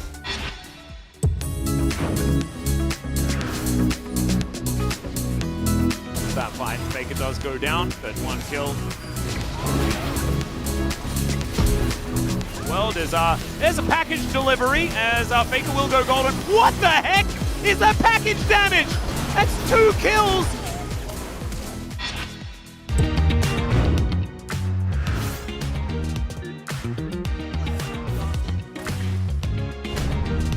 Okay, hold up.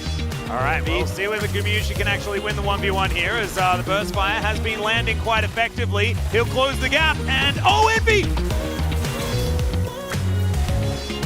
gets into the brush and picks up the solo. Oh, man. The singular Cloud Drake, I think KT might just want to go back, buy some items with holds. Or TP the Jax once again. Here we go! Oh man, another 3-man Counter-Strike! You gotta be kidding me! DRX is not checking their flanks, and McKean is just styling all over these kids.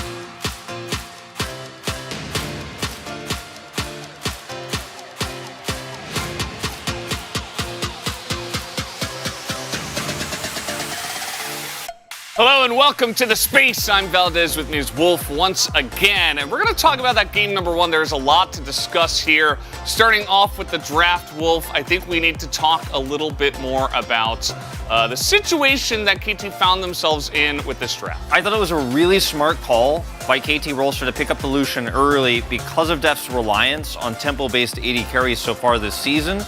So he's forced onto the Zeri here. And it feels like, all right, yeah, aiming is also oppositely to Def, very weak on early game AD carries, generally speaking. So you're taking an L there to try to defeat Def's extremely strong Lucian. You ban the Caitlyn, right? So you're taking away the power moves. And then we get to the later parts of the draft, right? This Taliyah comes through blind. Of course, you're on blue side, don't have the opportunity. The Akali counter pick is really good. And they get both what they want in the soul lanes. They get the Kana's Renekton, which is also left open here. I think a huge mistake on the side of KT Rolster. And then it's a game where, as KT, you have to have a tempo advantage. You have to be pushing the advantages nonstop, using the Taliyah's Weaver's Wall, try to get macro advantages, and always be in control of the game. If you lose control for just one moment, the game is so difficult to play out. And what we'll see when we look at some of these upcoming highlights is one very close fight on a Rift Herald is actually what decides the game. Yeah, this was it. This was like, we were watching this and we were both like, oh boy, game's over. Like, we were actually like, oh man, because they have a lack of damage. They needed to get ahead. Even the casters were talking about this, right?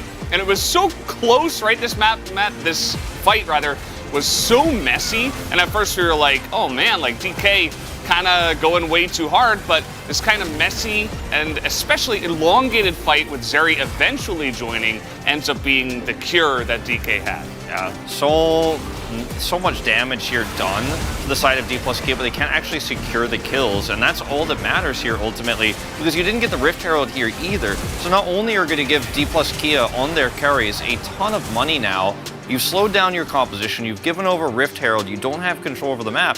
BDD buys a tier extremely late in the game. He's already, gone down the path of taking the crown build here because of the composition of his opponents. I think if he could go back and play the game again, knowing the mid-game game state, he probably would have actually gone for a different mythic.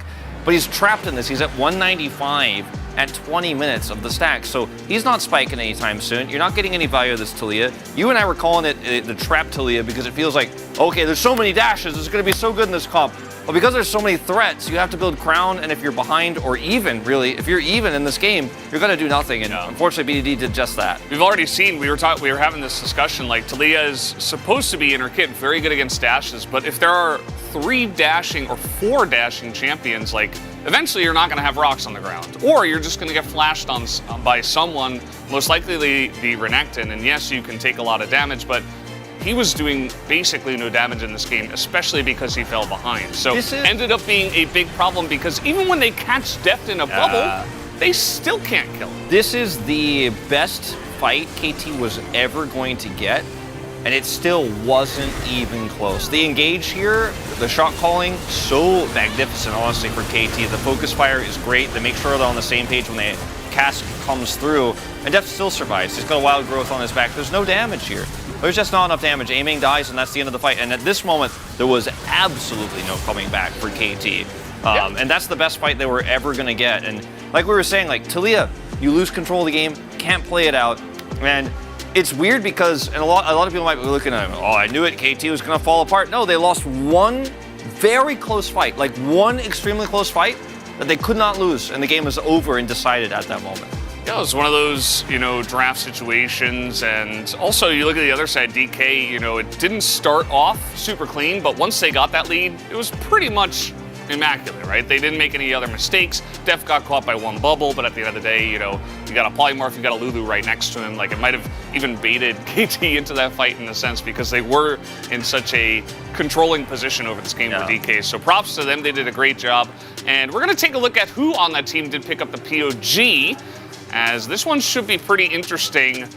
I think, it might be a little bit of a split vote here, and it will be Showmaker in the end. Yeah, Showmaker had a pretty good game of the Akali and really made the Taliyah struggle. And this fight, actually, interestingly, it's chosen as a highlight, was a huge mistake by Showmaker at the outset of the fight, but the team actually turns it, and his error baits KT into a fight that they should not be forcing. Calculated.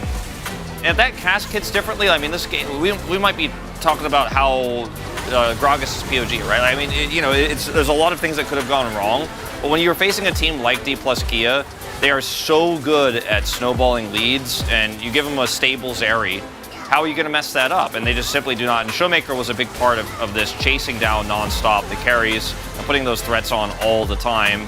See what the vote looks like here. I ended up voting for Kana this time around. We see some votes for Deft. Canyon vote there. Yeah. It's very split. I mean, it was just one of those, it's not like the 5 fingers, it's the fist of DK that are like, okay, we're ahead, we're gonna kill you now. And that's kind of exactly what happened. But we are done here on the space, guys. Let's go back over to the casters for game number 2 and see if anything changes in this one, or will DK just pull out the 2-0 back to Atlas and Chronicle. Thank you so much, gentlemen.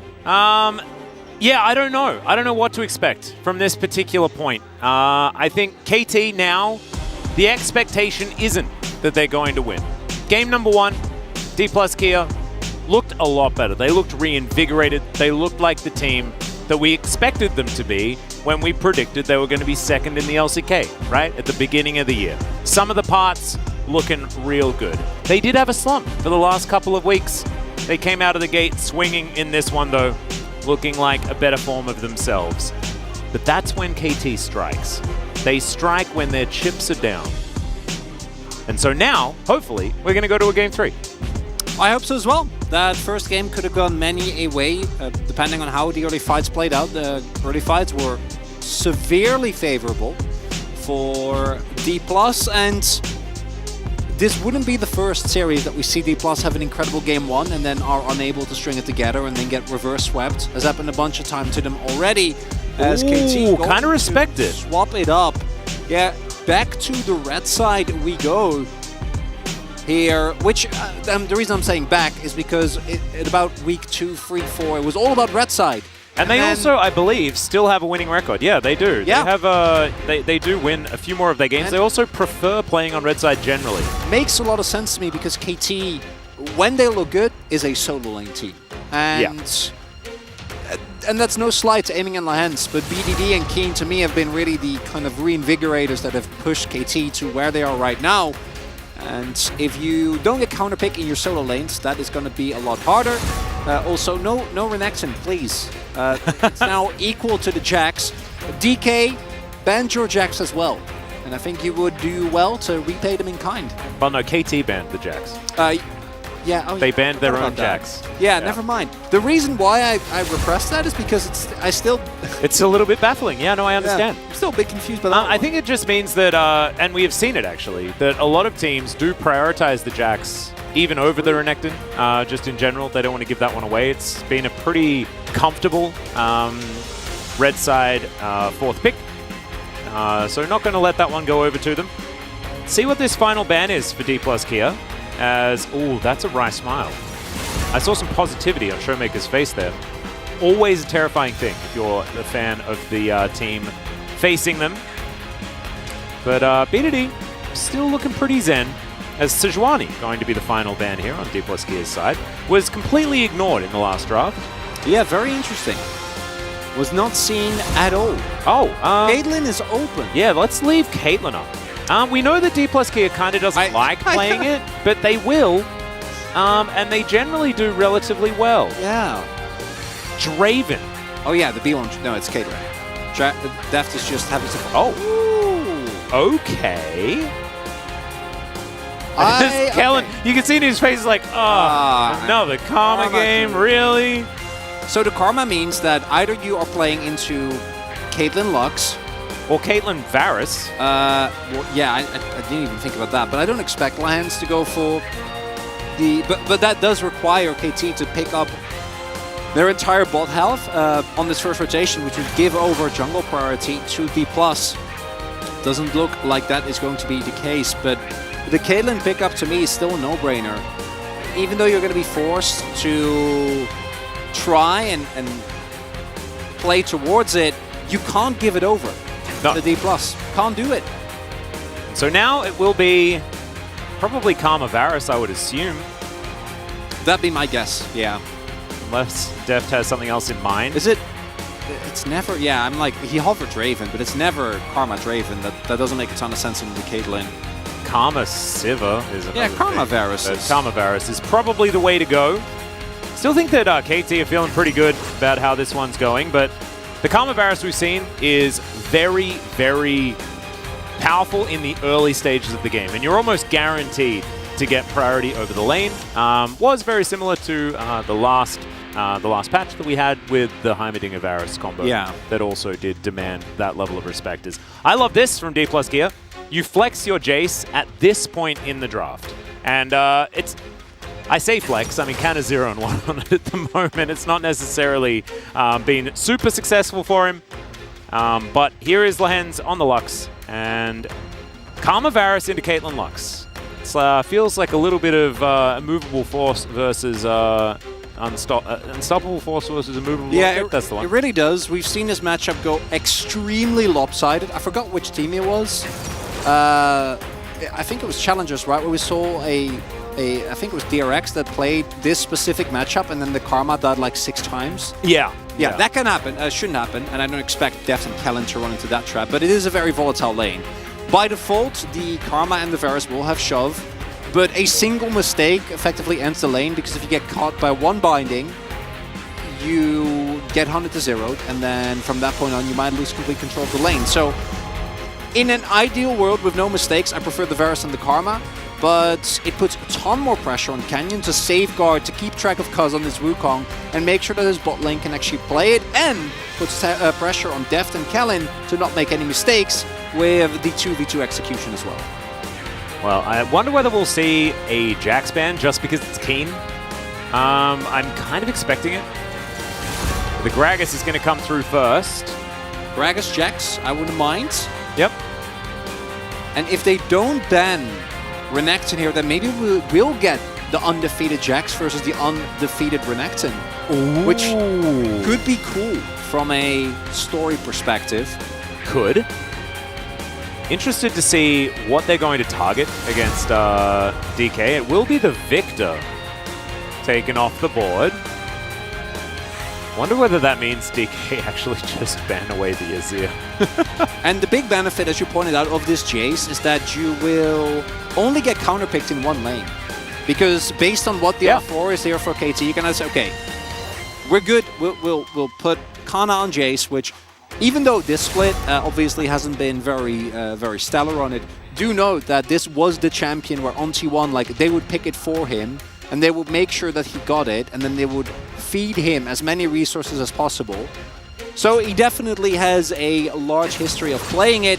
Going to be the Scion here, and this to me would be a sign we go, hey, what about Cho'Gath? Yeah, what about Cho'Gath and Nidalee? Nidalee?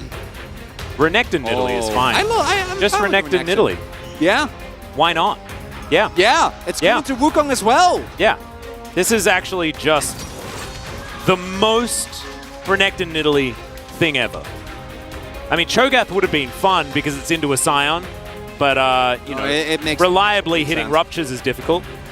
So yeah, the classic. You have the El Clasico. It's particularly for D+, who ran a very similar comp as My hair is in trouble if I bet it, but I won't. As BDD, all right, he's taken the Akali this time around. He wants to feed Showmaker a bit of his own medicine. And based on Elise game that we saw Canyon play, you'd be scared. I mean, based on any other Nidalee game that Canyon has ever played, you're feeling good. What do you mean? The Elise game that Canyon played. Oh, right. Yeah, no, as DK. Yeah. Oh, sorry, I thought you were talking from KT's perspective. I'm like, no, I'm pretty sure Canyon's Nidalee is one of the most terrifying things in the universe. It is. Yeah.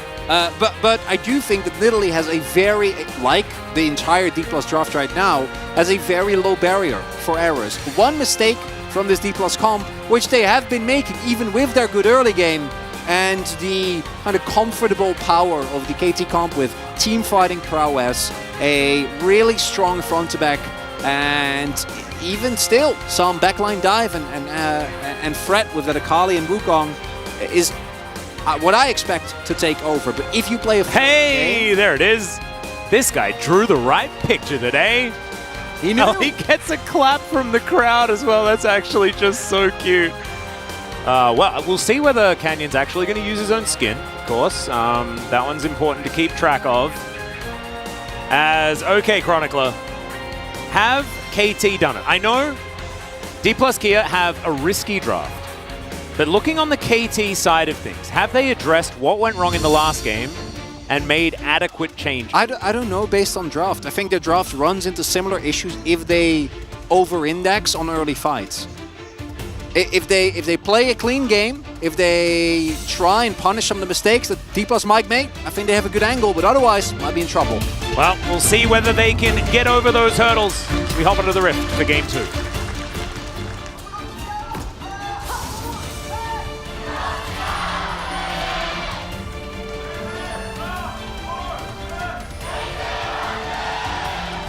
All right, the fans at full volume. After that one, it's KT, they're not wasting any time. They're just going to walk straight into Kellen's Mantra Q and go home. And, oh yeah, I'm Deft going for Lethality, definitely the right choice. I haven't even talked, but this is also a Pokemon from D+. Yeah. So, into the hard engage that KT have available, which is mostly Wukong. Their pick's great, but their hard engage is kind of lackluster. I've been very long, not been a fan, very vocally, about Scion as your only form of hard engage because it's very telegraphed, and as a great way to reliably start fights, I don't love it. The roaming potential and the pick potential is definitely there though for KT, but if you have a Vi in this comp, I'm like, yeah, it's locked in. The Wukong to me struggles a bit more. Looking at the overall compositions, I gotta say, like this D+ comp, if I hadn't seen them lose the game from a 10k gold lead with you besides me, I'd be feeling real good. Particularly after the previous game that we saw where it's so funny because the comp is over. So incredibly so the entire similar. top half is the same, right? Yeah, the top half is the same. What was the bot lane?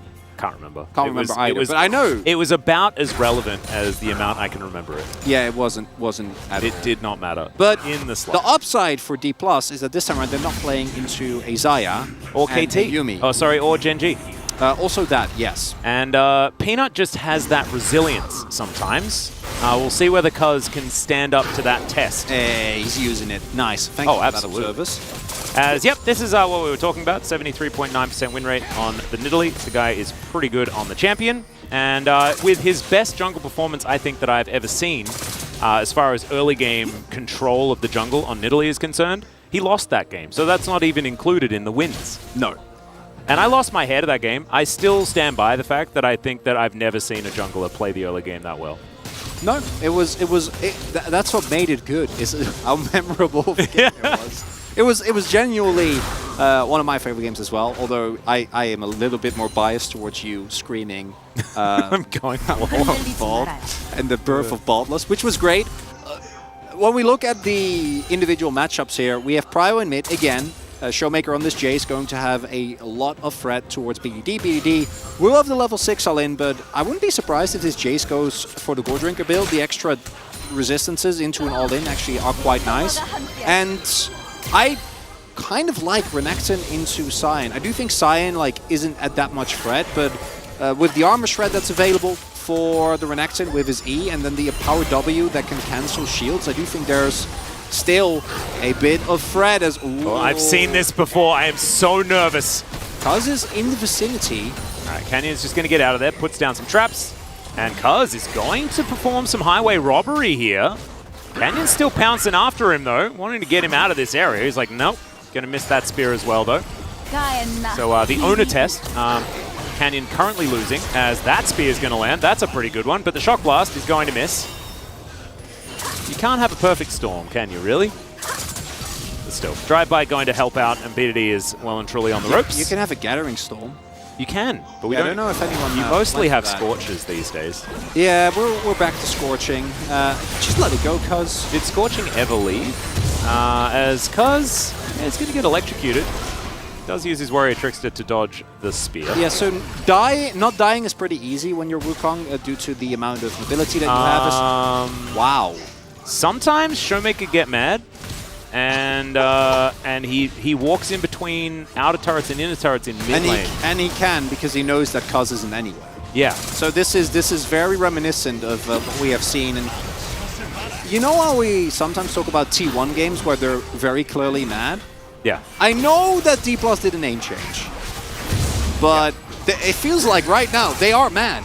Oh yeah, they are now mad. Upset. They stopped being Damwon, but they never stopped being now mad. That's absolutely true. As this is not the state of Caitlyn lanes that we really see. Lehen's 100% win rate on his Lux. That's certainly good news. The state of the game right now in the bottom lane isn't pointing towards that remaining true if this early game is anything to go off. However, D+ Gear have a very geared towards the early game based composition. Yeah, this is what needs to be happening. But it's happening well. And that's still a good sign. Aiming is able to catch... it's fine. Sometimes it's ult wave. Yeah, it's ult wave. No biggie. Keen doesn't have his ult available. I would get out of there as Kana, because he will hit it off of this wave, and you don't want to get ulted and die. Yeah. I feel like Kana was just kind of jealous of Showmaker proxying, so he's like, well, it's now my turn. He also hasn't backed yet. And he was just doing that off Showmaker base. got the experience, but that's not fun. Very sad. Yeah. So, early snowball has started. We have a Dirk for Deft. We have Canyon living in the enemy jungle, and Wukong, of course, as mentioned previously, staying alive is pretty doable as long as you don't waste your clone cooldown and don't get caught off guard by the middle lane. But doing anything or winning a duel is not happening because you are great into either tanky people or AD people, neither of which you are playing into. So Canyon just going to be able to keep zoning Kuz away. And for KT, it's just we're hanging on. Yeah. We're trying to just survive Atlas. That's all we need to do. They're doing their best. As KT just want to be Caitlyn Lux in this lane. No, not But it's allowed. so hard to be Caitlyn Lux when there's Varus Karma being Varus Karma at the same time. Look at this as well. Like, they're setting up slow push. They have topside vision. So the moment that we do see Kuz appear on the topside wards, which I think is right now, I was going to say I wouldn't be surprised if Canyon just runs it straight towards the bot side, but is somewhat low. Might not want to take that risk. Ooh, love that interrupt. As Kane going to chase after Kana here. Kana might have to go home. This is actually really sick. Very nice. King going to be able to just shove out the wave. and be fine. Would have actually loved it if he just let that kind of simmer and force Kana into a more awkward position. As mentioned, this is how the matchup should go. If you get caught by a single binding, you die. But as long as you don't, and you use the shoving power that you have with the Varus and the Karma, and you keep aiming and Lahens locked underneath their turret, they are going to have to try and farm while simultaneously dodge your poke, while also trying to find a kill on you, and like all those things you can't really do at the same time. So as a result, you really end up doing none of them. Showmaker, even a Shock Blast would be huge here, right? He just hits a shot. Yeah. Like, wow. Now you probably got to abandon your turret. Wow. Yeah. Well, this is like, and it's 0-0, but it's also so much winning that D+K are doing. Is Cuz is going to take a spear. Canyon going to fight him, and he's very happy to do so. He's got his Hextech cookie, not going to be baited into walking towards BDD there, as we can see. Yeah, you win 1v1, but if Akali gets involved, things get dicey, so... Still though, Herald's going to get started up here. Cuz is relatively low, is a level down. And yeah, this is the most win game, a win lane, win game type of draft that I've seen, and they're winning lane so far. But it's also good. like, it's not even necessarily that, because they also pick champions that win lane pretty well. You know, they're pretty good at it. Yeah. So it's KT playing off the back foot pretty considerably and out of this. In my opinion, the Caitlyn trough has become more of a Caitlyn, like a little bay. When you're... Oh, right, yeah. When the game state is looking okay. Oh, God, aiming. Yeah, now it's a Caitlyn cliff, though, as in goes BDD. Showmaker taking a bit of damage there as BDD makes it out. Just going to press his Akali buttons and have an okay time. Yeah, Caitlyn aiming went for an early Vamp Scepter. Says a lot about how he's feeling about his laning experience right now, which is not great. And yeah. roams like that are very, very valuable, even with Kellen not actually picking up a kill, because just forcing BDD to ult means that both their contest around objectives is going to be easier, and it also allows Showmaker to play much more fearlessly, because if there is no ultimate, there is no kill threat. And BDD, as a result, is not going to have nearly the amount of pressure that ideally he would like to after getting a couple more levels, after withstanding some of the early pressure that came through. And are these like extra junglers or top laners? I'm not sure. As Cannon's just going to walk in, look for Krugs, and then hop on over and grab the wave. And then Keen's like wondering where his wave is, and he's going to also just like... We're not even laning against each other anymore. It's just that the top laners are between each other's stuff. What? I want League of Legends to be... It's supposed to be a wet noodle fight, not like an agreement to go to different pools. One's going to the wave pool, the other one is going down slides. Yeah. It's not very fair at all. As Def wants that last plate, he will be able to get it. As Callan going to have the cupcake and not get punished for it. I wish we were all like that. As Showmaker will get delivered some gold here. Here's a Cyclone onto Canyon. He's going to have to flash, but there is the second activation. Primal Surge comes down. Canyon trying to pounce his way out, but there's the Nimbus Strike. Cuz, can you actually get this? Oh, no. Oh! They block it, though! So never mind, Ace in the Hole not going to be enough, and now the fight has started. Def taken down to almost 100 health here, as Kellen going to heroically save his AD carry. And that was almost a first blood. Don't get over ego! Oh, God! Oh, I'm so scared. Okay, now the monkey's back. Cuz is back. Canyon slinks into the brush. So much action. There's too much action for my 0-0 game. Cannon, don't you hit Keen. You guys were swimming in different pools, remember? Go back to the wave pool, Connor. Come on. After all that, there's no first blood. Yeah, nothing really happened. Outside of the Rift Herald going into this turret and D+K having a good time. Oh, did Showmaker miss out on the plate goal? No, did not, as we got the confirmation there. And Canyon, the mobility of the Nidalee is really, really big in this given instance. Fortunately, they are able to catch the ultimate from Caitlyn there. If Aiming got that kill, things would have gone very differently. But now, you are still in firm control here as D+, you're 3k gold up. And This is 3,000 gold passively. Yes. Well, sort of. It's just off of laning pressure. Like Yeah. it's just And jungle blades pressure. and gold. Yeah, of course. And this is the hope. reason why. And with the builds that we see D+ going for, like they still have a big spike ahead of them. Canyon doesn't have a first item yet, and we have 2 tiers that are currently being stacked up. So Showmaker and Deft, once those items complete and they get the transformation, there's still a lot of power ahead for this comp. The saving grace is that we are looking at Camtech Soul. Oh yeah. That one is not too relevant. The individual Drake's still very nice, as the Infernal will lend some much needed extra lethality to the D+ comp. Not the stat, but you know, being more damaging. Yeah, more damaging. I should be a little bit more precise in my phrasing there. No, it's fine. I liked it. No, thanks, Atlas. Yeah, I Appreciate like that. it. You know, you increase the level of being lethal to the opposition, so I think it's well, absolutely fine. If there wasn't a stat called lethality, it would be fine phrasing. I think it's the stats' fault, not yours. Oh. You know, I don't know if I agree, but I appreciate you. I like armor looking out for me penetration like personally. Because I'm an old man. I mean, it still exists. It's there. Yeah, I guess. 흔들리지 Well, having a look at the money. That's a Caitlyn Lux lane as well. Yeah, the Caitlyn Lux. The Caitlyn is down more than a BF sword. We're feeling better about the Karma first pick, don't we? Well, yeah. Kind of. I think this is like, and I think now I understand the D+ Kia apprehension about the Caitlyn first pick, because yes, if you do pick her in the right spot, she can be really powerful. But if your opposition then says, oh, you want to get early power? Why don't we show you what early power is? And then the Caitlyn sort of never hits that point. It goes from a trough to a cliff. And you just run into the cliff. No, you start at the bottom of the cliff. You never fall down because there's nowhere to, you can't go further down. You're already at the bottom. You started from the bottom, now we're in the bottom.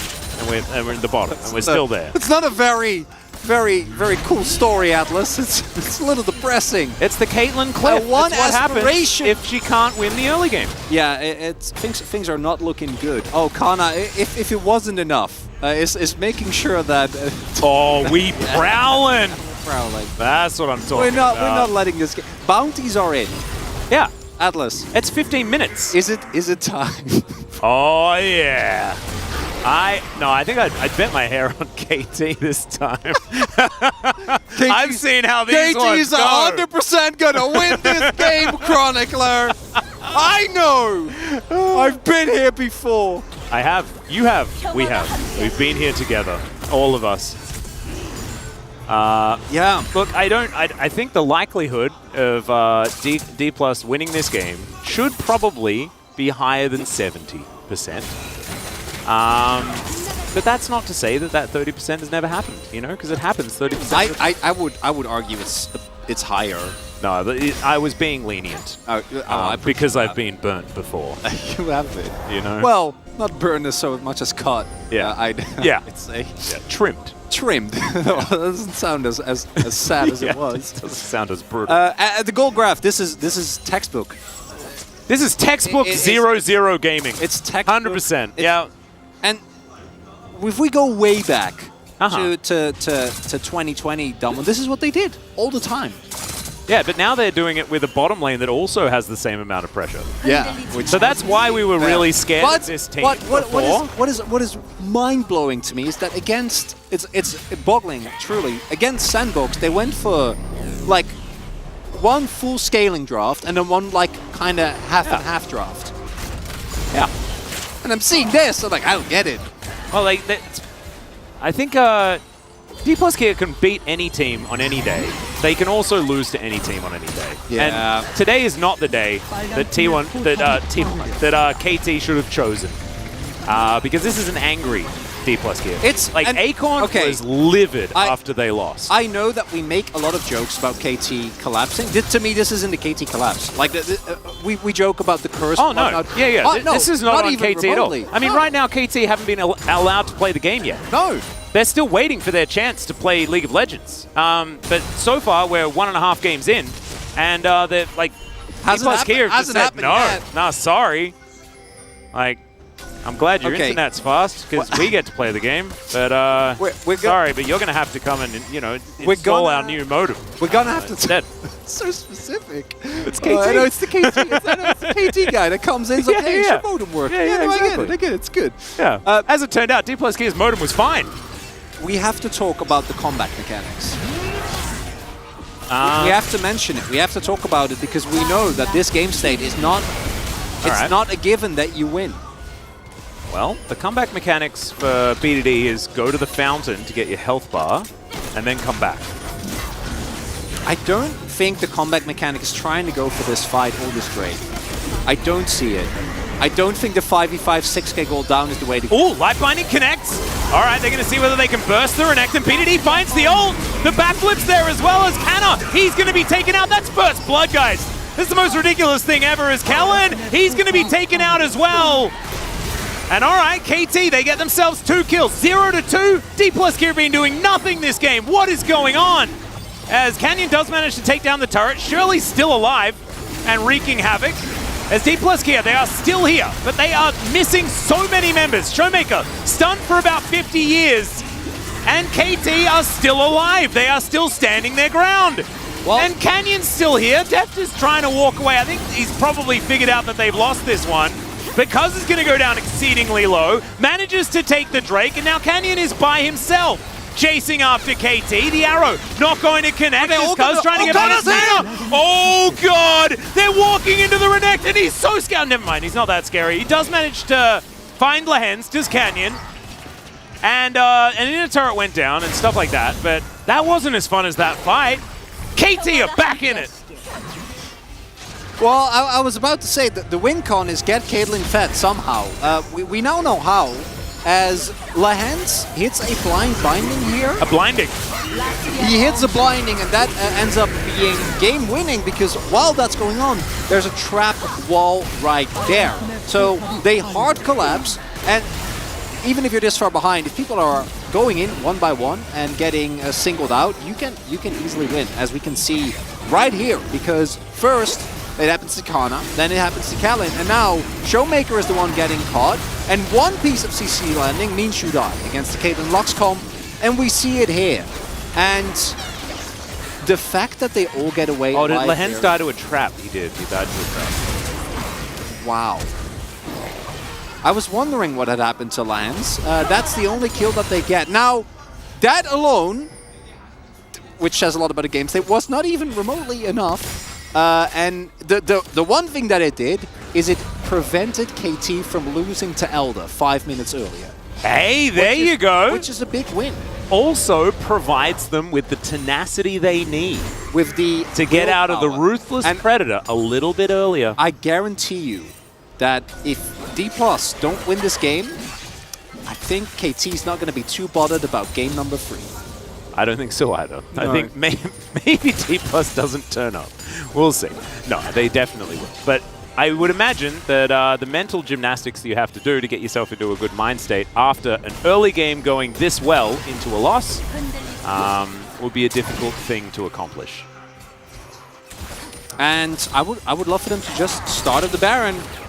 Deft does have his flash available, but would rather not use it. Keen, still quite tanky, and something we haven't really talked about is that the only AP source here is Canyon, and you do not love trying to kill a Scion as an Italy. It is not something you enjoy.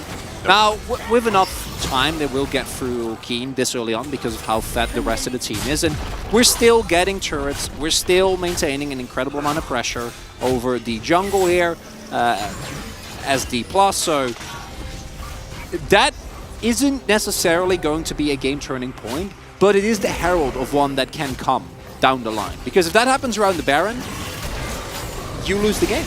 You don't have the time. You don't have the tools to win this game if it just keeps going and going and going. Like aiming. Oh yeah, they will eventually become a far superior front-to-back composition that Keen can just stand in the front of. Yes. Right now, they can ignore Keen. They need Baron. That's if they get Baron, a lot of the issues solve themselves. But they really need Baron.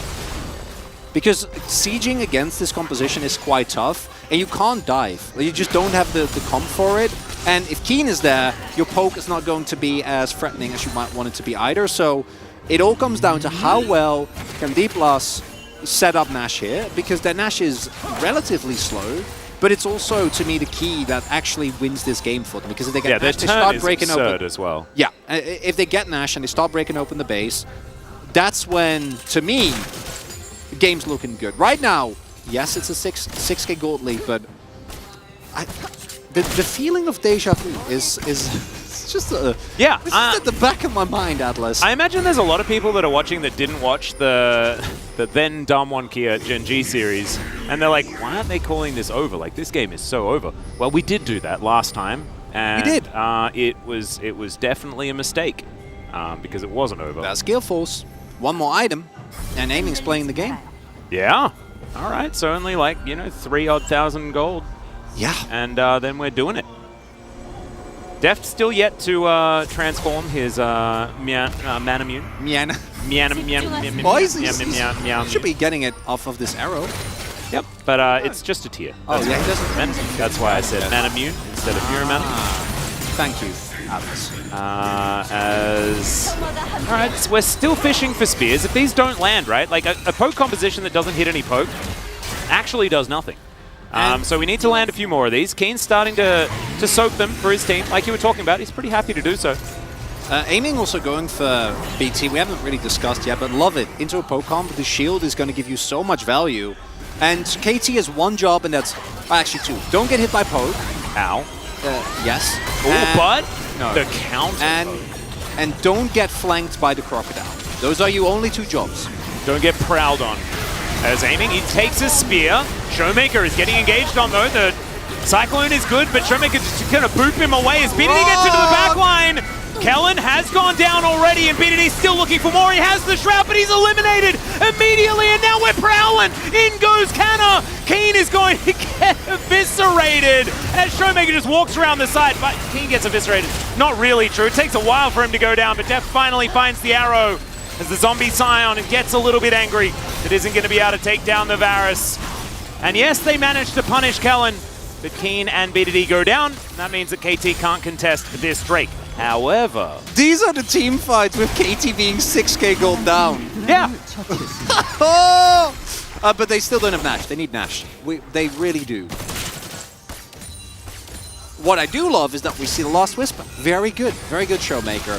And the unfortunate issue is that Kana is a little bit slow here when the engage comes through, and they don't actually have anyone that can like lock down BDD. Right? We talked about a Caitlyn a lot already, but Akali, well, not in this case because he overextends, but Akali loves it when there is no point and click CC, there's no Vi, there's no Lulu to ruin her day. As mentioned, unfortunately, they're still 6 gold down, so they do lose the fight because they only kill Karma. But this things should be slowly uphill as long as that purple worm does not go down. Well, there was a little bit of a dip here, but as we can see, it is still kind of up and to the right for D+ Kia. But this is going to be more and more difficult to hold on as the game goes on. As Ace in the Hole comes in, D+ Kia just can't believe how tense this game is considering the state of it. I know, and like KT are obviously in the lead because they have 4 kills and D+ Kia has 3. But man, it does really feel like D+ Kia have an advantage. It's crazy. Yeah. You're a funny one, aren't you, Atlas? I do like to try me the comedy. Just not in that. I'm worried, Atlas. I'm worried too. I mean, I've been in game states like this before, okay? And it's making me go loopy. Yeah, because I'm casting it in the shade of that one, and I know this is a different game, but it doesn't feel like a different game, okay? As another spear. Well, the first one was a trap, then it was a spear. As Canyon putting these down over and over again. And at these sort of moments are where D+ Kia looks like they're in full control, right? When you're just sitting there throwing poke at the enemy team that's desperately trying to get vision, right? That's when this composition's good. Okay. If KT can find themselves a position to set up from, that's when it gets a little dicey. Yeah, they now need to actually turn this into like, just getting the inner is nice. It further builds your gold lead. Kane is pretty tanky. But it's, again, we keep going back to it because it really is that easy. Just a poke is not enough to break open the base. You're going to get this inner, sure. Seems like that one is going to be falling rather quickly. And Kana still has great pressure inside, and his GA will make him even stronger than he is right now. But KT are playing this very respectfully, very defensively. And as long as they keep doing that, and they just make sure they keep a blue trinket for a Baron, they're still not going to be in a... They're not out of it. They're not out of it. Yeah, no. It's a salvageable position. But right now, they do have to play on a knife's edge. As Kane, the only one that can face check, he absolutely can. He will get hit by a Chain of Corruption and does get taken to 50%. It's now Kaz, oh no! Caught off to the side and Def just eliminates him. Kane takes him a long time to die, but that Monkey just goes pop. Monkey got mauled by a Crocodile, Atlas! Oh no! He got prowled upon! And that might be the moment that D+ needed to truly break this game. The final spark comes in. Kane gets all of his health bar back. As the Baron is going to go. Now Kane gets the bad news. The Baron shrieks. They do just back away. And like you were saying, Chronicler, this could be that straw that breaks the metaphorical camel's back. So I don't know whether that reference is quite enough to describe what's going on here. Yeah, the damage amplification on Prowler Scroll does not feel very good to be on the receiving end of. As he just got popped. Yeah. That's yeah. Not a whole lot to say about that one. Was in vision of the wave, took the short way towards the pit, and did get punished. The GA is now done. This is the buff. Okay, you're gonna get your soul, but you need to get those inhips. D+, and you have Surreal Dust done on Jace. You have Deft being monstrously fed. You have a Crocodile that can, sure, he will die, but he can one-tap anyone that he's looking for right now. Ooh, and did you aiming. See how much shielding? Yeah, yeah, was just not, yeah. And aiming does not have his IE yet. So all stars are aligning right now for D+ to 2.2 take the soul. Yeah. In the lead for Kana. Of course, does have somewhat of a use-by date, but he's starting to look a little bit like... Yeah, not inside. That's the beauty of this. Yeah, like this handbag, I think, is going to have vintage value. You know what I mean? Oh, it ages well. Yeah, it doesn't go out of fashion. Doesn't go out of fashion. No, I don't think it's timeless, you know? And not all handbags get to be the same. Sometimes they're just a fad. This time around, not the case. Surreal Dust for Showmaker means that if he lands poke, this is a dream scenario. Your range already is good for sieging, but now with this, you should be able to actually pressure the turrets. As I think we might be getting a collapse here. We're having some vision toggles come through. There is a ward on this pit, and Canyon, oh, he doesn't trust it. They have a sneaking suspicion. Yeah, I like this. Cause might be looking for something. Yeah, as Chains of Corruption land. Oh my goodness, this guy's the tank! In goes Canyon, he does have to get out of there as Kane survives, and now BDD gets into the back line. Oh my goodness! This Crocodile's just massive! As Canyon's now flashing out of the way of BDD. Cuz has to flash as well. Shock Blast will pick him up, and that should be game. D+ Kia, welcome back to the LCK. We missed you.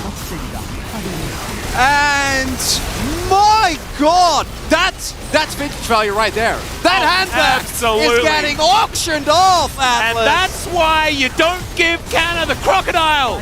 That's 8-0 now on this thing. You can play it any which way you want, as he might just die. It's taken. Oh, it does have GA, so never mind. He just wanted to get full item value. Canyon gets onto the fountain. D+ Kia a 2-0 that I definitely did not have in my predictions tonight. Well, a quick 2-0, nothing to see here, Atlas, but for real this time, D+ after a disastrous series against Liv Sandbox, come back with a vengeance. And this is not just a win over KT, a win that's very important for the standings because they were tied, remember? Yeah. In terms of overall score. But now they're ahead. Yeah, now D+ Kia are actually ahead. They're in third place.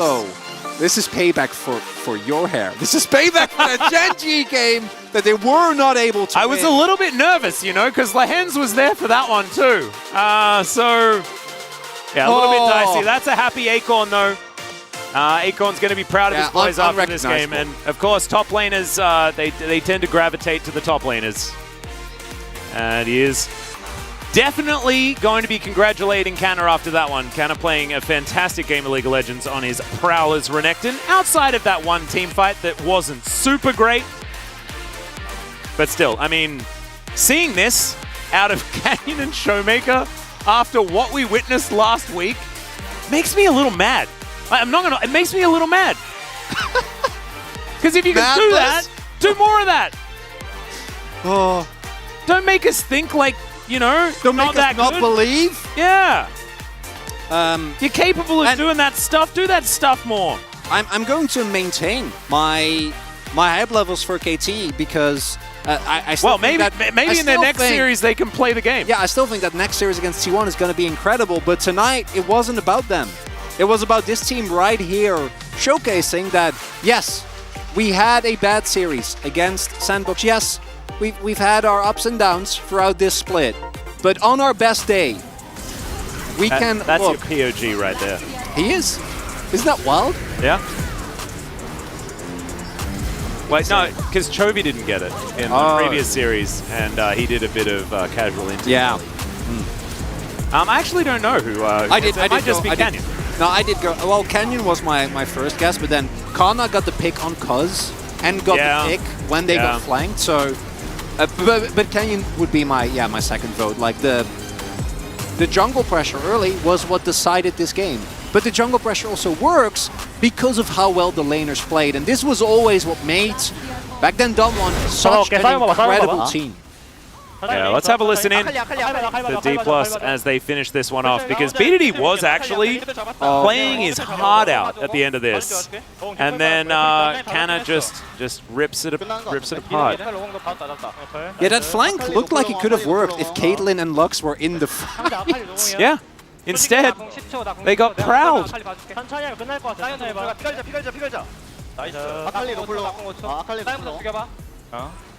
Must feel really good as well. Oh yeah, this is extremely cathartic, because last week was a very rough week for this team. Oh my goodness.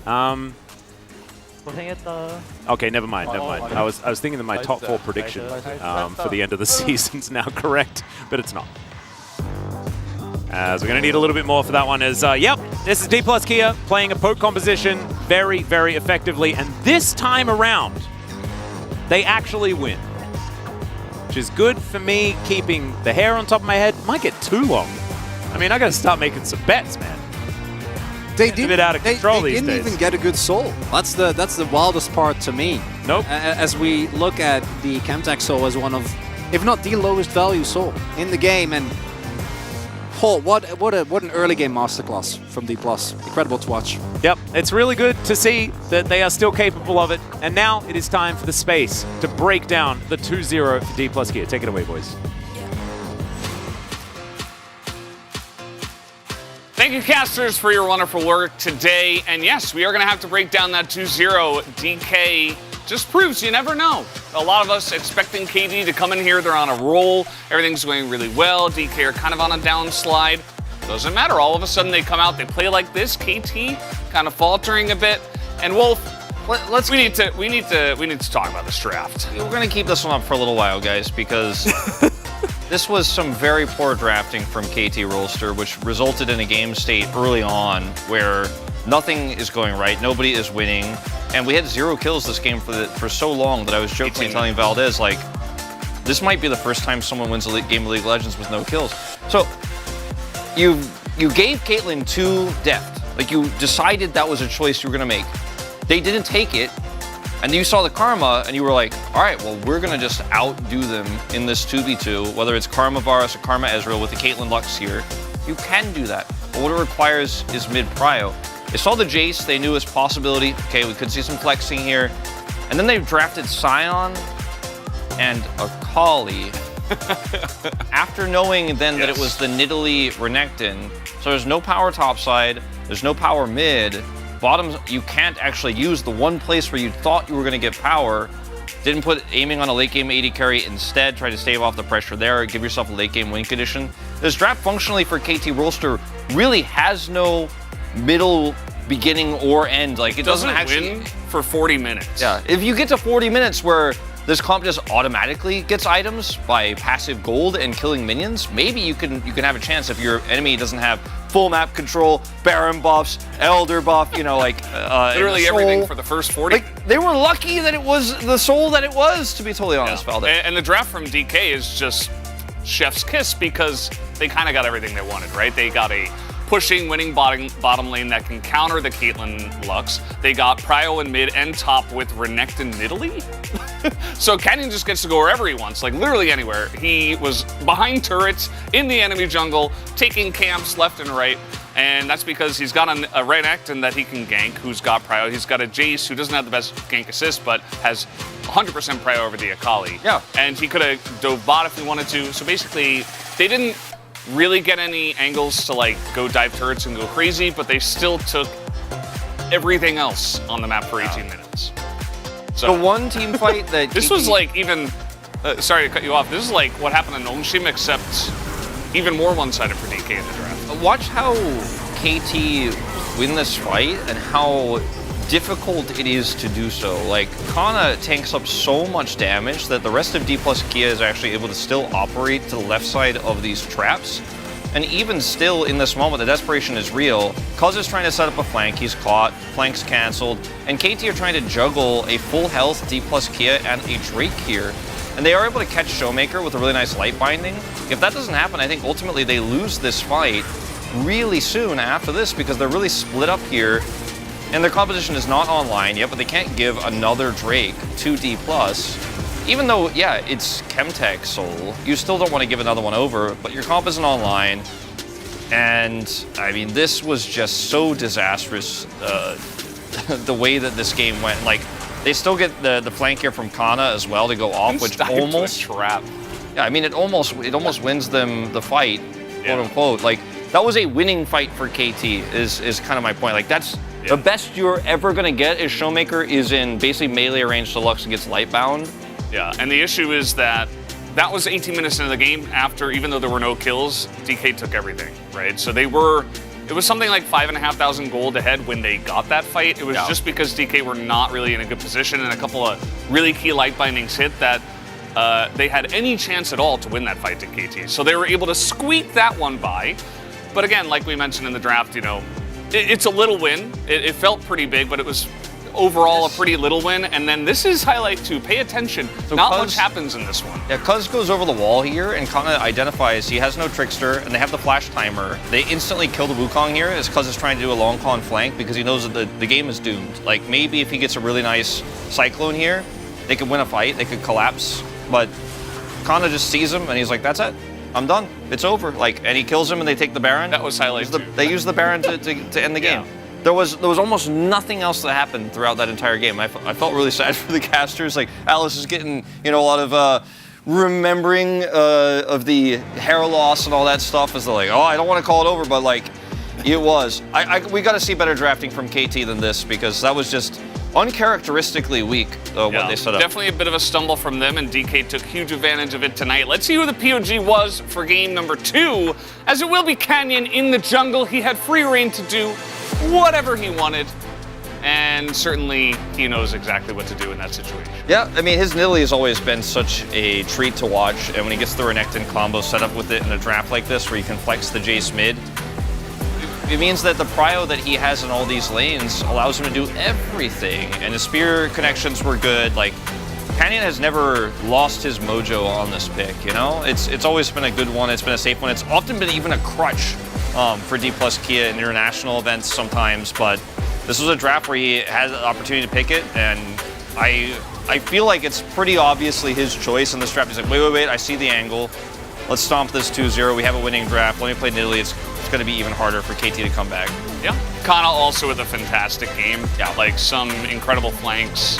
Now 8-0 on the Renekton, but as you guys can see, welcome back. World's MVP, World Champion skin for, of course, Canyon. And yeah, 7 votes for Canyon at the end of the day. And guys, we do have the interview ready, so let's jump into that right now with Ji-san. Thank you very much, guys. We are here joined by Showmaker Canyon from D plus Kia for the PUG interview. Congratulations. You guys are the team that stopped KT's winning streak. How do you feel? Yeah, we lost to KT Roaster in the first round, 2-1, I remember. I really wanted to, get my revenge, and I'm so happy that we are able to pull it off. Same. We lost to KT in the first round, so we were pretty bummed, but I'm so happy that we got a clean win today. And Showmaker, yeah, D plus Kia was struggling up against the strong teams of the LCK, so picking up the morale back would be so critical for D plus Kia to actually boost the confidence as well. So what did you guys talk about before heading into this KT match? We kind of displayed a lot of our weaknesses so far, so we have so much work to still do. We have so many flaws so far. So we just wanted to, make sure that we are not feeling too much down. We just wanted to kind of feel better about our performance and keep up with our mentality. And we had Vi, Talia, Gragas, a very aggressive matchup, into the Talia. She could be a great counter into your comp. So how did you deal with the Talia, the great barrier of your characteristic of the comp? I mean, even though they had Talia, I could go in and then still Deft will be there to do all the remaining damage. So we were not too worried about playing into that. And in game 2, Canyon, you actually gave Caitlyn Locke's comp over to KT Roaster, and then we saw the return of Renekton Nidalee comp on the top side of the D plus Kia comp. Well, I don't really know much about the bottom lane comp. They just said that they're okay with it. And then about Nidalee, we are on the second phase of the pick and ban, and there were so many jungle picks getting banned, and Nidalee was the right pick in that situation. And so many fans were waiting for your Nidalee to make his return to the LCK, and we were able to finally see it getting unbenched this time around. And Showmaker, game 2, we didn't really have a lot of action early on. Even without kills, D plus Kia was able to get so much gold lead. How was that even possible? We were not really specific, we didn't really prepare this Jace, Nidalee, Renekton comp specifically, we just wanted to, just discuss our brief game plan during the feedback time.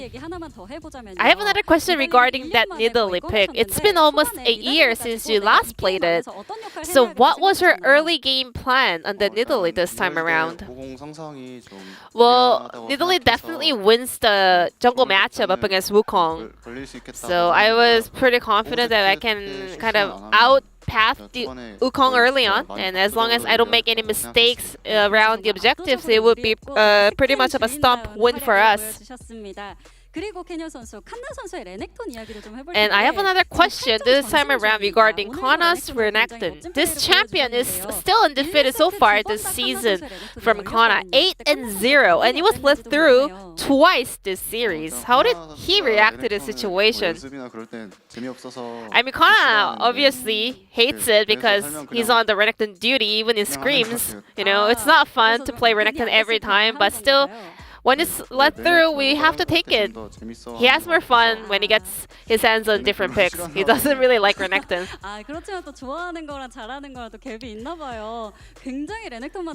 Well, definitely Kana showcased some great performance on that Renekton throughout the season. And with this win, D plus Kia got 7th win of the season. And your next opponent is Kwangdong Freaks. How are you going to prepare for that match? I think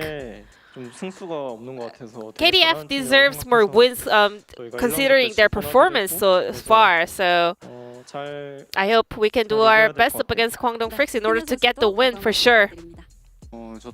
Yeah, same. I think, everyone is doing a great job on the side of Kwangdong Freaks, so I think we really have to do our best in that Kwangdong series.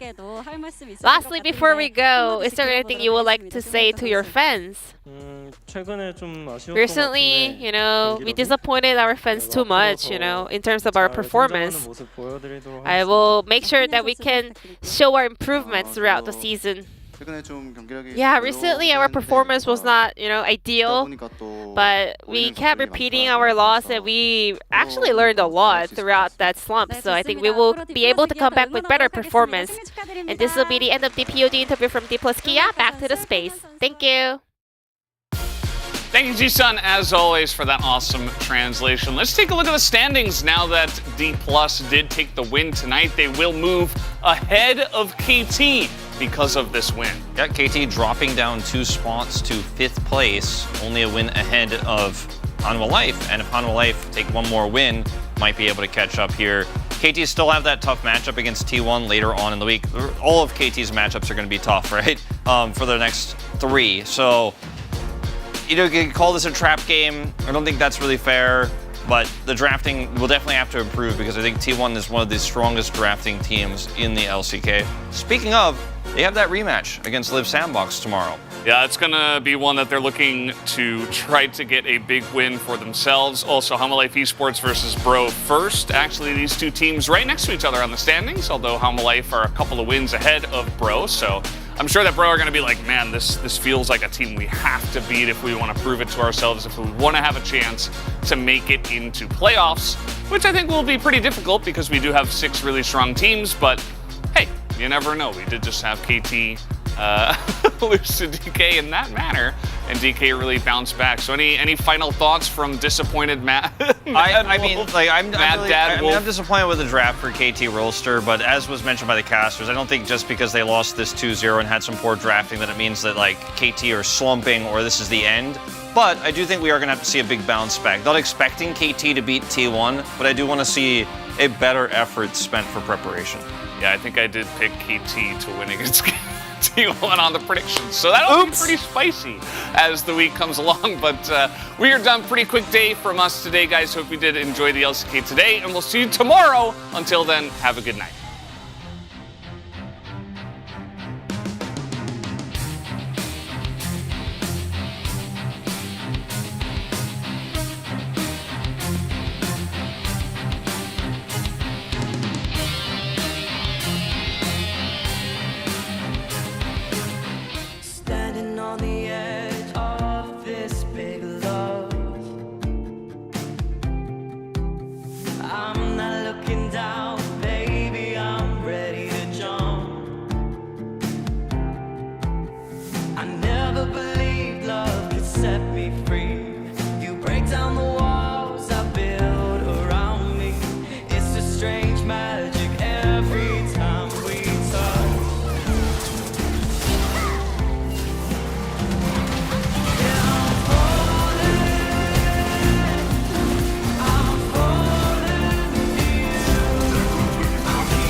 Okay, it's time for Carria's Kalista support. 나이스 나이스. T1 will take the game in 45 minutes. What an impressive game from KT. Dominant Game 3 victory. We never doubted them. Hello and welcome to Saturday Showdown.